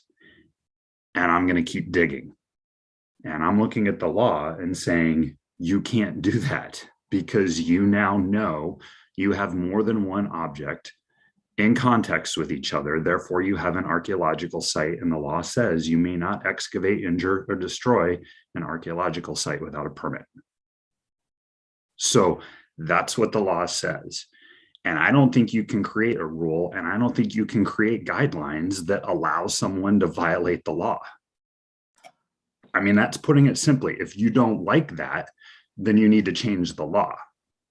But that's what the law allows or prohibits. I agree with you, Patrick. I think that's where this is going. I don't know where, as a prosecutor, how you would feel about the moving out 30 meters part of it or whatever. That's where I was thinking of addressing in guidelines. But well, and if I can respond to that, what I would say is, the one thing, what I do need to add is, if I were to choose to prosecute that, the statute doesn't provide a mental state. And under the criminal code, in order to prosecute a case, you have to have a mental state. And so we would have to elect, at least with criminal negligence, if not recklessly, knowingly, or intentionally. So a mental state, by definition, which also is defined in the criminal code, has to be there. But I think you'd be pretty hard pressed to argue that if you've dug a test pit with the purpose of trying to find if there are artifacts and you found them, and then you dug another one, it's pretty hard to argue, especially as a qualified archaeologist, right, that there isn't necessarily negligence there. Whether it's criminal negligence or not, I don't know, right? It's going to be fact specific, and you're going to have to look at each incident. So it's not, so there is a threshold that isn't talked about in the statute, and that's the mental state threshold. But I just think you guys need to be aware of the fact that as soon as you find archaeological objects in context with each other and you continue working without a permit anyway, you are at risk of violating the law. Thanks, Patrick. That's very helpful. Yeah, thank you, Brad. And I just want to note it is 1:56. So to make Joe happy, we need to wrap things up. Yeah, I mean, I'll just comment that I totally get that. And if that's where guidance is headed, then I'm going to agree with Cassie. You should get a permit every single time you do a survey. So you guys should assume you're going to get 10 to 20 times as many more permit applications as you have in the past. And perhaps the legislature should set aside some money for some more staff. Good point. Thanks for the plug. For the record. Christian. Thanks for that, Patrick and Brad, both of you guys. I mean, maybe where we're sitting here is that's what the statute looks like. If you find two, stop. And in between, having a permit for all surveys, which I don't think, I think that's not something that should be completely off the table. But we can also prepare people to think about these research designs in advance of finding those things. If they expect to find those things, then they should expect to have a research design and a permit application ready to go right there. I know it puts a hitch in everybody's get along as far as, oh, we just mobilized and went to the field to go dig 50 probes. But at the same time, you know, those needs for a permit still stand in the statute, and we should have that in our heads when we think more deeply about this. Thanks. Thanks, Christian. This is really helpful. I appreciate it for the last discussion before we move on, because we need to capture something in rule to address this. So I appreciate it, everybody. I would like to ask one last time if anybody has anything else for the good of the order, I guess, before we turn it back over to staff. I'm just going to state really briefly, and I know that we don't have time for a long discussion about this, but going back to the very first day when we talked about definition of success, mine was wanting to work towards clear and objective language, but also that everyone on this RAC could have an opportunity to be heard. So from my perspective, it appears as though we accomplished that. And I just, again, want to express my thanks. So now I'm going to turn it over to, is Joe ready? Do we want to take a break? I guess I didn't ask that this time. I'm sorry. We are right on time, but if you went a short 2 minutes, can we do two? Okay, let's do 5 minute break, please. 5 minutes. Okay. All right. Thank you. I'm going to say goodbye. I let a couple folks know ahead I have childcare issues, so I have to leave. I'll email Jamie and Joe. If I think of any financial issues, I'll email, but I just wanted to say thanks and bye, and I'll see you all in person. Bye. Thank you, Shelby. Thank you, Shelby. Great work. Yeah, thanks so much for letting me participate. It's been great.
The afternoon sun is quite bright today.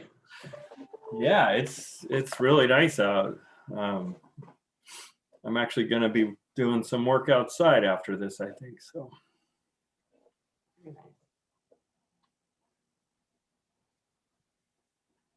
Ooh.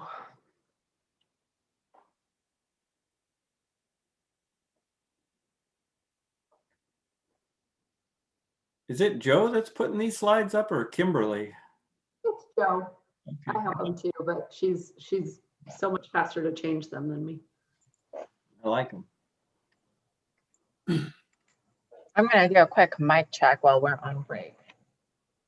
I didn't hear you. Kidding. Very helpful, John. Okay. Video is on. Am I coming across okay, or does it still sound far away? It sounds great, I think. That sounds okay on my end. Okay. Yep, much better. Yes, absolutely. Thank you. I'm not using a microphone. I think it's just Zoom playing tricks on me today. So if it does seem to go in and out or it changes, please let me know and I'll pause and try a couple different options I have laid out.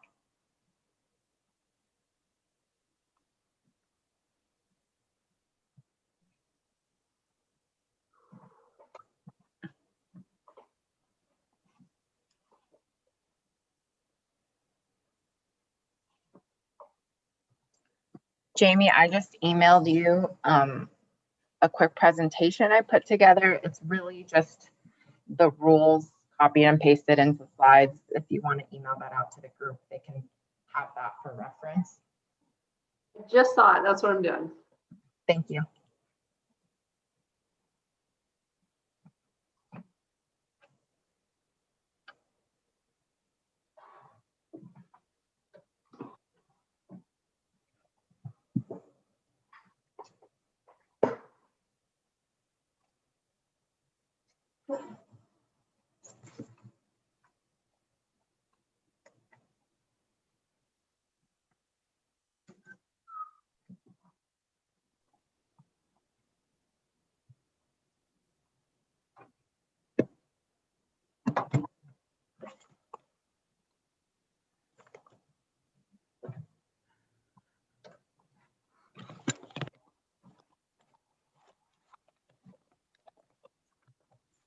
When you're back, if you could just turn your camera on so we know you're here, and then I'll just have staff get things going when you're ready to go. So while we're waiting, I had a comment for Catherine because this is the third rack. So we're almost 18 hours or 16 hours into it, and I've never seen your cat move. You're not watching closely enough. He does occasionally lift his head or do a classic black cat stretch, but this is his usual day. He's 14 and he likes it when the sun shines. He's got life licked, I think. So.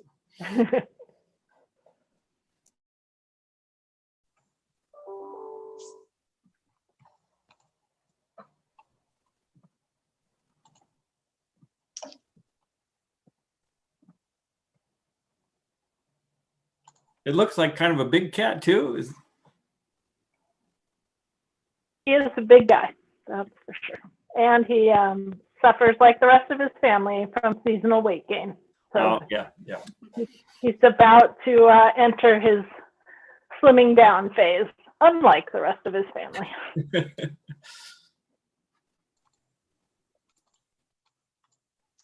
I had a cat that would do that too. I think we're okay to get going. Are we missing anybody? I don't see Patrick's camera on, but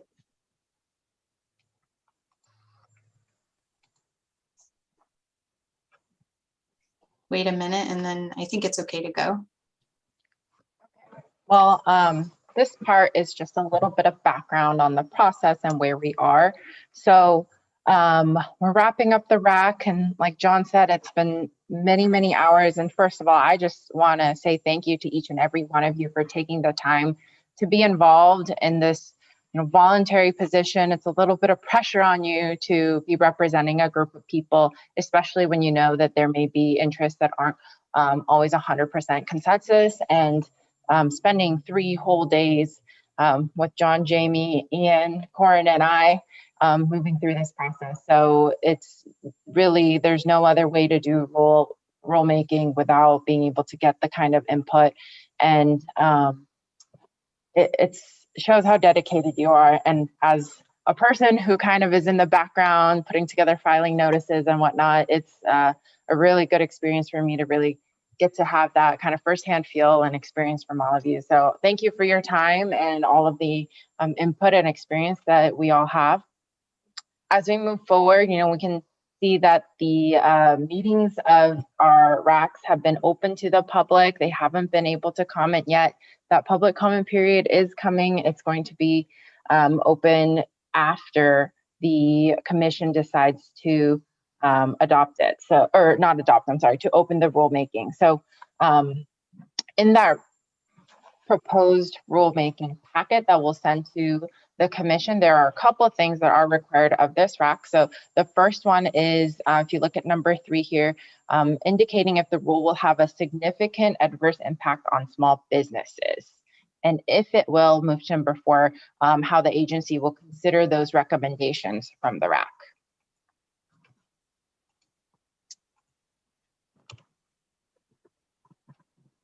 And what that significant adverse effect upon small businesses is really for you to discuss today. And there's also a second portion, but I'm going to try to keep this discussion to about half an hour so that we have some time to discuss the next little bit. But if there is going to be that adverse impact, the recommendations that you could give to the agency include the following. So all of you have been emailed this presentation just now, so it should be in your inbox. As I go through the slides, if you want to toggle back and forth on your own too, that might be helpful. But these are pretty word heavy. They're not great presentation slides. Are you wanting us to discuss now? I will in just a little bit. So the other portion of all of this, I'm going to do this one slide and show you a couple examples of recent fiscal impact statements, and then I'll open it up for discussion. So the last part of this is what that cost of compliance effect on small businesses could look like. And we'll just jump to examples here. So this was a recent rulemaking that was just open. It's actually an OPRD proposed rulemaking right now for the drone takeoff and landing rules. So if you look here, there's the explanation of the cost of compliance. And it's unlikely to have an economic effect. So we go into the detail there about dealing with the FAA and the Department of Aviation and Department of Forestry. And then 2, it does talk a little bit about like how many Oregonians were certified as remote pilots. Would that go into the consideration into small businesses, et cetera? So there's some discussion here. And then that last little bit about small businesses. They had an opportunity in the drone RAC to include small business owners. So that's stated in this rule filing notice. This one is from the Department of Forestry. They also did a review of the fiscal and economic impact, as you can see. And then they will state if there is any additional or if there aren't. Sometimes you don't know, and then they'll say as such that there may be some potentially reduced amount of record keeping. There could be some additional costs for compliance. It doesn't have to be super specific, but it is important that this group discusses it. And then in half an hour, I'll get into the racial equity statement. So I'll just open that up and hand that back over to you, Kimberly, to handle the discussion. Thank you. Okay, great. Thank you, Joe.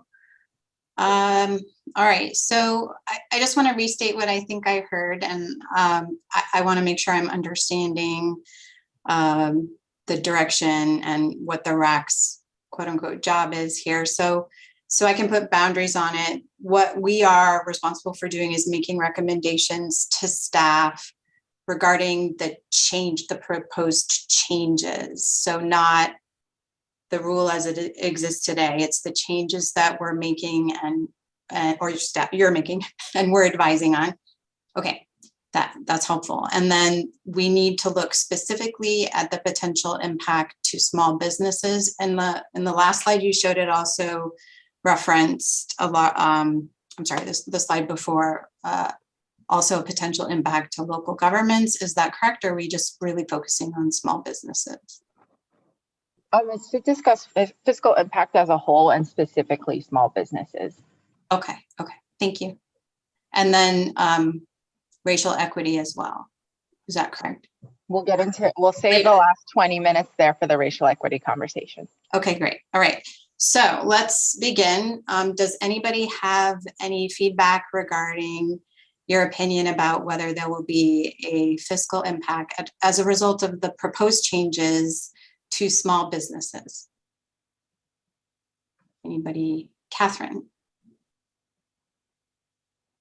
So it seems to me that changes in how often permits are needed. So that last conversation that we had, changes in what makes a qualified archaeologist, and changes in the amount and type of information that you have to submit with the individual permit application, all will create different workloads for small businesses who theoretically could pass the cost along to their clients. So I'm not really sure how you draw those lines, but those are things that I see as impacting small businesses. Thank you, Catherine. And when you define small business, it's small firms that are maybe archaeological firms that have qualified archaeologists. Is that where you're thinking? Yeah, I'm thinking of archaeological consulting companies. Okay, thank you. I don't know what is small in this definition, but many of them are small, but it will also affect the larger ones, which are probably still small by the state's definition. Right. Thank you. Brad? Just to add to that, clients that are small businesses as well who have to pay for the additional cost. Right. Christian? Muted. Oh yeah, muted. Sorry about that. I guess I would suggest that, and this relates to sort of my ideas of success for this, if we can provide some clarity in the rules. I think it may be an advantage, or at least a boon a little bit to the small businesses, because they'll be more clear about what the requirements are for the qualified archaeologists, so their hiring practices can be more direct, and the application process hopefully is a little bit more clear, so it can be a bit more streamlined. And I think that there are ways to look at this in which it would be no adverse effect to these small businesses. I frankly don't know exactly what the definition of small business is, and that might be helpful. Let me pull that up. Maybe take me a couple minutes. Yeah. Thank you, Joe. Brad, do you have one more thing you want to say? Oh, okay. I had a comment on this, and again, we had to do this for the other RAC I was most recently on related to middle housing, and I guess my general comment is, again, I'm representing cities here, so I'm looking at it from that perspective, sort of from the other side of what kind of permitting process small businesses have to go through, for example, to connect to infrastructure. So I seem to always be going back to that public infrastructure issue. And with the removal of the economic hardship provision in that expedited permit section, I can anticipate that some small businesses would feel that this would be and not just an economic hardship to hire an archaeologist to do the appropriate permitting, but also any delays. And so I think there'll be a transition period where, as you implement this, that there could be hardship, a perceived hardship. And I think I did bring up, actually, interestingly, on this other RAC related to middle housing, the importance of archaeology. The way that they dealt with it in the implementation is that they have something called an infrastructure-based time extension request. That's a mouthful, but it was a way for them to accommodate some of the hardship relating to developing the appropriate infrastructure in order to allow cities to have appropriate locations to allow middle housing. And I guess this goes back to the discussion we had, I can't remember, it wasn't today, it was earlier, where we talked about the tiered archaeology permit having different tiers of permits so that, you know, you've got your permits that folks are applying for related to, I'm probably going to classify this all wrong, but academic archaeology, where, you know, you have a research design, you have a lot of time, you maybe are wanting a permit that's going to last for 2 years, or you've got the more sort of CRM type permit, which is associated with development.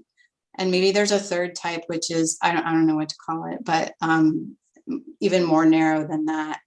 And if there's a way to come up with some tiered process, that might be a way to get at what some of these local jurisdictions and then the small businesses associated with them might be experiencing. I don't have a good answer other than I do know there's an issue with the way economic hardship is being used currently, and I don't think it's a good idea to keep it, but I do think that perhaps moving forward, you might hear some public comment about these changes and that they may be causing some financial hardship to folks. That's my comment. Any other input on just general fiscal impact? Joe, did you have a definition? I did, and I put that in the chat and I'll read it out loud here. Small business means a corporation, partnership, sole proprietorship, or other legal entity formed for the purpose of making a profit, which is independently owned and operated from all other businesses, and which has 50 or fewer employees. Oh, that's a clear definition.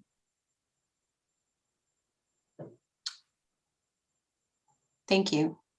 Would also maybe ask the RAC if they foresee an impact, those that are associated with CRM firms, is there an impact to the people that are hiring you based upon the changes, if they're small businesses?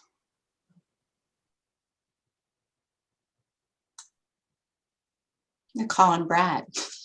I mean, that's what I was saying before. If I'm kind of going the route of getting a permit for every single project with probes just to be on the safe side, then every single project needs a permit. There's an extra cost associated with permits. Generally, the cost of surveys goes up.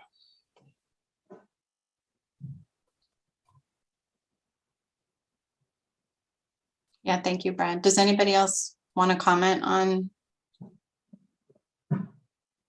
this before we move on to racial equity? Okay, I don't see any. I know Shelby's not here, and maybe she'll have some follow-up comments just relating to the university side of things. Before we move on to racial equity, I guess I have a question for staff, and maybe this is, how does the commission then deal with this, the Parks Commission? Is if the answer is that there will be an effect, what then happens? So I would like some clarity from this group if you are saying that there is going to be an adverse negative impact on small businesses, or if we're saying that there could be some good, some bad, and it's unknown at this point, or if you're saying, no, there's no adverse impact at all, which I don't think that's what you're saying here. But if it is the case that the rule is showing that there will be significant adverse impact upon small businesses, we're going to ask you to come up with some recommendations for us. So let me share this screen.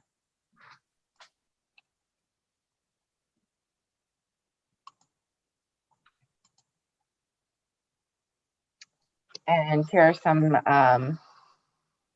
ways that we could reduce the economic impact, establishing different types of compliance, clarifying the compliance and reporting requirements. And these would be exceptions essentially for who would qualify as small business, and or exempting them entirely and utilizing more specific criteria or standards. So if you are saying like, yes, there is going to be significant adverse impact, we recommend that you do X, would be my ask of the group. Okay, thank you. That's very helpful. So So Cassie, I'm going to take your comments and then I'm actually going to ask for like a show of hands for folks to, and I want everyone on the RAG to weigh in about whether you believe it's an adverse effect or a mix or not. So be prepared. Yeah. Cassie, go ahead. So yeah, one of the things that I'm hearing that I just want to call out is that it's specifically asking if the rules are having that adverse effect. And what I'm hearing people, pull on is really that last conversation that we had around permitting, needing more staffing. And that last conversation was actually specifically about what's already in law. And it's not being changed by those rules. So I just want to put a pin in clarification, and we're not saying that you are having to do anything technically different than what is already required of you under the law. If that's not being done already, then that's a problem that needs to be addressed as well. Thank you, Cassie. I do think though that the change to the expedited permit language is a substantive change that would make a big difference. So anyway, Brad, go ahead, and then I'll do a vote. Oh, you're muted. Brad, muted. 100% agree with Cassie that it is in the law, but also we have the guidelines that say what a site is versus an isolate that allow us to interpret the law. I mean, so if the guidelines changed to say it's 2, now it's 2 for sure, that's different. But having said all of that, I'm not sure it's an adverse effect. I mean, it's going to cost more. Cost of surveys go up every year. The cost of a permit isn't a significant percentage of the cost of a survey. So it's a cost increase, but I don't know if it rises to the level of adverse effect. But maybe like it could. I guess I'm trying to think of, is there a situation in which a small business is behind a project that has 10 or 12 different property owners and suddenly you're applying for 12 permits to do a survey when you were? It doesn't seem all that likely because small business is probably not behind a project that is going to be developing that much land. So before we vote, would it help to have more discussion around this? I feel like folks have sort of landed somewhere already. I think it would help me to understand how people are using the word adverse effect in this context. Maybe staff can clarify what adverse effect means, because we live in our world of cultural resource and adverse effect, but this is, I think, a different world. What does adverse effect mean? We're not financial experts here. While adverse effect is not a term that's actually defined in this section of the law, I think we can look at it backwards to see if there are exceptions you think that need to be made to this rule, to these proposed rule changes that would allow a small business to operate without there being significant change from the way they're doing business now. So is there a situation or scenario where you think that we have to create additional rules or exemptions or change the proposed rules to make those exemptions for those small businesses to operate later that's going to be different from the way the rules are today? Okay, thank you. Catherine.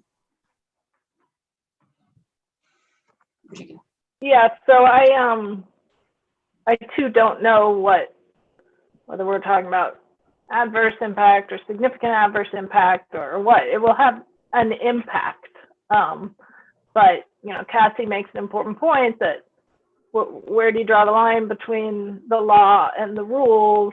And if your question is this going to put anyone out of business? I don't think so. But I also feel like there's a lot of this that's pretty drafty still, and I'm not 100% clear on what the language that gets sent to the public for review or the commission or whatever is going to be in the end. So I think you're asking a pretty difficult question at this point. I do not believe that small businesses will be unduly burdened by anything that we're talking about here, but that's about all I can say. Thanks, Catherine. So I just reshared my screen to show the drone rules, showing exactly how it's submitted to the Secretary of State at the filing notice. So it asks for the cost of compliance. And then if the conclusion of this group, so far what I'm hearing before the vote is that, yes, there are impacts. How adverse are they? We're not equipped to answer that question because that could differ. We can articulate that. If you look at 2A on this answer about the drones, they go into detail about approximately how many pilots there are, and really what there could be an additional cost for additional insurance. There could be a cost for permit fees. We don't know yet, but we're listing the potential opportunity for there to be impacts. But at this point, as written, we don't see any significant adverse impacts that would potentially halt small businesses being able to continue or be able to do their business. Thank you, Joe. I think where I'm struggling again with my planner hat on is that this committee is not responsible for coming up, gaining consensus on substantive findings or recommendations related to the proposed rules. And yet it seems like with this particular section, we need to, and you are going to be crafting those findings for this particular section. And it's just kind of difficult, especially since we don't have a final draft. However, that said, I think that I'm going to ask one more time if there's any more discussion that would be helpful for folks to have before we just kind of take a straw vote. So I'm going to ask you, before I jump in, anyone else want to comment on anything that you haven't said yet? Brad? I guess I'm just sort of thinking out loud here, but another example I could think of is like some of the solar developers or alternative energy developers. Some of them, their whole mission is to get a project permitted and ready for development and then sell it to somebody else. And some of those companies are quite small, even though they're permitting fairly large developments. So, and some of those projects have many, many landowners. So that could be a scenario in which suddenly, the costs get bigger for a small business. So, again, I'm not sure it's a huge amount, but it could, yeah. I guess it could be. So what I guess I'm hearing, to kind of summarize the discussion I've heard, I think Joe summarized it as well, but that the RAC believes that there will be an impact as a result of these proposed rule changes, and that impact would include things like businesses will be required to hire qualified archaeologists that may need to obtain more archaeological permits based on the change in or the realignment rather in the changing from 10 to 2. So there'll be more, which will increase costs. That's an example. And other changes, but it's not clear yet whether or not these will have an actual significant adverse effect to these small businesses. Tobin, you had something, your hand up, go ahead. Yeah, just directly related to that. I guess I'm still, I don't think there's going to be an adverse effect a little bit, sure. But that, this is supposed to be an effect from the rule change, right? And what we've said with the permitting, that's not in the rule. It's kind of, a couple people have said that now. It's not in the rules per se. It's in SHPO guidance, I think, right? And it's in the existing law. We're not making a single new rule, I don't think. And so I just love to get some input on if I'm off base on that or not. It just seems to me we're kind of missing what we're being asked here maybe, but I could just be misunderstanding. So wouldn't be the first time. Joe put something in the chat. And I don't know, Joe, if you can try to answer Tobin's. Tobin's right. I think maybe what I put into the chat is really just trying to break down the question into parts. Perhaps that'll kind of help this discussion along. So are there effects on small businesses? And if with this rule change, with the changes that are being proposed that you've been discussing, how many small businesses do you anticipate being subject to these changes?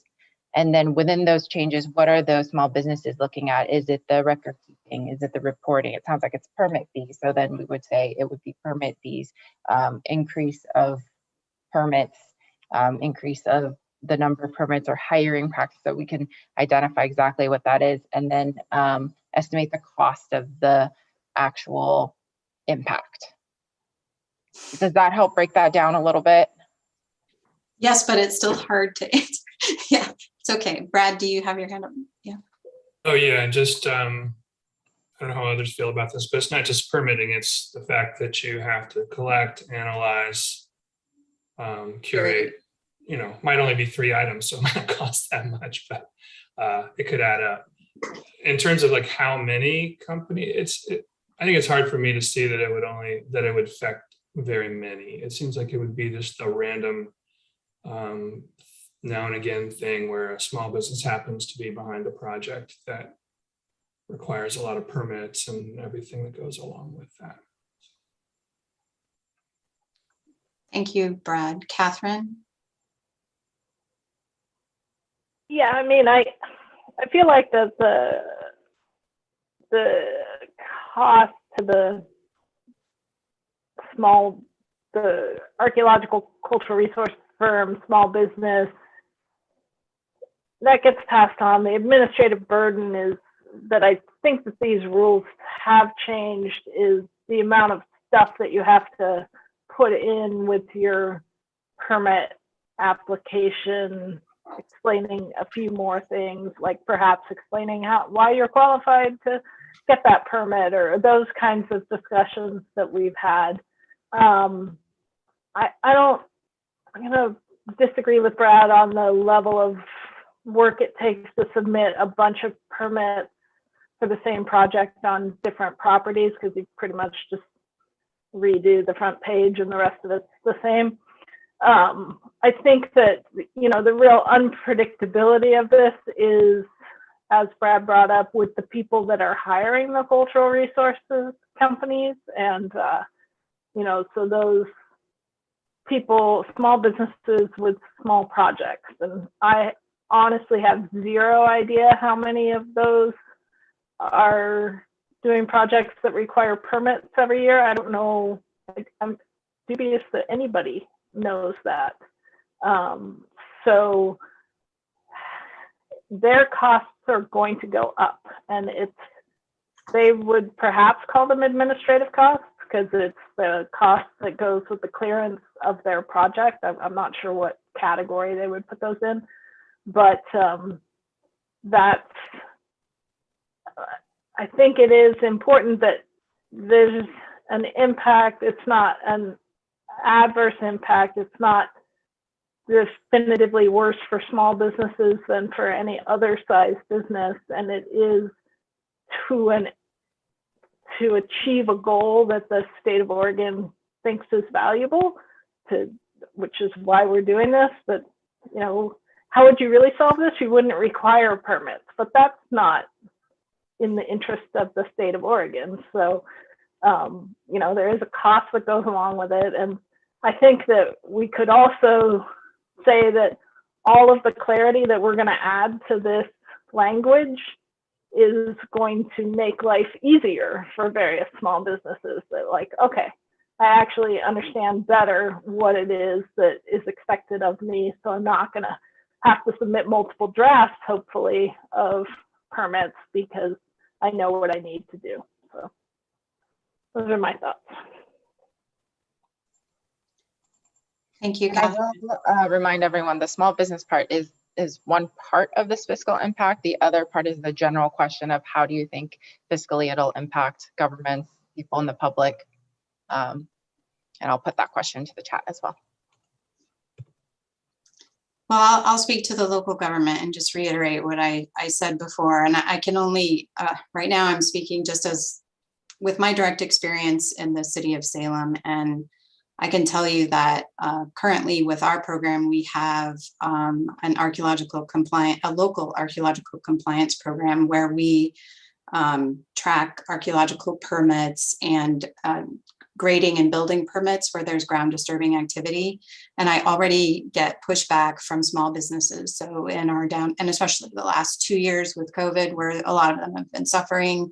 And the cost, ironically, is time, not necessarily money, which is why, so I would see a definite direct adverse impact to low businesses in my community without the opportunity for any sort of quick turnaround review, because these small businesses don't right now, honestly, I don't think they comply with state law, which is a very big concern. And so I do a lot of education around that. And so that is why I think the option of having some kind of tiered permit review coupled with education and outreach, again, connecting to what Catherine was saying about, yes, this is a higher purpose. It's required under state law that there's an option, a streamlined option for them to follow, which I don't know if it's realistic. I think that being able to hire a qualified archaeologist that could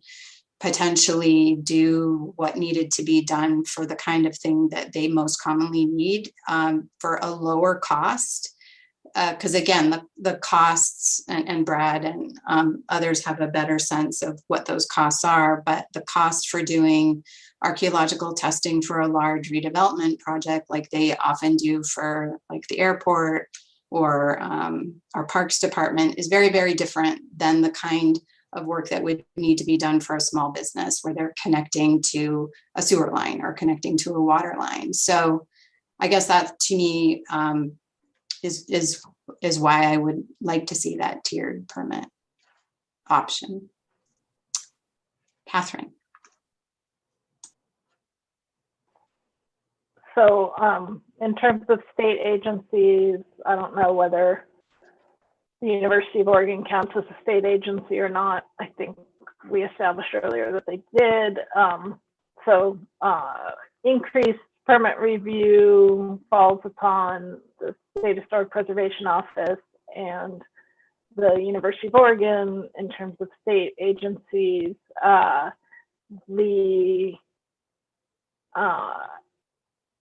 other state agencies are impacted, like ODOT. Tobin can talk about that. State parks in general, other state entities trying to manage their own property. You don't have tribes in there, but if you're asking for more review, that goes to tribes as well.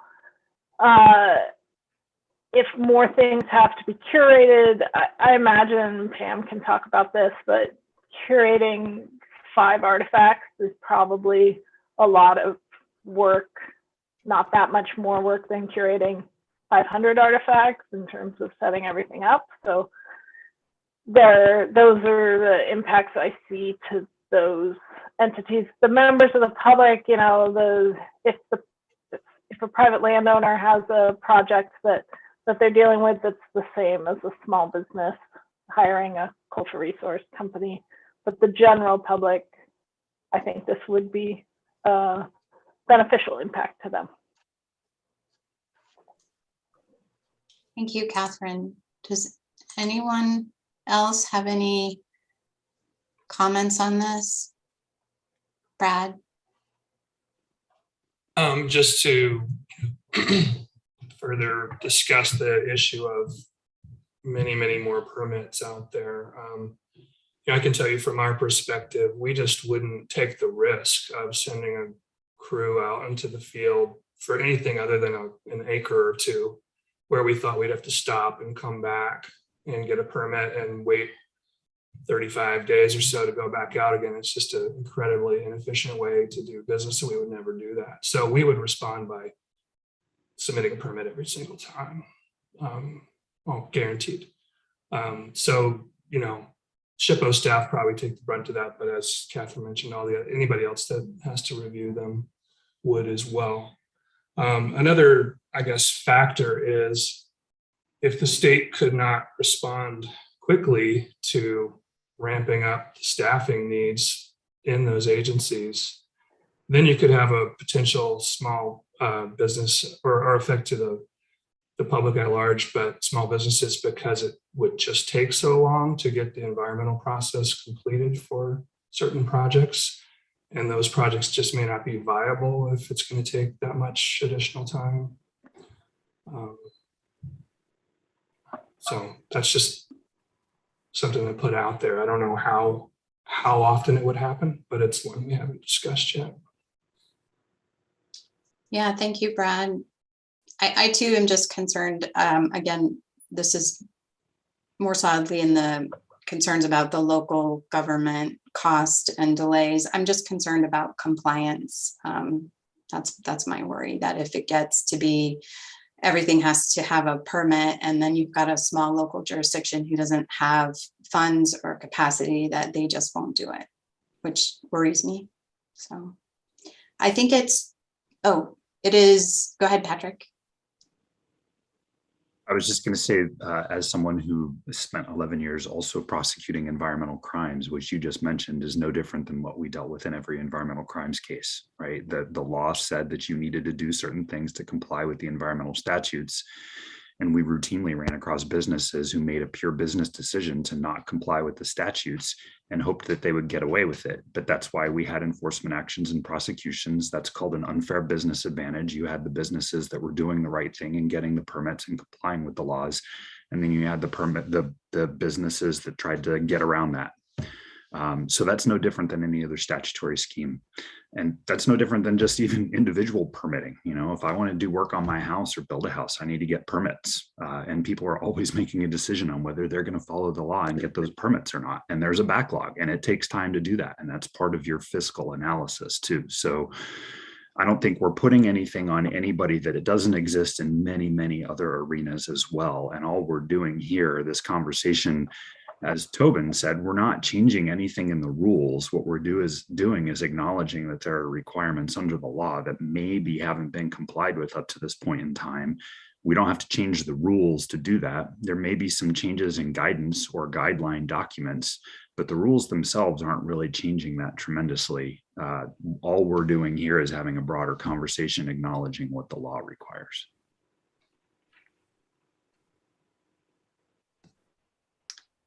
Thank you, Patrick. I think part of my job is I have to do enforcement in my city too. So I'm just super sensitive to that. Yeah.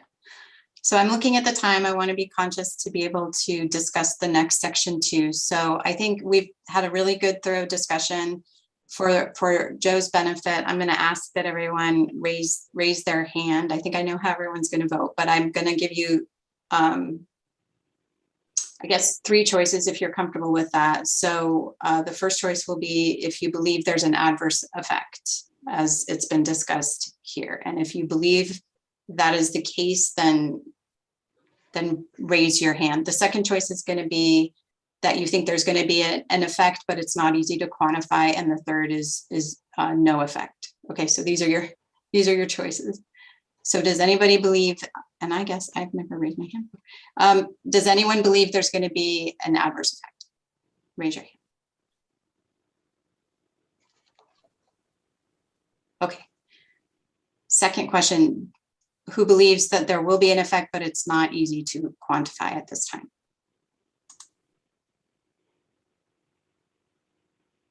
And staff, do you have enough time to write this out? Let me know when it's okay. We just need to capture that 5 people said yes, there will be some kind of unknown impact. Yes. Okay. So we can lower our hands now. Mm-hmm. Okay. Last, who believes there'll be no effect? Raise your hand.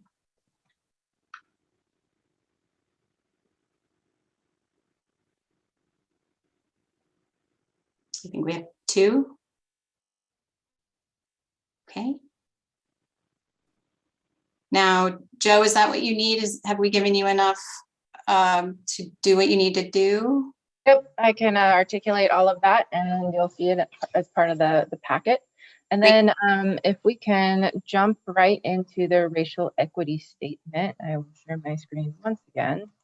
A super easy discussion, I'm sure. Again, just a reminder this is specific to the proposed changes to this rule. So this statement will also go into describing if any of those changes will have an effect to the racial equity in this state. And this was the single sentence that came out of the drone rules. Is there, I'm sorry, is there a definition of racial equity? That might help us. No, there's no definition of racial equity, but here's another example. The Housing and Community Services, they also concluded that there would be, they actually said that there was no feedback presented to demonstrate that there would be a negative impact. That's why we thought it was important to have this discussion with the RAC. It's not a required item for the RAC, but we would like to have input from this group. And then for the last example, Department of Forestry concluded that there really wasn't, there was no expectation or concerns to a particular racial group, but they did also clarify that they did not consult with any advisory committee. So there are a few different ways to say the same thing here. Okay. And this is a new requirement as of this year. So the rules that were filed in February were the first ones to have this requirement. So we don't have a whole lot of examples. And I wasn't able to find one that articulated that there would be a specific impact to a particular racial group. But if that is the case here, we can be the first to say it. Okay, thank you, Joe. Does anybody have anything they want to jump in and offer? I think I just want to state, and again, I'm not at all an expert on this. I believe that the clarification of definitions and processes that have occurred through the revised rules have actually worked to improve and clarify, and I hopefully better ensure that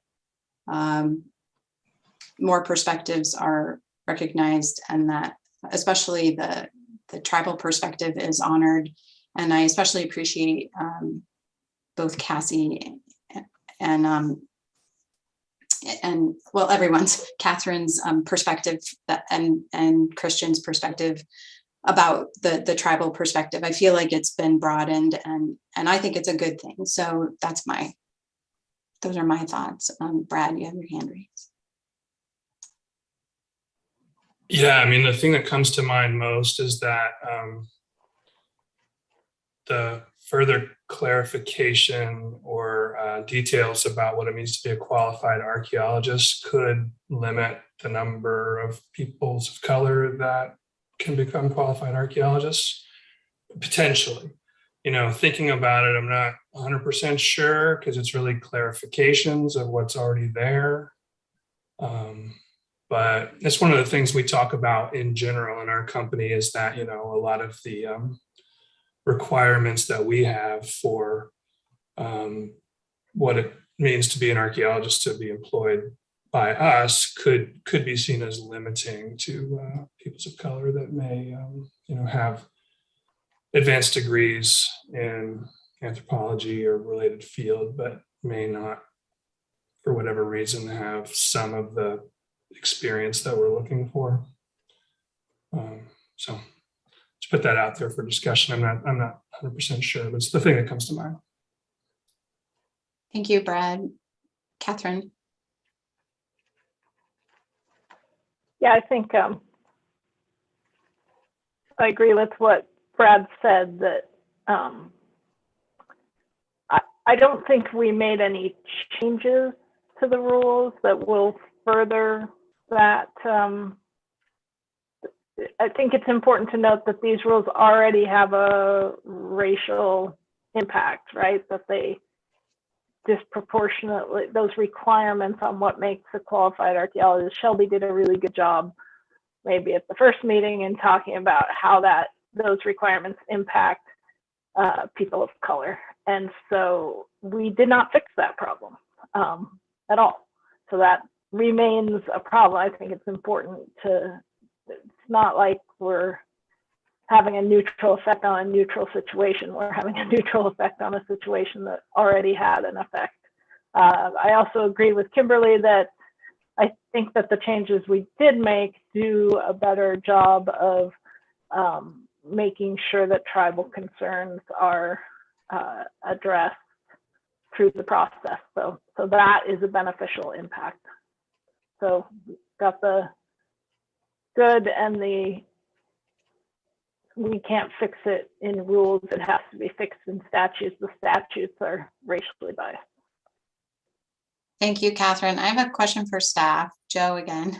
So let me again ask you this for the racial equity piece. Let's playing it out. If the group, there's consensus that there is an adverse effect, but it's not, as Catherine mentioned and Brad, that it's related to statute, that we can't really change that in rule. Are there things though that we can recommend that the commission consider to address this, or is that not feasible?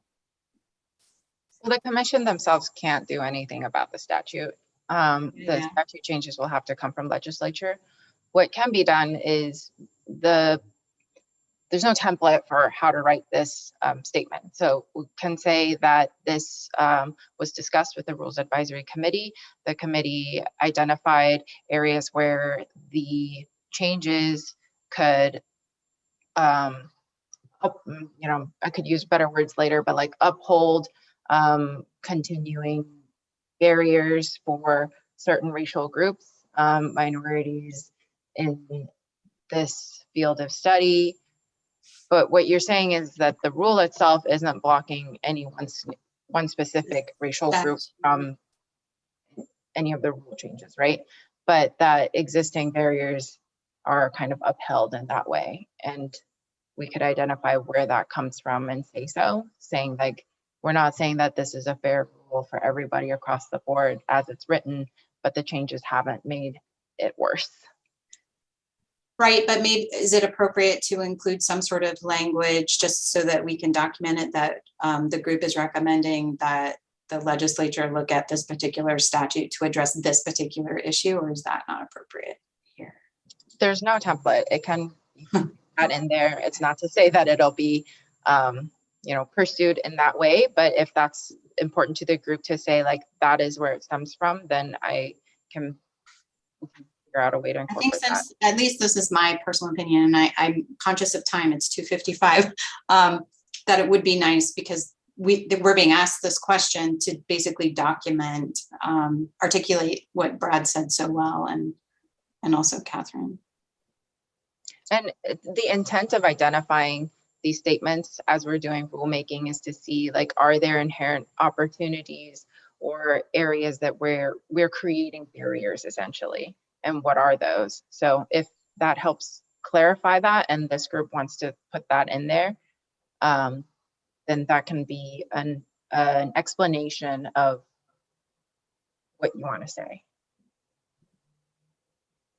Okay, and I think what I was hearing is that, and what I think I agree with is that the rules and the proposed rule changes specifically, we aren't creating any new barriers, but we're not fixing anything either because we can't. And which is why some sort of statement addressing how this hopefully will be looked at in the future by the legislature would be greatly helpful. Just acknowledging. All right, Christian.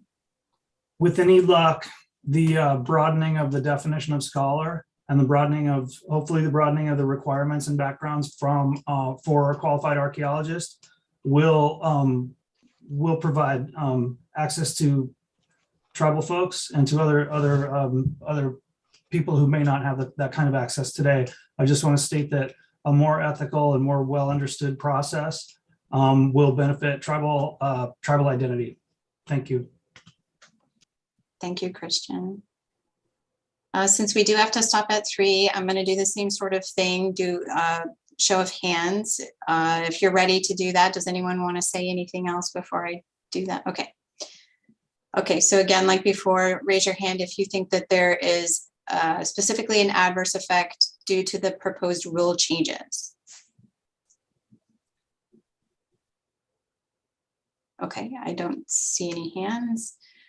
And then the second one, that there will be an effect, but it's not quantifiable, that weird middle one.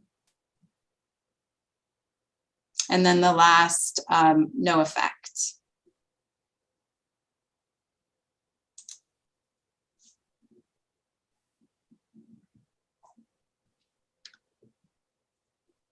Okay, great. Joe, do you have what you need?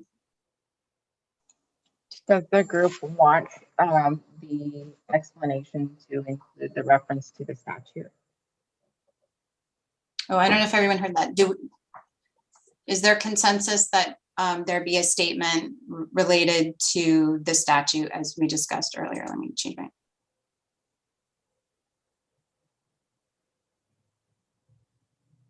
I don't see anybody's. You're asking people to raise their hand if they would like the statement about proposed statute changes improving. Good idea. Yes. Equity. Is that what we're asking people to raise their hands? Yes.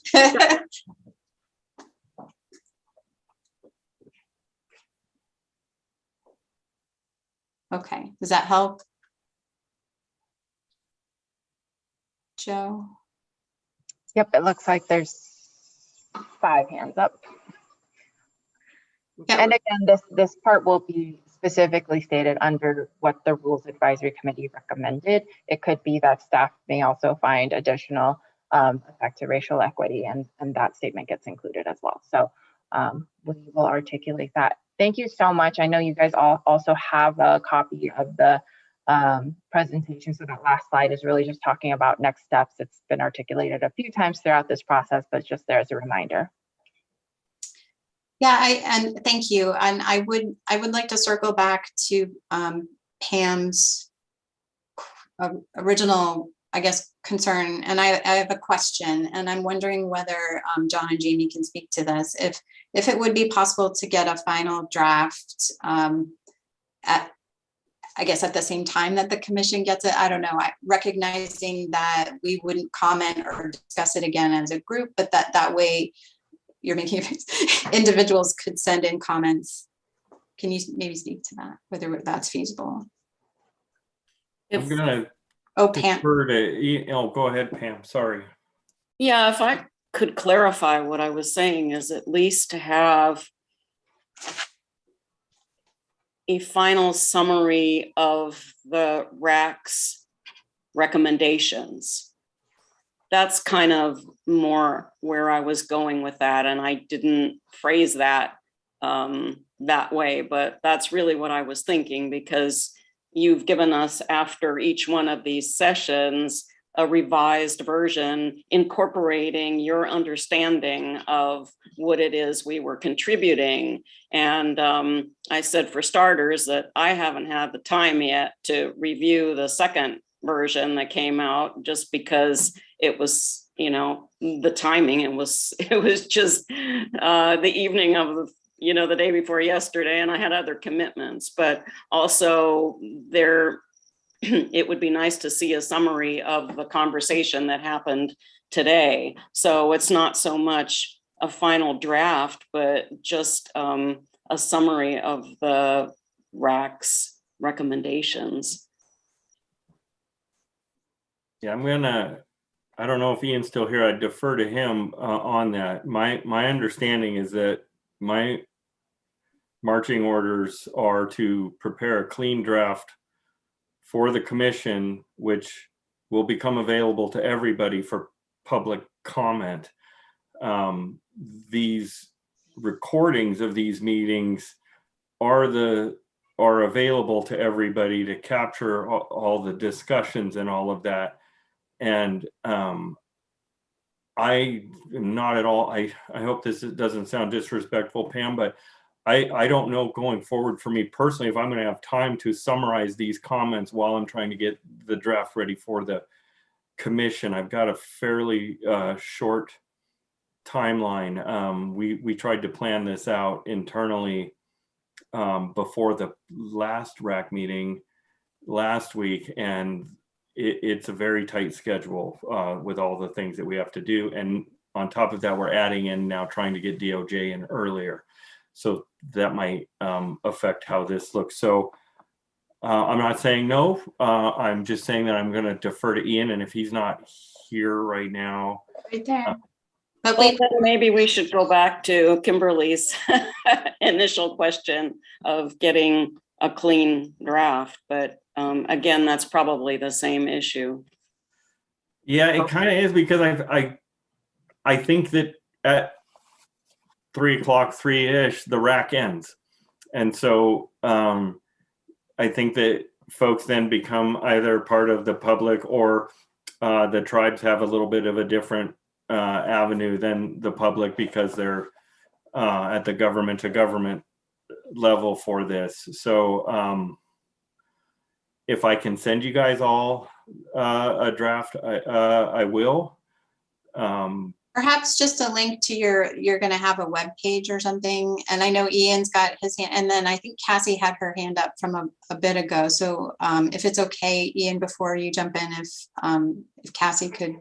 I actually got to go here. Oh, you got to go. Go. I've got another meeting to be at. So what everyone will have access to, we can provide direct links, is John has to write a commission brief, which will be relatively substantive. And as a required part of that, he must summarize what the RAC said to the best of his understanding, and explicitly how we responded. Now, it's not point by point for 16 hours of materials, but he has to, that is part of what needs to be there, in addition to the 2 parts Joe said. And then that is also accompanied by a clean draft. So Pam, you'll get that. It'll just be part of that public process. And when we publish it for the commission packet, you will all at least get that. And if you think we got it wrong, you could show up to the public meeting and say they got it wrong. This is what I actually said. So that's certainly an option that's open for all of you. So with that, I got to rush to another meeting. So I'll talk to you all later. Thank you very much for all your help. All right. Thank you, Ian. Cassie, go ahead. Thank you. I'm sorry. I know it's past 3 o'clock. Can you clarify what the timeline is for everybody? Did you guys have a slide on that? Try to summarize it. The dates are a little tricksy. Let me get my OneNote that has all of this written in here somewhere. The slide doesn't have the dates on it. Sorry about that, Jamie. Yeah, we are required to have a commission brief to Ian in 10 days. And that will have what he described plus a clean version of the rule. Ian will have a week to review it. It has to go in front of the directors group by March 21st in order to make the agenda for the April meeting of the OPRD Parks Commission. So that John has 10 days plus weekends or minus weekends to do this. And so that will, Joe, you might correct me, but the public meetings for the OPRD are April 13th and 14th. Is when the Parks Commission meets.